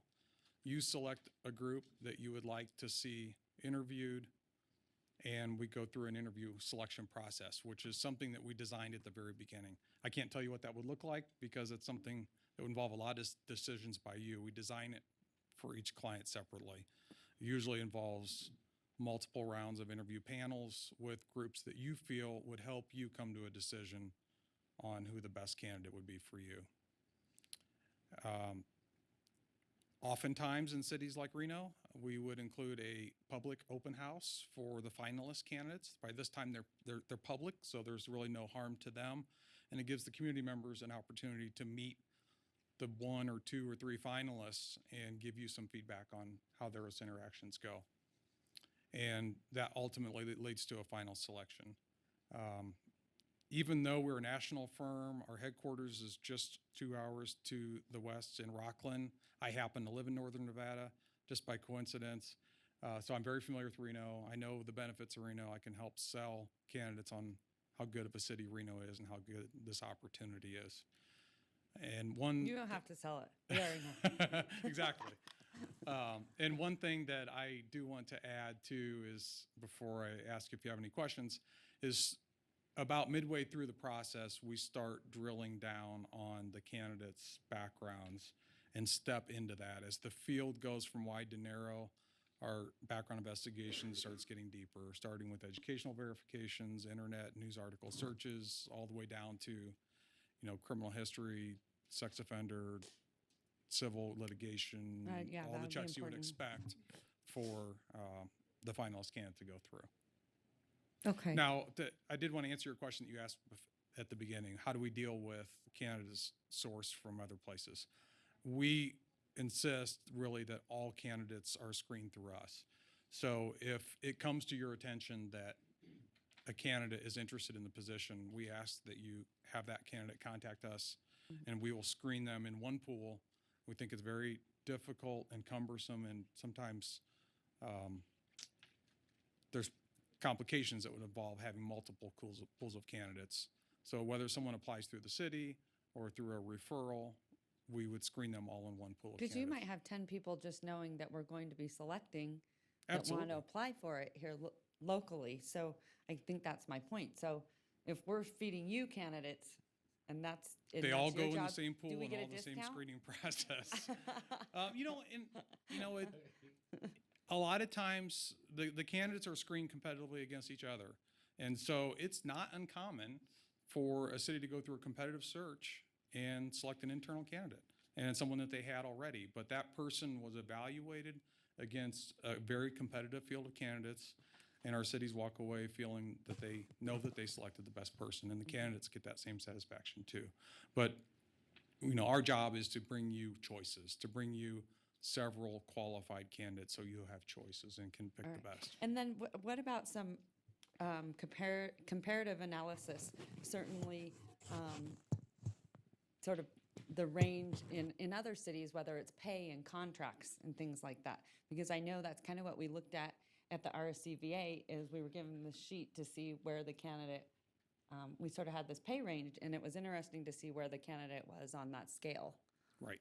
So at the beginning of the recruitment, I would give you advice on just our experience in the market and what the candidate market looks like and how you are competitively compared to other similar cities.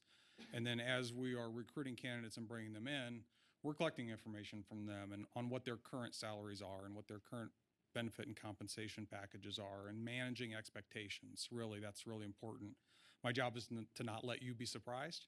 And so, if we go to the end and a candidate declines and says, the salary package is not good enough, I've failed you, because that's an expectation I should have managed at the beginning. So we make sure that they are in line with what you're looking for and what you're willing to offer. Mm-hmm. And then what about how many candidates will you bring forward? And it is hard to do this process, and I understand from just going through it that because of open meeting law that we have to make these names public, and some of them are already in jobs like you explained. But they sort of whittled it down, this blind trust to one candidate, and then brought forward only one.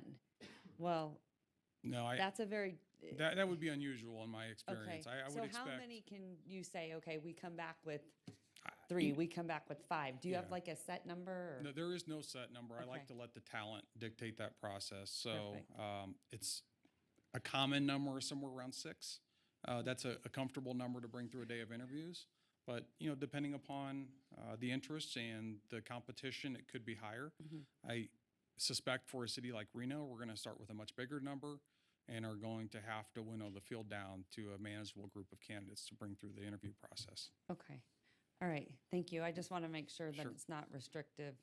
And I think it's important for council to really get a good feel for who these candidates are. Yeah, So- again, the idea is for you to have choices of several qualified candidates. Okay. All right. Thank you very much. Councilman Breckus. Thank you. Thank you. Welcome aboard. Looking forward to this opportunity. Thank you.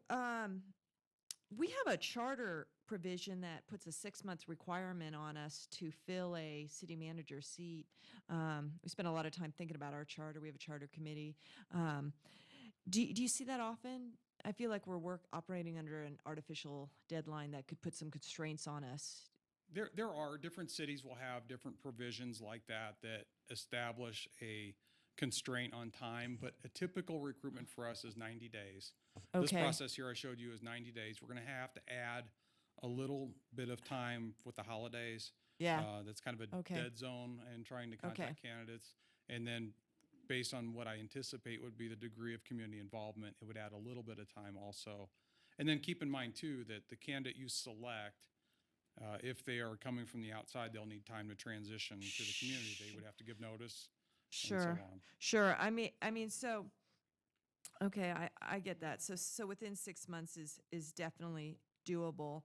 What is the environment right now for recruiting city managers? I appreciate your comment about Nevada, but in general is the environment?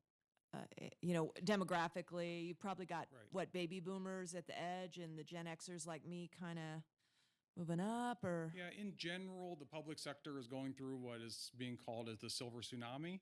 Uh-huh. We have a lot of people that are reaching retirement age, and there Uh-huh. are probably more retiring that are coming in. Okay. But we're still having good success in the city Okay. management area. Okay. Some other fields are more difficult. What about our Nevada PERS situation?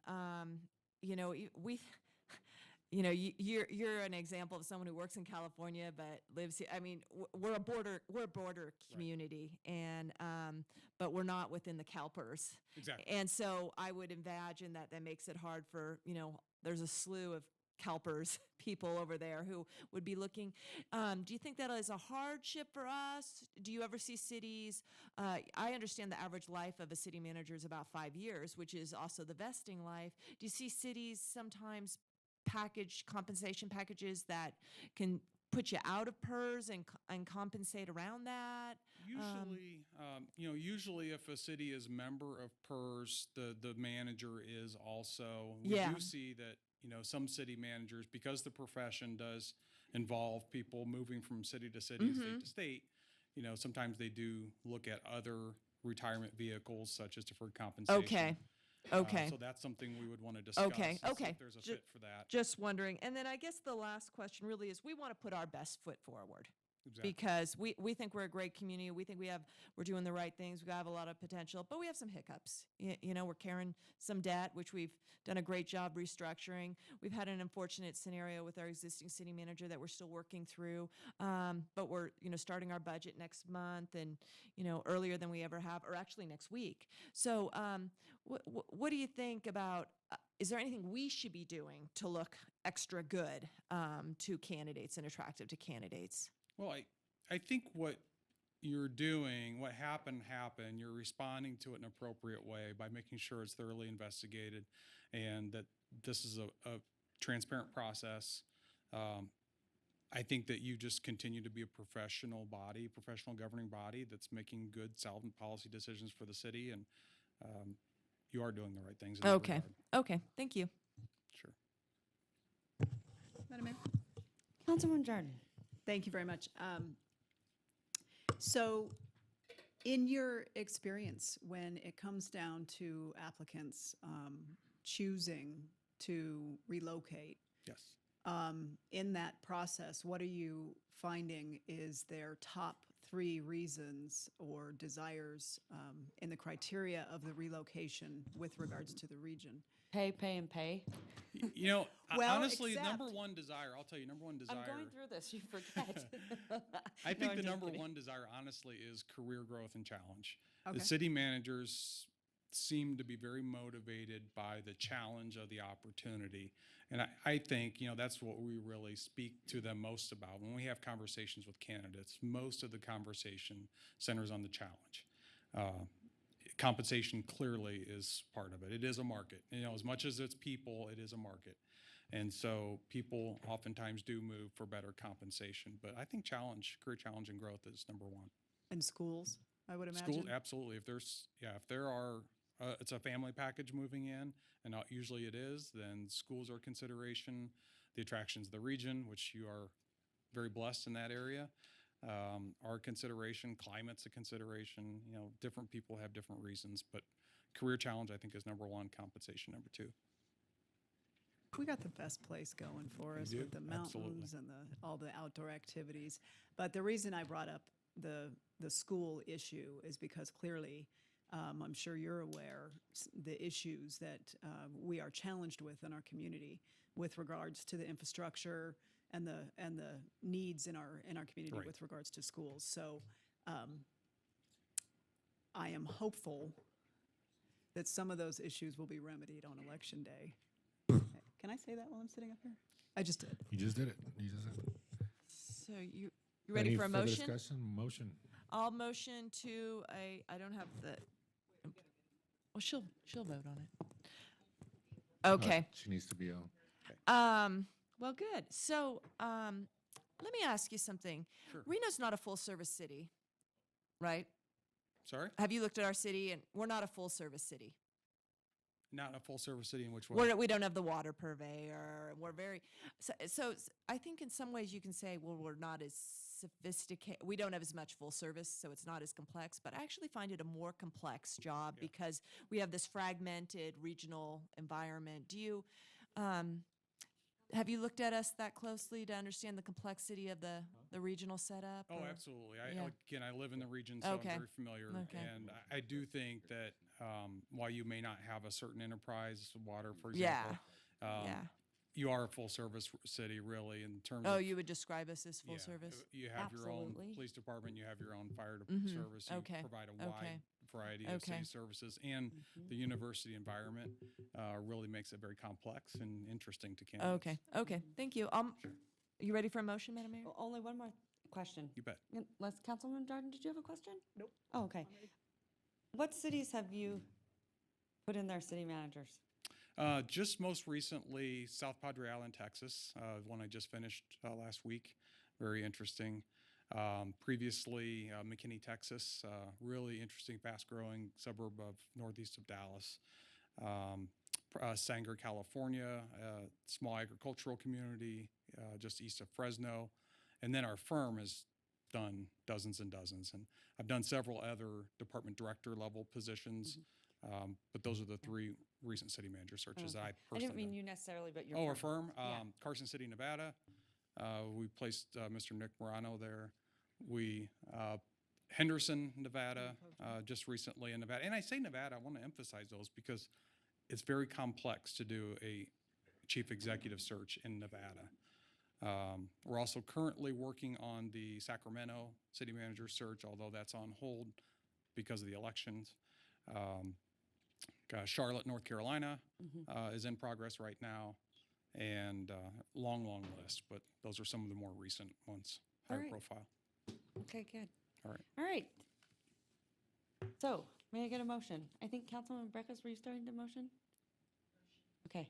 Second. So I have a motion and a second. All those in favor say aye. Aye. All those opposed? Motion carries unanimously. Congratulations. Thank you. Thank you. Look forward to working with you. Likewise. J4. Okay, we are moving around a little bit. We are going to go to item J4 and then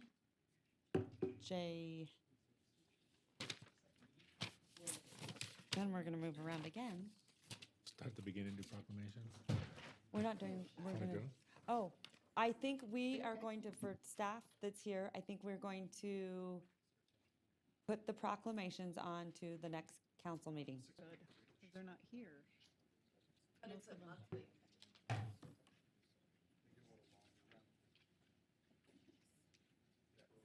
Whatever you guys want to do, I'm good with. I think, I feel bad that the people aren't here. Okay.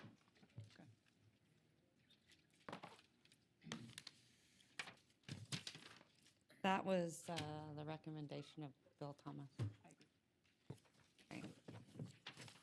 Proclamations will be continued to the next meeting. Yes, sir. We need a motion for that, or is that okay? I don't think we do. There's no action on those items, so.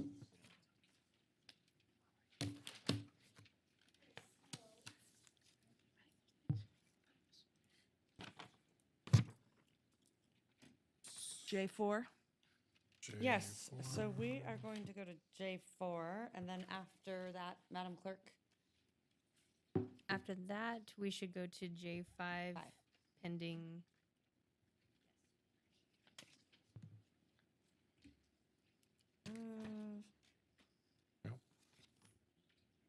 Yep. I want to give everyone a heads up because today our agenda has really skipped around a lot. So, You know what? Could we go to E10? Is it E10? Quickly, and I'll make a motion to approve E10.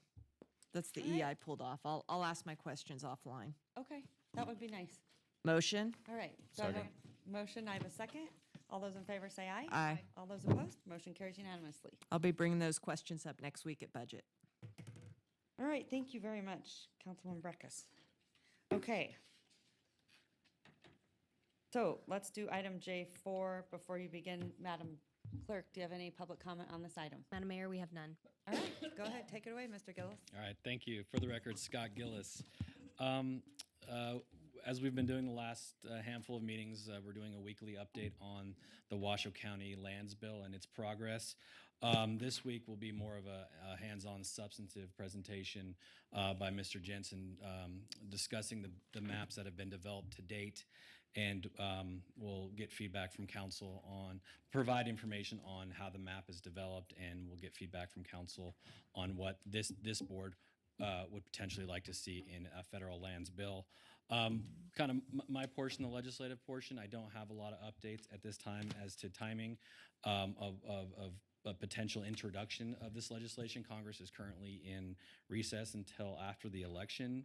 I'm been made aware that Washoe County is looking at having another public outreach event. I don't know if that's a workshop or a hearing at this point. My last conversation with the county was on Friday, and the details weren't finalized at that time. We have here today to assist with Mr. Jensen's presentation is Bill Whitney from the county, who's graciously given up his time to come in and answer the council's questions and provide some feedback on some of the decisions that have been made to date on the maps as they currently exist. Who made requests, why they made requests, what are the motivations to the extent the county and Mr. Whitney know. So he'll be able to answer those questions and fill in some of those details we don't have to date, and he may be able to speak to the county's public outreach process going further. So with that, I will turn it over to the people who actually know about the maps.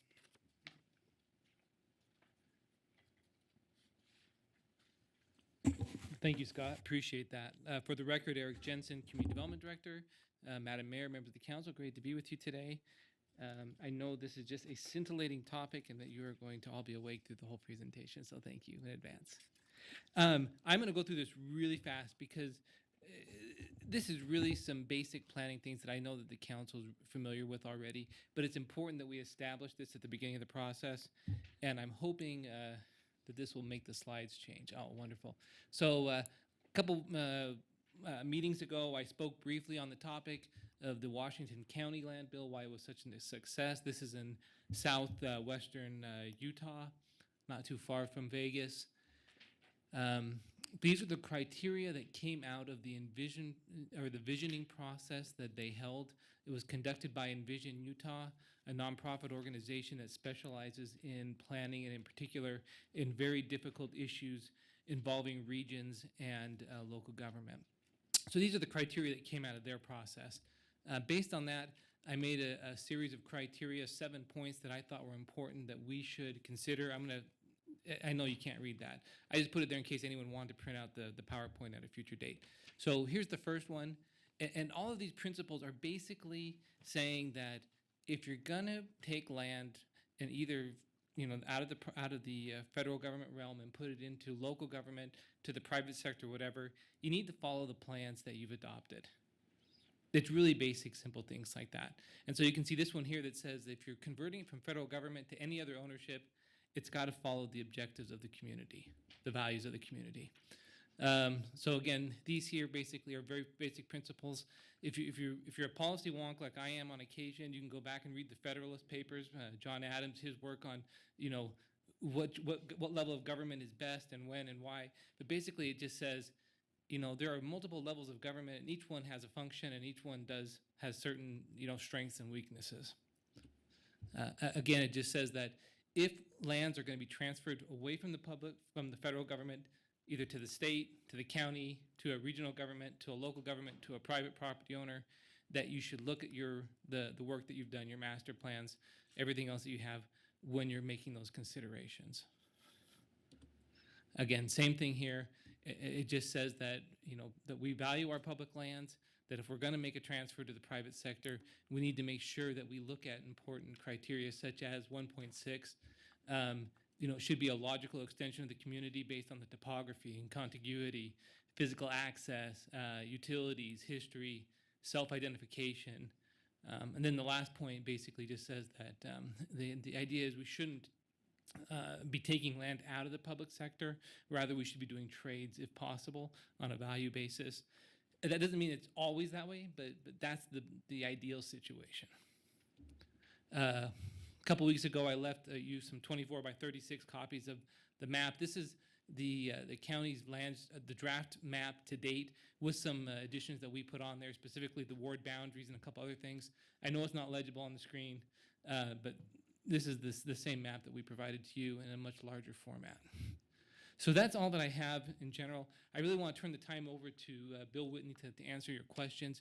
But what we plan to do as a staff now is we plan to go back, take that map and other maps that we have and apply those principles that we just showed you, and then come back at a future date with a map that incorporates those principles in a graphic format so you can look at it and say, okay, these are the areas that we as staff think are the most important ones, and we think it should go to this person, this person, this person, or we think it should stay in federal control. We don't think it should change.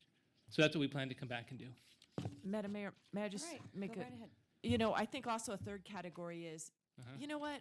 It's just not right for us to make a decision. We got to get further down the road on our Imagine Reno and our regional plan.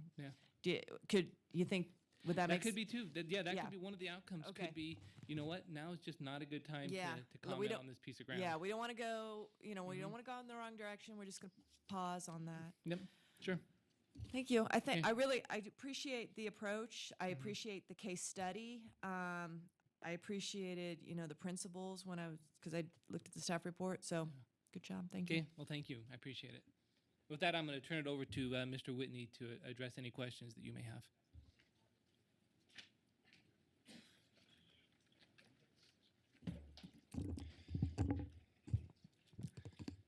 Good afternoon. For the record, Bill Whitney, Washoe County Planning and Development Division Director. I don't have a prepared presentation. I'm here to answer questions that you might have about the maps or anything that you might have, and hopefully I can answer them. Hi. All right, Councilwoman Breckus. Okay, you know what? Number one is I heard from a member of the tribe, and I'm talking about the Reno Sparks Indian Colony tribe, that their bill has already been signed. That is correct. It was just a week, or maybe a little bit more than a week ago, the Native Nations Act passed. Okay, so we're happy for them because they are, our residents, and they're, expanding their a long sought out goal. But can the lands that they are in that bill, can they get erased on future maps that we see? That's not necessarily to you, but to our staff, because it's immaterial, and I hate to see the issue confused. So that's one request. Second request is I sit on Tumwa, and I guess when this was all being worked out early on, there was someone, I don't know if it's county staff, going around to different people, agencies, saying, do you want this property, this property, this property, or tell us.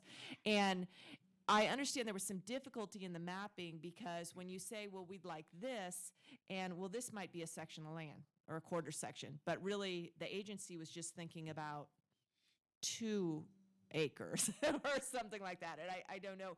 So is there something that's getting drilled down further along? Because the maps are reflecting existing parcels, right? Councilwoman, that is correct. And if I could put up one of the maps, I could show you exactly what you're talking about, the changes. Can I project? Okay. Just as an example. So, first of all, the tribal lands, our county commission, and Commissioner Herman is here today also behind us. The county commission made a promise to both tribes, the Pyramid and the Reno Sparks Indian Colony, many years ago that if we ever did a lands bill, that we would include lands that they desired to expand Okay. their reservations or their holdings. We did that, and those are on this map. What will change now is, since their bill passed, we will take and not really take them off, but we'll change what they look like. So Okay. that whole piece there will become pink. Okay. The pink rectangle in the middle is what they had prior to Okay. that bill just passing, Okay. Reno Sparks Indian Colony. Okay. Right there in the, my finger's bigger than the thing. Okay. That's right there is what they have. This is what has been added since that legislation passed. And the tribe, the pyramid tribe, is this piece here and some pieces up in here. Okay. Okay. So, yeah, those won't be land transfers anymore because they're done. Okay. Now, your other question has caused me many, many phone calls and emails, and that was just a coincidence of timing. When we went out to the different entities in our region and said, are there lands that you need for public purposes that you'd like to see transferred from federal ownership? They said, yes, here's a list. And those were parcel-based, those lists at the time. And they hadn't had time yet when we did the first maps to get us the better data. So we said, okay, show us the parcels. And we ended up with a 6,000 acre parcel that was this whole section right here. And now that the map's been refined, it looks like this shape okay. here. Okay. And that is, Tumwa is requesting that area for an aquifer recharge area in the Okay. future. Okay. And then down here, right in here in the Mount Rose area, they needed like 2-3 acres for a tank or a well site. And the parcel down there was huge also. So they've gotten us that better information. We're refining these maps all the time as we get better data. Okay. Thank you. That's very helpful to start pursuing an analytical, allows for us to come to decisions of where we're at. And I appreciate also the input. We've received a lot of input from other groups that you're participating with the Sierra Club and other groups that are, have they written you the same letters that they've written us? I do. I'm sure I have the same letter you do. Okay. I have met with the Sierra Club folks quite a while ago. Okay. Thank you. All right. Any further questions from council? Seeing that there are none, Councilman Delgado. Thank you, Madam Mayor. I appreciate the information that Mr. Jensen presented to us, and with those action items and that being said, I move to approve All those right. recommendations. All right, thank you very much. So I have a motion to move to approve. I have a motion and a second. All those in favor say aye. Aye. Aye. All those opposed, motion carries. Councilwoman Breckus? Nope. What are we moving on to? Is Mr. Bob Zine back yet? J5. He is not, and I know he desperately wanted to be here Well, for J5. Let's take 5 minutes. Can we Maybe. take 5 minutes then? Maybe he's back there. Want a J5? Or? Want 5 minutes? Yeah. All right. Quick 5-minute recess. All right.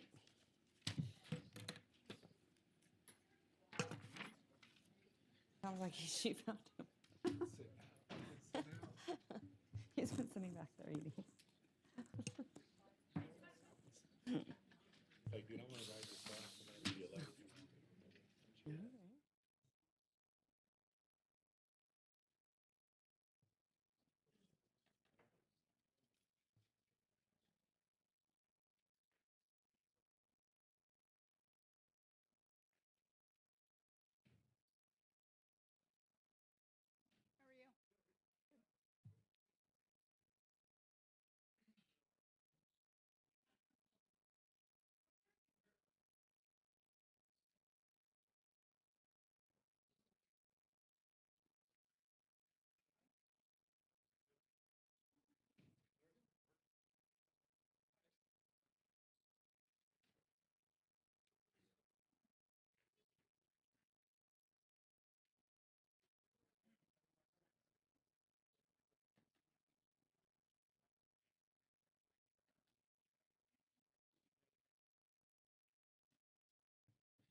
meeting back to order.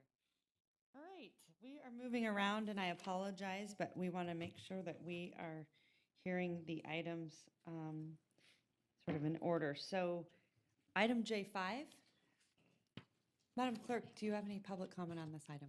Yes, Madam Mayor, Rick Kazaza would like to speak on this item. All right, great.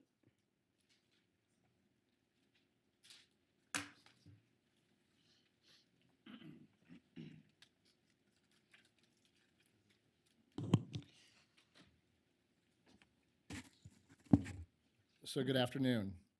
I am Rick Kazaza. I am the treasurer of Shoppers Square Shopping Center. As you all may know, Shoppers Square is located directly across the street from the former Park Lane Mall site. Shoppers Square will be 51 years old this year. The property's been in the family about 120 years. Dad was born on the property, and he would have been 90 years old this past May. So we've got a long, rich history in the valley and at the corner of South Virginia and Plum Lane. Shoppers Square is about 19 acres, and it's what's left of 146 acres that my grandfather once owned that basically went from Plum Lane in South Virginia to Vassar Street and to Kitski, so in an irregular shape. So I'm here to support the project. We've waited a long, long time, actually about 3 remodels of Shoppers Square for something to happen across the street at Park Lane.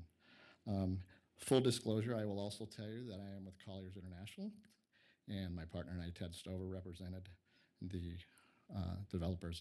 new developers of Park Lane. So I have to disclose that as well.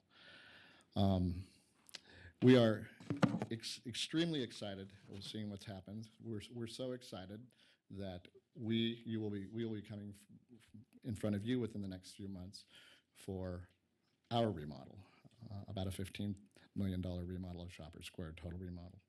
So, Boom. So yeah, boom, the bottom of Midtown.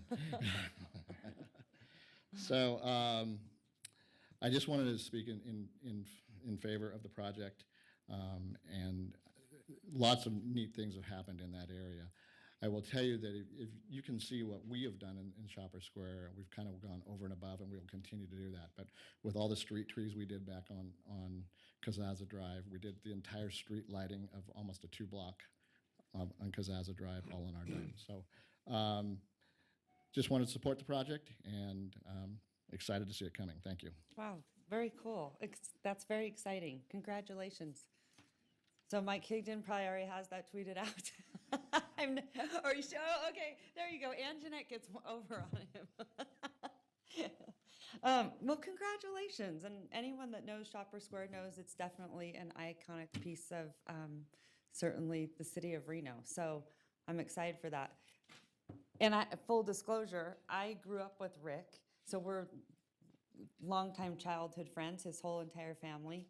And so it's just kind of exciting to sort of watch, that all play out. But I remember going there as a little girl, and wasn't it Shakey's that was there? What was it? Straw Hat, right? And I loved it.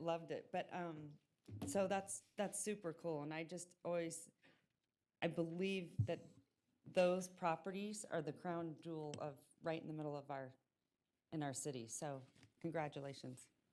Awesome. All right, any more public comment? Madam Mayor, we did receive one public comment online from Marilyn Miller, who is not in support of the item. However, we have no further public comment. All right, thank you very much.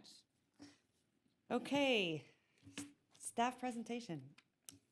Who's coming up? Go right ahead. You ready? Whenever you are. All right. We've been saying this is the highlight of our day, so we're excited to see you. I like to hear that. That's comforting and exciting. Go right ahead. Great. And thank you, Rick Kazaza, for all your support and help. We hope to bring the neighborhood up to another level that everybody be happy with. Good day, Madam Mayor, Shrivi, City Manager, he was there, Thomas, and fellow members of the City Council. I am Chip Bolby, Managing Partner of Reno Land, parent company of Reno Urban Developers and Park Lane Associates. Reno Land is a company led by a team of highly experienced professionals. We are invested in Reno both professionally and personally. We take pride in our work. The people who live and work in our community take pride in them as well. I am a longtime resident of Reno, and if you haven't figured it out by now, I believe in Reno. Our team at Reno Land cares about the community because we live here. For instance, I have been devoting, and we have been devoting much of our time this fall to the Save Our Schools initiative on the November ballot. It is a particular pleasure to work with my community, and we bring new life to one of the most important locations in all of Reno, the vacant property at Plum Lane and South Virginia Street. You will remember that it is previously the home of the Park Lane Shopping Center. Let's take a step back in history. Stepping back to November 5th, 1964. The official groundbreaking took place as you see in the above picture. I have to make a side note here that my biggest and most honest fan is my mother. When I sent her the article that you see displayed in front of you, I was looking for a attaboy, congratulations, so proud of you, but my mother said, I'm sure you didn't focus on this, but you were born 44 days prior. Thank you, Mother. The former Park Lane Regional Mall occupied this site for more than 40 years. Potential buyers or dreamers of Park Lane have made presentations to Reno City Council, many of which included conceptual plans replicating Jethro's Hillbillies Mansion and Casino. I'm going to try to do something exactly like this, but if I don't, I'm going to keep the 100-foot oil derrick that spews fire on the site. In approximately 2007 through 2008, the mall was demolished by the new owners, Malone Geyer. In 2008, Malone Geyer proposed a big box power center with over 500,000 square feet of single-story buildings with 1,800 plus surface parking. We were all aware and deeply felt the largest economic disaster since the Great Depression. Malone Geyer did not move forward with their plans for their large retail single-story power center. Then in 2012, Malone Geyer submitted an SUP for a much smaller single-story center along South Virginia and Plum. The SUP was denied by City of Reno due to not meeting the criteria or vision of the city. So where are we at today? On September 22nd, 2016, Reno Land closed escrow and now owns 46 acres of asphalt, chain link fencing, and a population of 300 groomed seagulls. Today, we will be introducing our plan in detail. As you will hear in a few minutes, our plan at Park Lane includes housing, retail, restaurants, professional office. We plan to create a neighborhood that becomes a place where families and young professionals can joyfully live, work, and play. We have assembled a team of experienced and well-recognized land planners, engineers, and architects to guide the project. MVE Partners leads the land planning and architecture work. Wood Rogers provides our engineering services. The Abbey Agency provides our consulting, marketing services, PR services, and others that will ensure that the residential aspects in the project meets the needs of the community and families. Through our planning process, we listen carefully to the decisions of ULI. I think I brought the plan here that you guys commissioned, that studied the Virginia Street corridor this spring. We believe our plan begins to bring the vision of that plan to reality. We've worked close with city staff to ensure that the project comes together seamlessly. We appreciate the wise counsel that staff has provided. Thank you, Claudia Hansen and fellow staff members, for your comments and your guidance. We recognize the importance of this site that's in the very heart of Reno. Our goal from the start has been to creation of a neighborhood that sources the pride of us all. We believe these plans reach that goal. You will hear today from Rick Imzik of MVE Partners, who will walk you through our vision for the entire development. Andy Derling of Wood Rogers then will discuss the technical issues with the site and will present economic benefits the development will bring to our community. It's now my pleasure to introduce Rick Imzik, president of MVE Partners from Irvine, California. MVE, with over 40 years of experience, MVE is one of the country's most innovative and respected architectural firms, encompassing an experienced team of facility programmers, planners, architects, computer graphic specialists, and interior designers. I have to say this, MVE was part of a nationwide search that we took on this very important site. We began with 7 candidates from all over the United States. We ended up with what I call 3 of the AAA candidates that presented to our capital partners and us a few months ago. And MVE was unanimously agreed to by all 5 partners. Rick has a vast background. We're very pleased to have him, and I'm going to turn it over to him. But I just got to say, when you see the plan, if you love it, I designed it. If you don't like it, Rick designed it. Anyway, thank you for your time. I'll be happy to answer any questions after we give the presentation. I'll turn it over to Rick Imzik.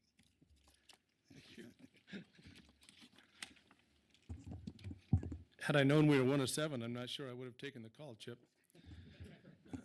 Madam Mayor and members of the City Council, it's my pleasure to be here this evening and present the vision for the Park Lane Master Plan and the architecture for the overall community.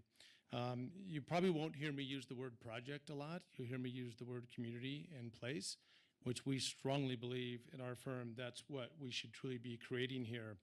So Chip asked me before we get going into the master plan and the architecture to talk a little bit about some other mixed-use developments and communities that we've either recently completed or in the process of completing. All of these have been on public record.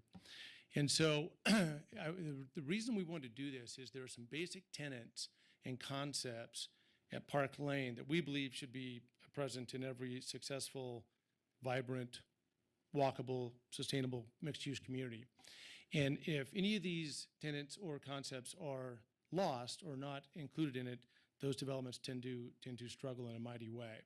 And so first, a project in the city of Newport Beach that was a very long entitlement process, but is quite similar in its density and its unit count. And one of the tenets that we believe really, really strongly is the strong program and a strong framework for vehicular and pedestrian circulation, and how the buildings meet the ground and how they come down to the pedestrian way and the pedestrian sidewalk. So some of the things you'll see at the Park Lane concept and envisioning plan is similar to this in that there are uses that come down to the street in addition to just residential units, residential uses, and then room for street furniture, landscape, et cetera. Another development also in Orange County, A-Town around the Angel Stadium, quite a large development, almost same acreage as we have here at Park Lane. But you can see in this view that there's a very large village green as the heart of this community. And we believe every mixed-use community needs to have a village green. It needs to have a place where people can gather, people can have events, people can put up the Christmas tree, what have you. It's kind of a bit of a central focus for a community like this.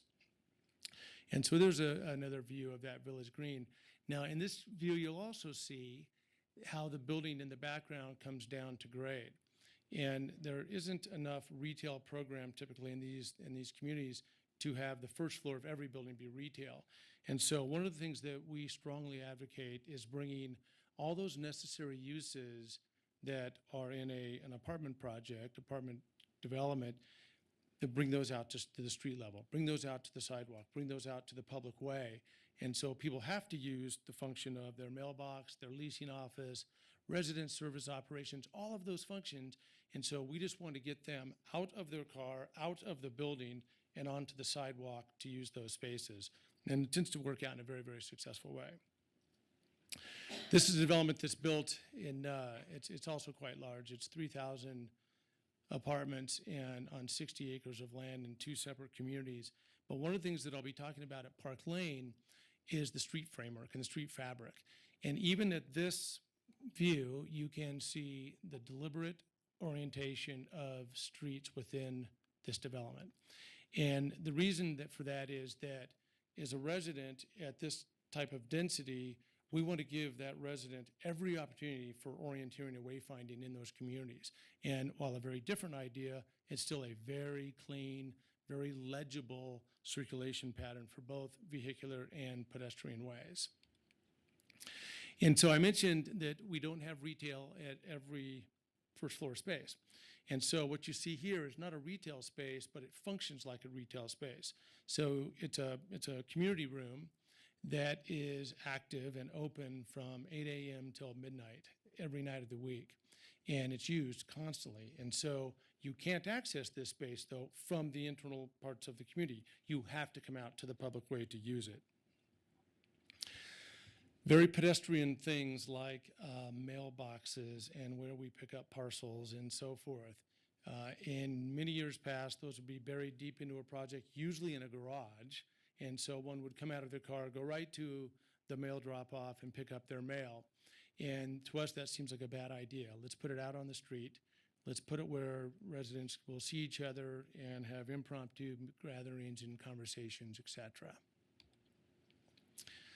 This project is quite large, so it has a large gathering space, including the street. It's about 2 acres of land, but it's highly programmed, and it has uses for movie nights in the park and Easter egg hunts and all sorts of other gatherings that we would envision at Park Lane as well.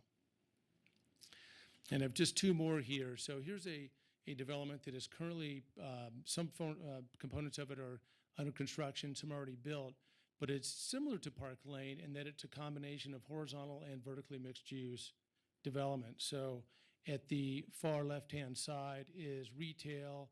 This is a main street with retail on the left side and retail underneath the residences here, and then continuing out onto this street. And then this street is activated by a lot of resident uses and so forth. And so another thing you'll hear me talk about at Park Lane is how the buildings come out to Virginia and South Virginia and to Plum. And we believe very strongly that the buildings should address themselves and announce themselves out to those major arterials for both residents and guests to be able to enter and exit the building and out into the city streets. We also believe strongly in a variety of heights and scales in a community. If every building on the site is of the same height, the buildings take on a very institutional kind of project-based kind of scale. And we're trying to avoid that. That's not how towns were built. That's not how cities were built. They were built over time and meant to have a variety of scales to avoid that sort of crew cut sort of look to them. And lastly, this is a project in West Hollywood. And we included this because it's a highly vertically integrated mixed-use building, but it's also reminiscent of a lot of the materials that we are proposing for Park Lane. And these buildings need to last, they need to be durable, they need to be sustainable. And so most of the materials that look like wood on this building are not. They're man-made products, cementitious boards and so forth. And another item I want to point out on this project is we're a strong advocate of not having monument. I caught the last end of the discussion on billboards and signage, and I thought it was a bit appropriate here that we're a strong advocate of using the building itself as a signage and not having a monument sign in front of or casting a shadow, et cetera, out on the property. So this project is highly integrated. It has a Trader Joe's, has on the lower left, you'll see that's a bank that was on the site and has moved off and is now coming back. The first residents moved into this building before year end. So on to Park Lane.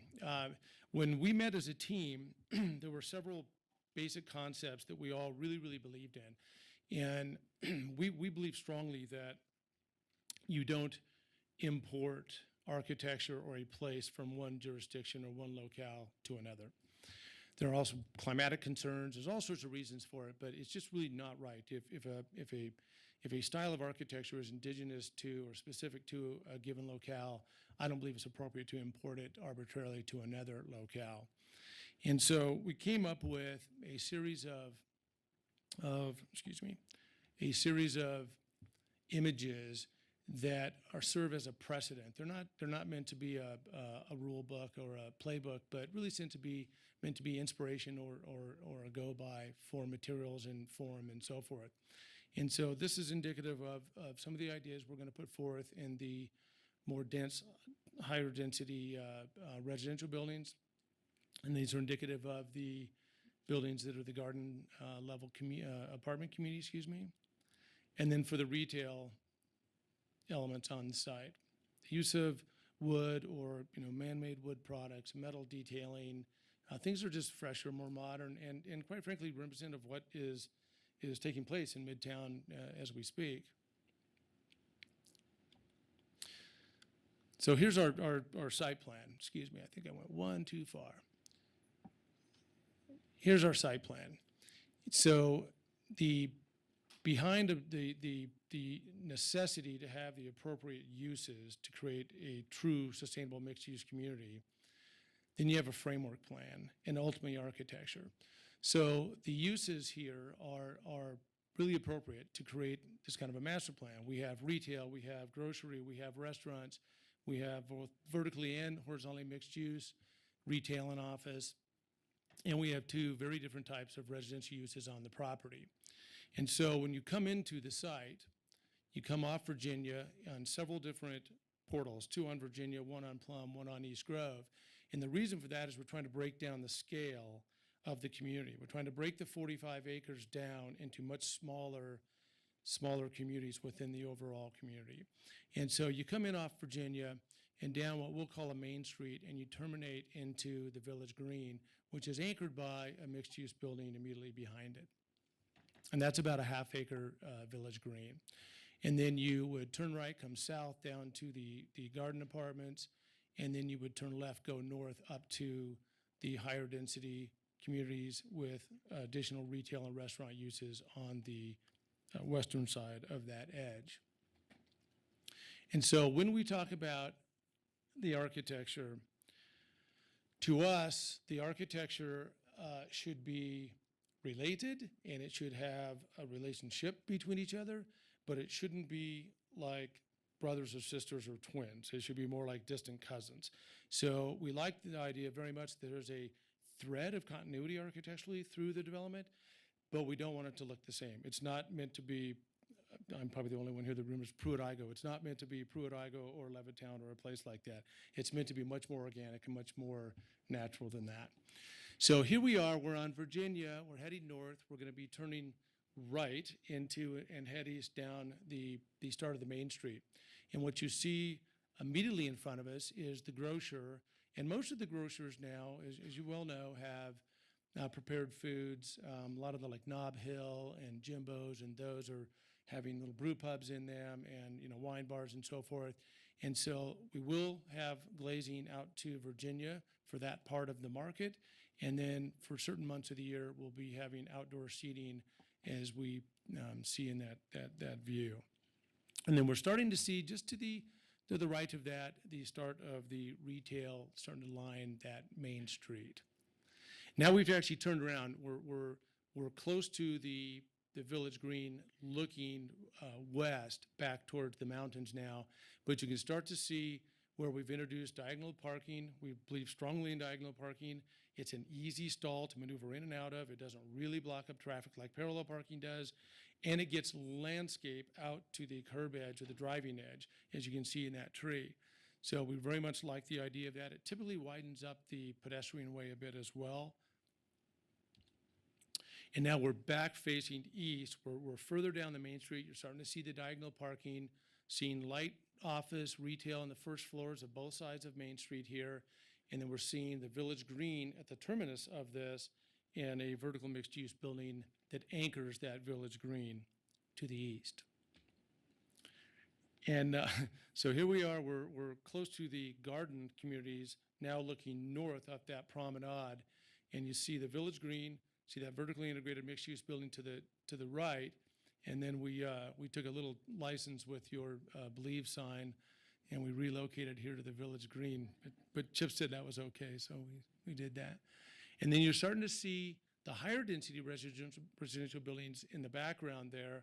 And I'll talk about this a little bit more in a minute, but you can already start to see that we are starting to sculpt these buildings. So we have 5 stories plus a loft in certain conditions, then 5 stories, and then down to 4 stories, and create a common area deck, roof deck, to look back to the Village Green and onto the promenade and be hopefully very engaged into the overall community.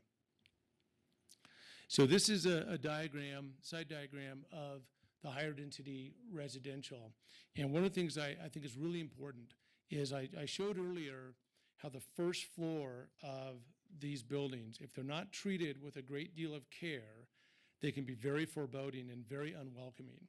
And historically, these wrap buildings, which originated in Texas in the early to mid 80s, were sort of self-contained. And they sort of just turned their back on the community. And they had a fence around them, and all of the amenities, everything was inside. And they just weren't very welcoming, and they were very hard to find your way about them. And so what we're proposing here, everywhere you see a color, so in this case, this sort of salmon color, lavender color, et cetera, throughout, we're bringing resident services and retail in certain locations down to the street level. So as I mentioned in that one slide where you had to come out to the sidewalk to get your mail, your parcels, et cetera, that's what that would be. Computer rooms, we're doing a lot of working scenarios in these spaces, and especially for younger residents in the buildings that are very comfortable doing that. But the buildings have this very human quality to them when you get down to the street edge. The other color I want to point out is this sort of tan color that occurs in a lot of places around the perimeter of the building. Those are lobbies, and we would see pedestrian lobbies. So we would see a 2-story gesture announced by some other form, whether it be a detail or a canopy or a metal structure, what have you, to announce that lobby and to get residents going in and out of the buildings out onto the public way. So again, trying to engage the public way. We don't have stoops out there, but we do have lobbies. We're trying to engage that public street and not turn our back on it. So now we're further up. You can see the edge of the Believe sign there. We're going towards that residential building, and you're starting to see a little closer that we want to announce more resident services and retail, et cetera, down at that first floor, and try to minimize the number of residences we have down at that first floor. So now we're back out in Virginia. The grocer is right here, and there's a restaurant building right at that corner. Again, the scale is quite different from the building across the street. I mentioned on that Avalon Bay project in West Hollywood that we'd really like the buildings to become the signage as opposed to the signage being out in front. It's a much more urban, much more civic idea. And so we leave rather large panels for signs to be installed in those locations. They can be a blade, they could be fabric, they could be, which make them a little more kinetic, they can be metal, they can be whatever, but we want them to be on the building and not attached and out in front of the building. And again, using lofts to create a bit more of a taller edge along Virginia, and then stepping down a full floor and then back up and just trying to create that movement in that architecture. We're out now on Plum, and we've set the building to your left, we've set that back substantially from the corner, deliberately to try to open up the window into the community. So this building steps back considerably from the edge, and then this building, we incorporated a taller tower element to announce the development, announce the community as you turn left into Park Lane. So this is the lower scale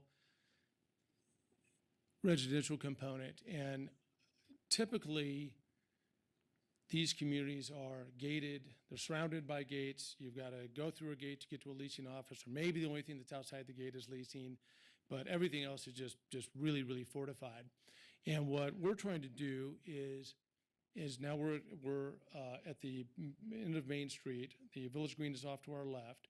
We've brought the leasing outside of the community essentially, and those residences and leasing really engage into the Village Green. Right? And so you still go through a gate to get into the community proper, but it doesn't turn its back to the Village Green. It engages it and addresses it. One of the views looking down one of the paseos, just showing the scale. So they're quite a bit smaller, quite a bit lower than the buildings at the other end of the site. And then a quick view of the proposed relocated animal hospital. Again, what we're trying to do is to create an architecture that's consistent and sympathetic with the rest of the project, but not be the same. Still have its own identity. So we're going to go into the animation. Andy, help me if I'm going to do this incorrectly. So we're coming off Virginia, down Main Street. You see the market directly in front of us there. Now we're turning right onto Main Street. You start to see the retail on your left and the lobby and entry to office building on your right. And then we're just starting to show, the semblance of street furniture and broad pedestrian sidewalks, et cetera, to encourage people to be out and about walking. Then the two buildings, both on left and right, light retail, light office on the first floor, more traditional office space, but with decks in the right orientation to take advantage of the street scene, the village square, village green right in front of us. Now we're turning left towards the garden residential, and there you see the leasing and common area uses come out to the public way. And now we are looking north. So you start to see the higher density residential buildings unveil themselves there. Now we're going to come on off Plum. So we're making the left off Plum. There's that tall gesture that I mentioned earlier.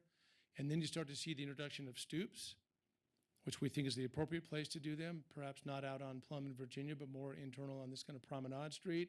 And we're really trying to hide the parking entrances, which you barely see on the left there as we drive by. And then that scale break that I was talking about earlier, now we're seeing a two-story retail building on the right and still the five-story buildings on the left.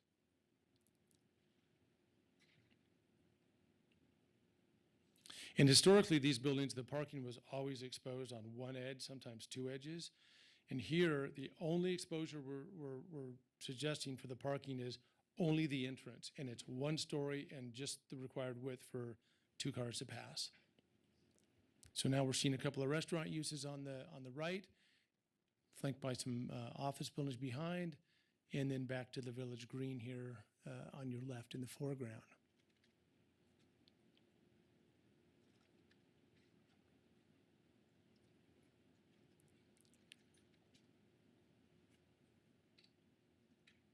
And you can see the garden residential in front of us on the left, and then the Main Street terminating right into the village green. So that's our vision for Park Lane. I would be happy to entertain any questions once Andy has completed his presentation. He'll speak to some of the more technical items on the project. Thank you very much. All right, thank you. Did you notice the believe sign sort of stuck in there? Thank you very much, Madam Mayor. Council members, for the record, Andy Drilling with Wood Rogers. Rick gets to talk about the really interesting things like the architecture and the site plan, and I get the more compelling elements like zoning compliance and infrastructure like sewer and storm drain. So I won't spend too much time, but wanted to go over some of the technical aspects of this development as it relates to the city's master plan and zoning. I thought it was first appropriate to start with the ULI presentation that the Urban Land Institute presentation that was given to the city that you commissioned earlier this spring. In particular, they viewed the Park Lane site as being very important and prominent in the overall redevelopment of the South Virginia corridor.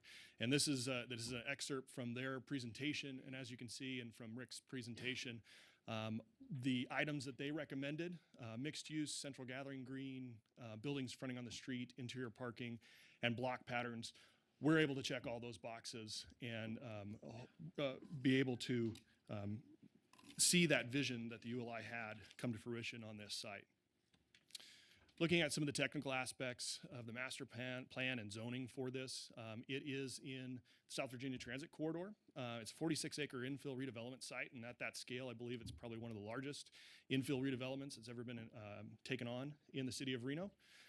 As proposed, it has 26 dwelling units per acre and a 1.3 floor area ratio. Now, taking that in the context of the South Virginia Transit Corridor, corridor sets goals for a minimum of 18 dwelling units per acre and a floor area ratio of 0.75. So we're far exceeding and even almost doubling those goals from the South Virginia Transit Corridor overlay. The buildings and parking orientation conform also to the transit corridor, and we'll be improving the adjacent streets, most importantly, Virginia and Plum, with streetscape, street trees, and wider sidewalks. It's important to note that because we conform with the South Virginia Transit Corridor overlay, we effectively don't need any additional discretionary reviews or entitlements. We do have a couple of things that would need to be handled. One in particular is the relocation of the Clache Animal Hospital. Just by use, they require a special use permit, so we'll come forward in the future with that. Additionally, in this garden apartment area here, there is a stub of Kerman Avenue that would need to be abandoned as well. So effectively, that is the only discretionary review and entitlements that are required for this development. That being the case, we worked very closely with community development staff and fire to fully vet this project. And in lieu of having to go through a public process where the Planning Commission would be able to vet this project, we spent considerable amount of time with staff vetting it and making sure that we are crossing our T's and dotting our I's. So we engaged staff in kind of a semi-formal entitlement, if you will. We're meeting with them almost on a weekly basis at this point and are very encouraged with their feedback and are very appreciative to your staff for their willingness to work closely with us on this. When we look at the infrastructure for this, this is a very difficult slide to read, and I kind of do that on purpose because this is the existing conditions of the Park Lane Mall site. And what you see there is, in the colored lines, are all the utilities that are located underneath of this site. And it really is a spaghetti bowl of utilities that we're having to deal with underneath the ground and subsurface on this project. So looking at those utilities in the context of the site plan, you can see that especially, here I'll highlight a couple big ones for you. Especially in the blue is 2 5-foot diameter storm drain pipes that parallel South Virginia Street. They come from off-site.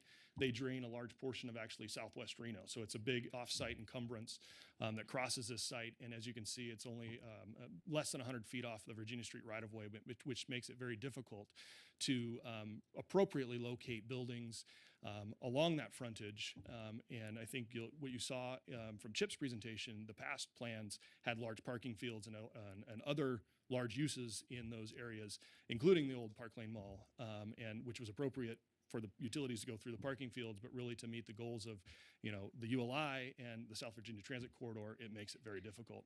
In the green, I've highlighted a 18-inch sewer interceptor that crosses the site again, very much pinching off the north portion of the site and making it very difficult again to locate buildings and architecture close to Plum Lane and Virginia Street.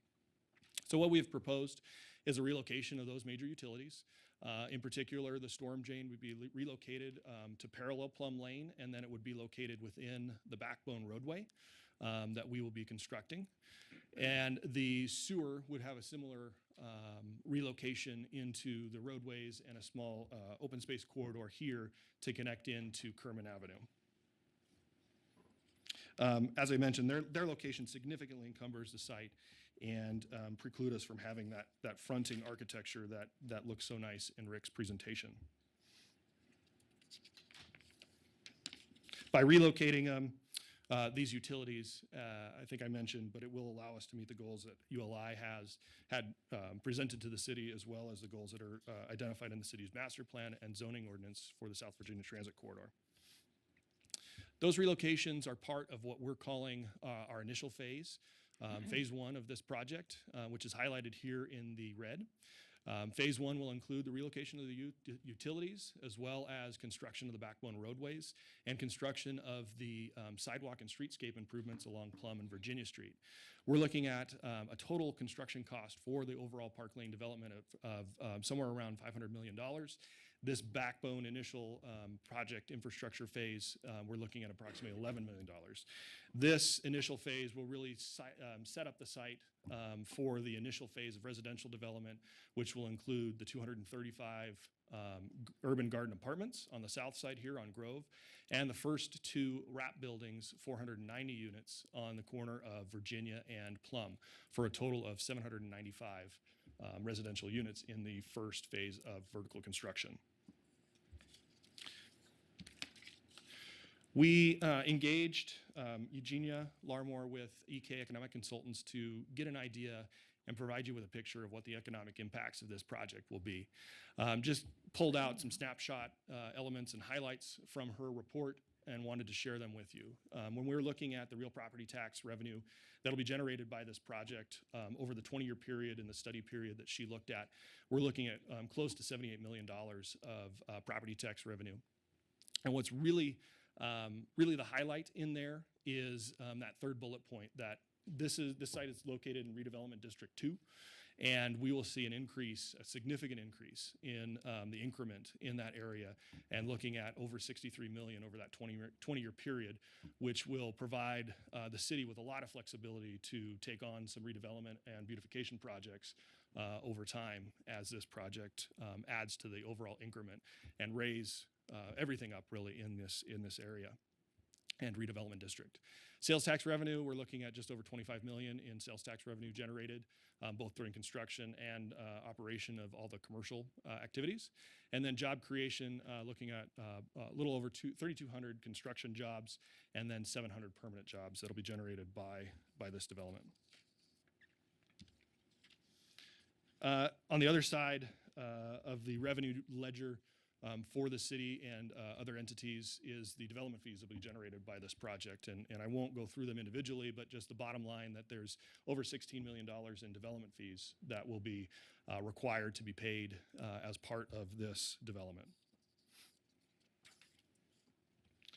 So really the main reason we're here today was to be able to present our vision for the Park Lane Mall development. And as part of that, in your agenda item is a request that you would direct staff.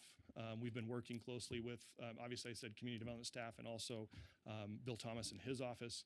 And so we ask that you would direct staff to work with us on opportunities to offset approximately $3.5 million of the $11 million initial costs for the infrastructure.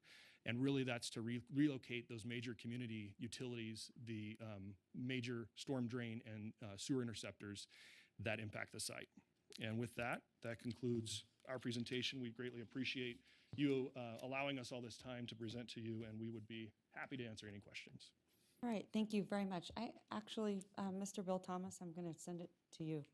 Oh, wait, before we do anything, hold on one second. I forgot to ask council, because we've kind of jumped around today, about any disclosures meeting with the applicant, and I do want to read mine, Madam Clerk, in the interest of full transparency. I'm disclosing the fact that I have a personal relationship with Jessica Sferraza. On this matter, I've sought guidance from the City Attorney's Office. I understand she's been retained by the applicant as a consultant on the project. I do not have any commitments, financial ties, or obligations to her to perform the duties for which the public officer was elected or appointed, and to vote or otherwise act upon a matter provided the public officer has properly disclosed the potential conflict. Madam Clerk, please accept this disclosure for the record. I would like to start with you, Vice Mayor Delgado. Have you met with the applicant? I did meet the applicant. All right, Councilman Breckus? Yeah, I met with, I wouldn't really call them the applicant, I would just call them the property owners, but. Well, you know what I'm talking yeah, about. Yeah. And I did. talk to Councilman Bobzian. Councilwoman Jordan. All right. Go right ahead. I just want to make sure we're not taking any action before we read any disclosures. Thank you. Madam Chairman, or Madam Mayor, and council members, This is an item I placed on the agenda. It's a little bit different from what you might have seen. There's no formal application here, so I think Councilwoman Breckles is right, as there's not an applicant. This is obviously an unusual piece of property. It's the largest infill site we have in the city. I did meet with the owners of the property, and they presented to me the question that you see today, and I offered to them the opportunity to bring it to council before we spend a lot of staff time and energy coming up with how might this happen. So there's not a lot of specificity or answers I can give you to fill in how would we get there. This is simply a request to say, is there interest on the council's part to move forward with an analysis working with the property owners on how an assist, be it credits or some other form that would equate to up to $3.5 million, could be structured and presented back to you. There's nothing that's here in terms of a commitment on the council's part other than directing or accepting staff spending time to see if there's anything here. All right. Thank you. Councilman Bobsian. Thank you, Madam Mayor, and to the city manager. Absolutely appreciate that, and appreciate the fact that Mr. Bowlby referenced the Urban Land Institute report analysis, because this is really what that effort was about. And so I'm appreciative that it created the roadmap for this sort of discussion, this sort of development, and for this conversation to take place about how we could possibly partner with the developer to pursue a goal that I think many of us have had in this community. A number of goals. Number one, having something happen with the site, but then also mixed use, higher density development in that corridor. And so I'm very enthusiastic about this opportunity. Obviously, the deal points about how we would structure that, we'll be looking to staff for you to negotiate that, to bring us something to consider.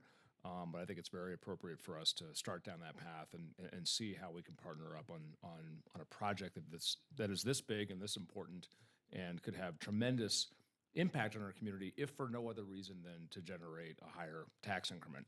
And I think that is something that always gets lost in sort of the public coverage of these sorts of projects and discussions and partnerships with developers, is that at the end of the day, this is increasing revenue.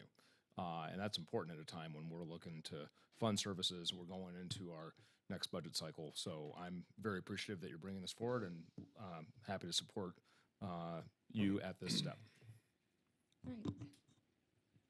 Councilwoman Breckles. Yeah, I guess, I want to thank the presenters today. I think this project, this is in Ward 1. It's a huge lift. I hear routinely, I remember Mr. Casaza's father. I hear routinely from other property owners in the area who, ping me, what's going on with Park Lane, what's going on with Park Lane. In 2012, I thought it was going to be a long, long time. Probably even in 2014, it was going to be a long time in my mind. We're on that boom, cycle in Nevada and Reno, and I'm really excited. I just think it shows the takedown of the land, even at that reduced price, a real, strong belief in Reno's, ability to transform into this sort of product. So I'm very excited about it. I appreciate the architectural presentation. It seems very contemporary. I'm sure you know what you're doing on, characterizing it right for here and from best practices. I've historically been very skeptical of public money into private ventures. It's not lost on my colleagues. I've voted consistently against the economic development scheme of the catalyst funds that takes public money and puts it right over to private businesses. I see this as a very different component, and I'll just say, the request is for infrastructure. I have our capital improvement plan here. I was looking at it earlier for another item where we have $14 million in capital improvements for our sewer fund this year, and I know where those are going, and I know what they're for. And really, if we were ahead of the curve, like thinking forward, but we've been in a crisis mode really as a city in a lot of ways coming out of it. In 2012, we would have gotten this site ready. We would have worked with the owners and put into our CIP to do a $3 million project to make this site ready. That's what cities do when they have a big infill site and they have encumbrances with public infrastructure there. But in 2012, 2013, we were just barely keeping the sewer treatment plant from a major crises. So I wish we had done in 2012 or 2013, but I'm very prepared to whatever instrument we can use to, I guess it's not going to be a public works project, it's going to be some sort of agreement. If we have the ordinances in place or need ordinances in place, I think it is a good use of public funds to ready for once urban property for redevelopment versus always doing catch up on the suburban exterior for that sort of development. So I can very strongly endorse and support this. How'd the $3.5 million come to? Is that the interceptor and the storm drain? Is that's the engineering that came Councilwoman around on Breckus, that? Andy Durling with Wood Rogers. $3.5 million is our preliminary estimate on the relocation of those, the major storm drain and sewer facilities across the state. So, we're going into, but I mean, I don't know how, obviously, it'll be mid-year implement. I don't know. I mean, I do see we plugged 14 million as a benchmark for this year for sewer, and I see it as a, whatever budget year it comes in, I see it as an appropriate use of our public funds to get this site ready with the infrastructure that we need to have to it. So I'm excited about that and look forward to, how we progress. All right. I'm going to actually send it to Bill Thomas. Just to be upfront in terms of how we got to where we're at. In my conversations with the property owners, I suggested to them that they should give us a maximum exposure. So we won't have a conversation like this, like, is this 20 million, is this 50 million? How much are we talking about? Yeah. So that was the reason for a not to exceed amount. And the exact amount is something that we will work out when we sit down with them based on what the infrastructure that needs to be relocated, what the revenue sources are the city has that would maybe not be tapped, but maybe the revenues wouldn't come because they would be diverted to this project. So that's the reason for the 3.5 from the city standpoint. Okay. Would you, are you thinking the development agreement will be the instrument? Initially, yes, but we haven't even done that. You haven't even level gotten of that far. analysis, so. Okay. Good. Councilwoman Jordan. This is pretty darn exciting. What a great project for the heart of our city that's sat blighted. I'm wondering what the relocation is for the seagulls, though. Not sure where they're gonna go to. Question I have is on the construction schedule. I know you had a fairly aggressive construction schedule. Can you speak to that both on phase 1 and on phase 2, and how the credits work with phase 1 and phase 2, and are there infrastructure needs in phase 2? Yes. So I think I had that in my notes, but probably didn't hit on it. So I apologize for that. So maybe I can go back to, this was our kind of phasing exhibit. And so phase 1, or this initial backbone infrastructure phase, which you see highlighted in the red, which is the movement, relocation of the utilities, construction of the roadways and the like, basically preparing the site for the residential development. We've been, the purpose for the process that we're engaged with community development staff right now is to help streamline the overall review of this, because it doesn't go through, a special use permit or something like that. A lot of those things would get vetted out during that process. So we're engaged kind of doing a quasi entitlement at this point with staff in order to streamline the process so that we can hit the ground running spring of next year. So our goal is to, the schedule is to break ground on the backbone infrastructure phase in spring of next year, and shortly thereafter on the residential components of these 2 wrap buildings on the northwest corner and the 235 urban garden apartments shortly thereafter. So in all of that in 2017.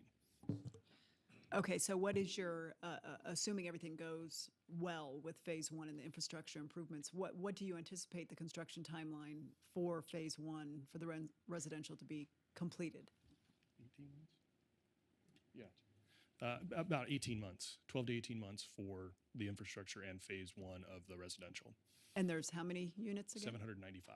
795. Okay, thank you. You bet. All right. My question would be, first of all, it's absolutely beautiful. I love it, and I can see why you chose this very talented man here. So, very, very exciting. Question is, are you working with RTC yet? Yes. Yes. Let me get to. And maybe, and just because I think of our past experience and with Midtown, looking at this as the main street, and maybe having the council appoint sort of a working group that comes back and makes sure that we're doing it exactly how we want to do it. Right. And yeah, RTC has been great. Actually, they reached out to us initially. good. And we're very appreciative to them. And then in working with your staff, in particular, there's a couple things, right? Under RTC's purview, the regional roads, which we will be working with them on the improvements to the sidewalk and streetscape. And then additionally, the rapid transit service that's on Virginia Street. Currently across the street on the west side, there's one of the large rapid transit stations. We have preliminarily programmed a station right about here in conjunction with the commercial portion of the development.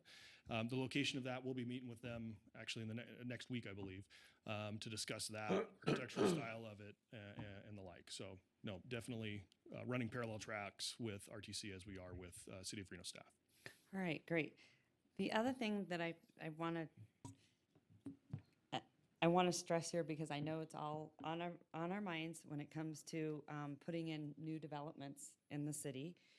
And one of the things Operation Downtown has really started to focus on low-income housing and affordable housing. And so one of the things that we were looking at is what can we do to sort of put something in place that meets sort of the needs of the community in that sense. And what they found was something NRS 279.685. I don't know if any of you are familiar with it, but what it does is certain cities to set aside revenue for low-income housing and public educational facilities.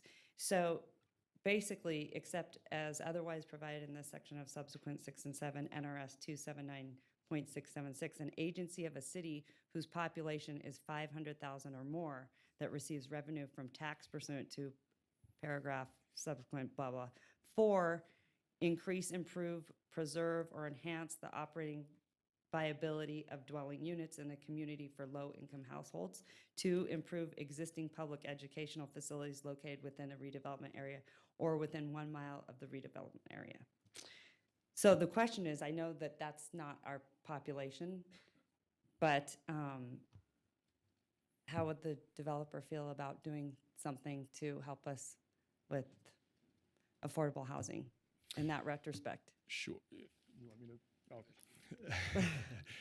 This particular developer, as I'm sure you're very well aware, is actually right now. Did I just put you on the spot? I'm so sorry. No, that's okay. Getting ready to break ground in the next couple of weeks, actually, on a mixed income project on the south side of town, the Summit Club project, which is a mixed income of affordable units and with a range of very low to low income families that will be qualifying for those. It initially started out as an 80-20 mix, 80% market rate, 20% affordable. We've actually increased that mix, and now we're at 26% of the project is affordable. So they definitely have a commitment to developing and building affordable units in the city of Reno, and will continue to look for options. On this project, it is just market rate units at this point, but I think the real opportunity for the city in the statute that you read from is the $63 million in increment that will be realized in redevelopment area 2. And I don't know what we can do to help in that other than provide the increment in our property taxes, but definitely are supportive of the city council looking at policies could be to do that. and rather use that money in significant, the but I future. certainly think it would really help the community in understanding that this council is very serious about moving in that direction of affordable housing. And one thing I will say is Mr. Bowlby has been incredibly generous in this community. Every time I turn around, you're donating to schools or you're donating to more children. I mean, you've done phenomenal things. So, but this is This NRS is something that I would like to change at the legislature to add in sort of our population, considering the challenges that we've been facing, right? But if the developer was amenable to it, then I think it would be an incredible win for our community. And yeah, I think we can offer, obviously support, to support the council in that initiative. The increment is obviously at your discretion, and that the redevelopment funds are at your discretion, and that we would definitely support you in that and spending that money towards affordable housing in the future. Right. Or, and also maybe paying back the sewer fund to offset that. So, okay. All right. Thank you. Thank you. Any further questions? Councilman Delgado. Thank you, Madam Mayor. Piggyback on what everyone else has said, great project, great vision. I know early on when the previous owners brought us a typical commercial strip, we had turned them down and said that site deserves better. I think what you guys promoted today is exactly what Reno is looking for. It's a great opportunity to do some really great things for what we all want to see there. So good job and gone great on that. And to your point earlier, Andy, I think that slide that you want to go back to showing the real property tax driver, and that's what was most striking to me is the opportunities to commit some public dollars to of 3.5. Really, we're getting to 60 million in return for the RDA and the works that we can do within that. I know a big part of Ward 3 is in RDA too, and some of the simple changes or to a certain area can really even elevate that to a certain extent. And so, I mean, just the opportunities there are going to be tremendous for us to see that site realized, especially with what we all anticipated being. To Mayor Sheevy's point, I think sometimes we get lost in the kind of the broad context of what affordable housing is. And I think maybe 60% of the community is in affordable housing, but also workforce housing. And so, and that might pencil out to other opportunities to see what can happen in that place. It's a different slot in the sense of where we find affordable housing, but it's still, affordable housing is for everyone. 60% of the population is looking for that. So maybe that workforce housing opportunities as well. That's a different definition as to what that income may be. Market rate is getting pretty expensive. But I know you guys wouldn't be building a certain product if it wouldn't pencil out. But as we all know, the offset also of infill development, the positives, the benefits is it's definitely going to take some pressures away from our city in terms of allocating more police to spread out even further. The sprawl, so bringing in that infill is going to be great for us. Great opportunities there, but we all know if you build more out and sprawl more out, you're going to have to put more services out there. And if we have it condensed there and then we have that opportunity there, to please consider. So I know you guys do all the time. So I think it's putting you guys on the spot a little bit more, but that workforce development opportunity is going to be tremendous as well. So thank you. All right, thank you. Councilman Bobzien, you have anything? No, nothing. Councilman Breckus. Well, I'm just ready to kind of wind it up here. Just on the affordable housing is I appreciate it will be market rate. And, if it goes as planned, we'll get TIF. But you really have to tickle the data coming out of Reimagine Reno Phase 2. But we've got not a lot, but there's a section of people paying less than they could afford for housing. And it's because that next product that they could afford isn't there. So this may not be the housing for the affordability, but it may move those folks up who are really stopping other folks, who are competing with other folks for another product. And that was explained to me by our staff the other day. And so there is a production problem that hopefully I think this could serve as a market rate product. So I don't know. I mean, to take it back here, I appreciated very much when we went into our last deal with Sky Tavern, how it came back with a term sheet for us to buy off on. And is that what you're thinking about, Mr. Acting Manager? So returning with a term sheet? Or something similar to that, because we're going to present to you options. Okay. We likely will come back and say, yeah, here's with the different one terms. choice. Yeah. Here's a couple ways we can do this. What are you comfortable with? Okay, so I'll move that staff return. Is there any time that you want us to specify? At your, I'm sure the owner would like it in 2 weeks, but Yeah. I think Well, realistically it's complex enough that as soon as it's ready, we'll return. that staff returns when they have worked with all the parties involved on a conceptual term sheet of this request to us for assistance on the public infrastructure components of the Park Lane Mall redevelopment site. All right, so I have a motion from Councilwoman Reckes. Second. Second from Councilman Bobzian. All those in favor say aye. Aye. All those opposed, motion carries unanimously. All right, moving along. Go right ahead, Mr. Bowlby. Come on up. Chip Bowlby, owner, managing partner, Reno Land Development Group. I just wanted to thank you all, and I wanted to turn around and thank these people that are here, my partner, Tom Merschel, and my other partners and staff. They've gone face down. We wanted to present you something that we believe in. We revive Reno. We believe in schools. We support schools. We support affordable housing. We support workforce housing. This isn't our last rodeo. And so I promise you I have more that's coming, and it will look at workforce housing. And I just want to say thank you. It means a lot to me. We should change Thank your name you. to Mr. Reno. Thank you so much. Thank you. Yeah, I would like the council to get through these business licenses. I think there've been some people since we started this morning, so I would like to J2. aggressively get through these. What is- Okay. So it'd be J2? So where are we, J2?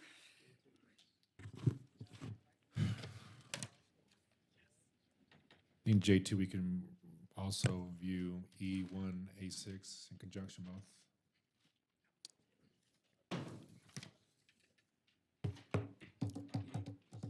Do we need a staff presentation on this? No, they just No? needed to be saw at the same time. Okay. I think that's Move to approve. second. I have a motion and a second. All those in favor say aye. Aye. All those opposed? Motion carries unanimously. Madam Clerk, any public comment on this No, item? Madam Mayor, Nope. none. All right. J3. Item J3. May I get a motion? That J3 is also going to be seen with item E1, A4. Move to approve. I have a Second. Motion is second. All those in favor say aye. Aye. All those opposed? Motion carries. I think we can go to G1 now. G1. Second reading. Hold on. Oh. Where am I? What page are we on? 8. Page- Page 8. Where are we? Oh, on yours. Page 8. Madam Clerk, Weird. Okay, hold on. Madam Clerk, Hold on. Yes, hi. Okay. Did we do E16? yes, we did. We did. Okay, J2 and E1A6 were approved at the same time, and then J3 and E1A4 were approved So simultaneously. we're doing Thank you, Madam J1 Clerk. Or G1? Correct. G1, okay, here we go. Madam Clerk. G1, ordinance adoption. Ordinance number 6415, ordinance to amend Title II, Chapter 22 of the Reno Municipal Code entitled Registration and Regulation of Lobbyists, adding sections 2.22.010 to 2.22050 inclusive, requiring lobbyists to register with the city clerk, establishing criminal and civil penalties and other matters properly related thereto. All right, Madam Clerk, any public comment on this item? None, Madam Mayor. Move All to right. approve. I have a motion. Do I have a second? All those in favor say aye. All those opposed? Motion carries unanimously. Item G2, I will send it to Carl Hall, City Attorney. Ordinance adoption, ordinance number 6416, ordinance to amend Reno Municipal Code Title II Administration, Chapter 2.08 Boards and Commissions, Article 11, City of Reno Arts and Culture Commission, Section 2.08.770, Composition, increasing the number of commission members from 9 to 11 together with other matters properly related thereto. All right, thank you very much. Madam Clerk, any public comment on this? None, Madam Mayor. All right, may I get a motion, please? So move. Do I have a second? Second. All those in favor say aye. Aye. Motion carries unanimously. Item H2, H1. H1? Resolution number 8248, resolution approving major fund designations for fiscal year 15-16. All right. Any public comment on this, Madam Clerk? None, Madam Mayor. May I get a motion, please? So move. I have a motion and a second. All those in favor say aye. Aye. All those opposed? Motion carries unanimously. All right, item H2. Resolution number 8249, resolution establishing regular council meeting dates for the 2017 calendar year in the month of January 2018, and other matters properly relating thereto. Can we hold on this one to next time? So it's fully vetted by everyone? Yeah. Motion to Continue. Okay. I have a motion and a second. All those in favor say aye. Aye. Motion carries unanimously. Item H3. H3, resolution number 8249, a resolution donating senior citizen advisory committee funds to the Center for Healthy Aging to defray expenses for the Caregiver Awards Recognition Luncheon in the amount of $500 general fund. Move to approve. Second. I have a motion and a second. All those in favor say aye. Aye. All those opposed, motion carries unanimously. Item H4. Resolution number 8250, a resolution adopting the post-employment health plan for members of the International Association of Firefighters, Local 731, and the Reno Fire Department Administration Association, administered by Nationwide Retirement Services, Inc. All right, Madam Clerk, any public comment? None, Madam Mayor. May I get a motion? I have a motion and a second. All those in favor say aye. Aye. Motion carries unanimously. Item H5. Resolution number 8251, resolution accepting streets to Monty Ranch Phase 5, Villages 1 and 2, Unit 2B, portions of Coolicawan Pass Trail, Mott Court, Mott Drive, Policia Point Drive, Quintana Court, Quintana Drive, Rollins Drive, Toltec Court, and Toltec Trail. All right, thank you very much. Madam Clerk, any public comment? None, Madam Mayor. Seeing that there are none, may I please have a motion? So moved. I have a motion and a second. All those in favor say aye. Aye. All those opposed? Motion carries unanimously. Item H6. Resolution number 8252, resolution accepting streets to Monty Ranch Village 23, Phase 3, portions of Foxbury Park Drive and Overland Park Drive. All right, thank you very much. Madam Clerk, any public comment? Seeing that there are none, may I have a motion, please? So moved. Second. I have a motion and a second. All those in favor say aye. Aye. All those opposed? Motion carries unanimously. Item H7.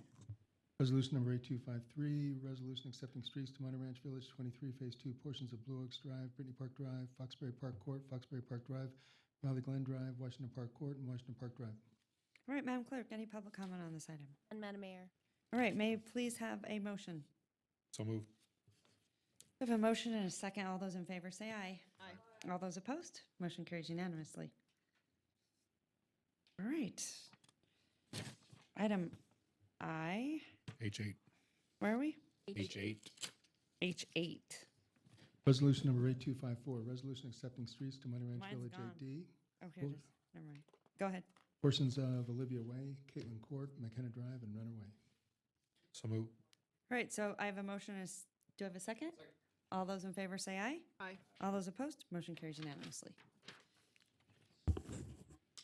J, okay, now we're going to move around. We're going to go to J6. 6, yeah. Got it. All right.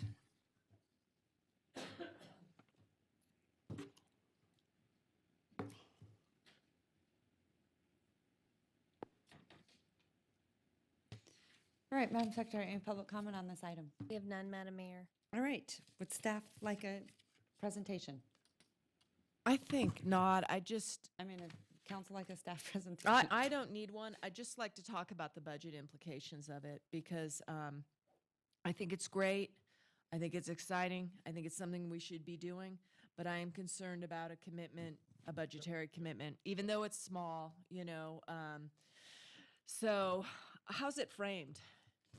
And the only thing I want to say is I would agree with that because people are going to come back and say, really, whenever we needed other priorities in the city. So I think we have to be very diligent when it comes to something like this, even though, I mean, I think it's also something else that is necessary. Yeah. But I want everyone to start really prioritizing and saying, what are we making, you know? Madam Mayor, and we'll certainly want to hear from Ms. Barker on this, but as someone who was involved initially in this prospect and bringing this grant opportunity to us, there is we're always talking about needing to be entrepreneurial and finding other sources of support for the programs that we have. This sustainability opportunity is a big one in terms of some big resources coming to the city, but the prudent thing to do is to ask some questions about what exactly our piece of this is going to be and how we're going to deal with this. So Great. certainly it's appropriate to hear from staff kind of what the plan is. All right, fantastic. Mr. Bill Thomas. So I'll let Lynn get into the details, but my understanding, if there are questions, is that she's contacted the the group that's going to be supplying the grant and explain to them that we will be searching for donors to come up with the $104,000 that would otherwise be an exposure to the general fund, and that we've informed them, and I believe it's even in the agreement, that if we're not able to get that money, then we will revisit whether or not we do this. Okay. So And- right now, the way it's being presented, because it's not part of the budget process, is it would not be an encumbrance or a commitment to the general fund. And to that end, I've pledged support for her efforts to assist with that fund development and reaching out to different foundations to see what the possibilities are for support. So that's my commitment. Okay. Any other questions? Councilman Delgado? No, I don't think I need a staff report. I read through it. I got the information. I know that we're not held back on the budget thing. Appreciate you working with Lynn on this. All right. I'm gonna send it to you, Councilman. Move to adopt. All right. I have a Second. motion and a second. All those in favor say aye. Aye. Aye. All those opposed? Motion carries. Okay. K11. Now where are we? K11. Move to continue. Oh, wait, this is you. Go. Oh, K11. I thought it was Paul. Matt, Got it. 21. Madam Mayor, Go right ahead. I'd move to appoint Brandon Suri to the Downtown Maintenance District Second. Advisory Committee. All right. Thank you. I have a motion and a second. Second. All those in favor say aye. Aye. All those opposed? Motion carries unanimously. Item K12. I'll move to continue this item to our next meeting. Second.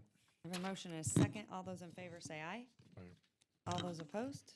Motion carries unanimously. All right, item L1. Any future council agenda items? Nope. Councilwoman Breckus? Nope. Councilman Bobzien?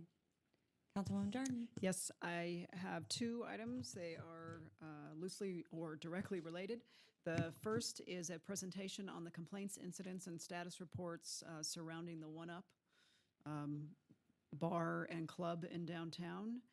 And as a result of some of those incidents that we have all been reading and witnessing of late, is something that was disturbing to me when the shooting occurred last, I think it was Saturday morning or Sunday morning, that we didn't have a mechanism by which, when public safety and welfare was, in my opinion, potentially at risk, to suspend a business license while we investigated or put parameters in place to ensure public safety.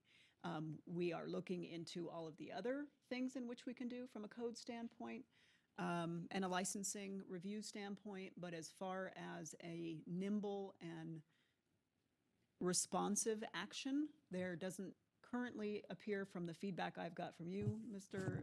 Acting Manager, a mechanism by which to do that, and I think we need to review that. All right. I commend you for that. I have received countless calls and emails into my office regarding that. So thank you very much. Vice Mayor Delgado? Nothing. Nothing? Okay. All right. I don't think we need to take any action there. So item L2, any liaison reports? Councilwoman Breckus? No? Nope. Okay. Councilman Bobzien? Nope. Councilwoman Jordan? Nope. Vice Mayor Delgado? Wouldn't be much of a, I don't want to say it's a laser report, just wanted to thank again staff tremendously for the work that they helped me with the cleanup. It's hugely successful out in the Donner Springs area. Still getting thank you emails from people in the community. It was just a huge Very turn, successful. very successful. Tons of people, tons of volunteers, tons of new people got to meet each other. So thank you. Please, Mr. Thomas, please give my thanks to staff that helped organize that. Appreciate it. Congratulations. I received a lot of positive comments. So Thank you. that's great. All right. Item L3. L21. Where are we? Oh, any more reports? I think those two should be combined if we can do them that way. All right. Item L3, Any professional conferences? This should be in there too. Maybe we can consolidate all of them. Liaison reports, conferences.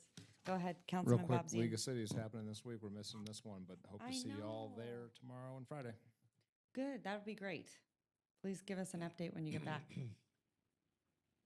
All right. Item L4, I actually want to remove this off of the agenda. All right, do I need to make a motion? No? Okay, we're going to move forward. Public comment? And at this time, any public comment? Madam Clerk? No, Madam Mayor, we have no public comment. None? All Move to right. adjourn. Second. All right. Did we adopt the minutes? Yeah. Yeah, we did. Okay. Or yes, we did. All right. Did not make the motion. You were just jealous. 26th, and then one November, so what is that, 2nd? And then another one after that. Oh, good question.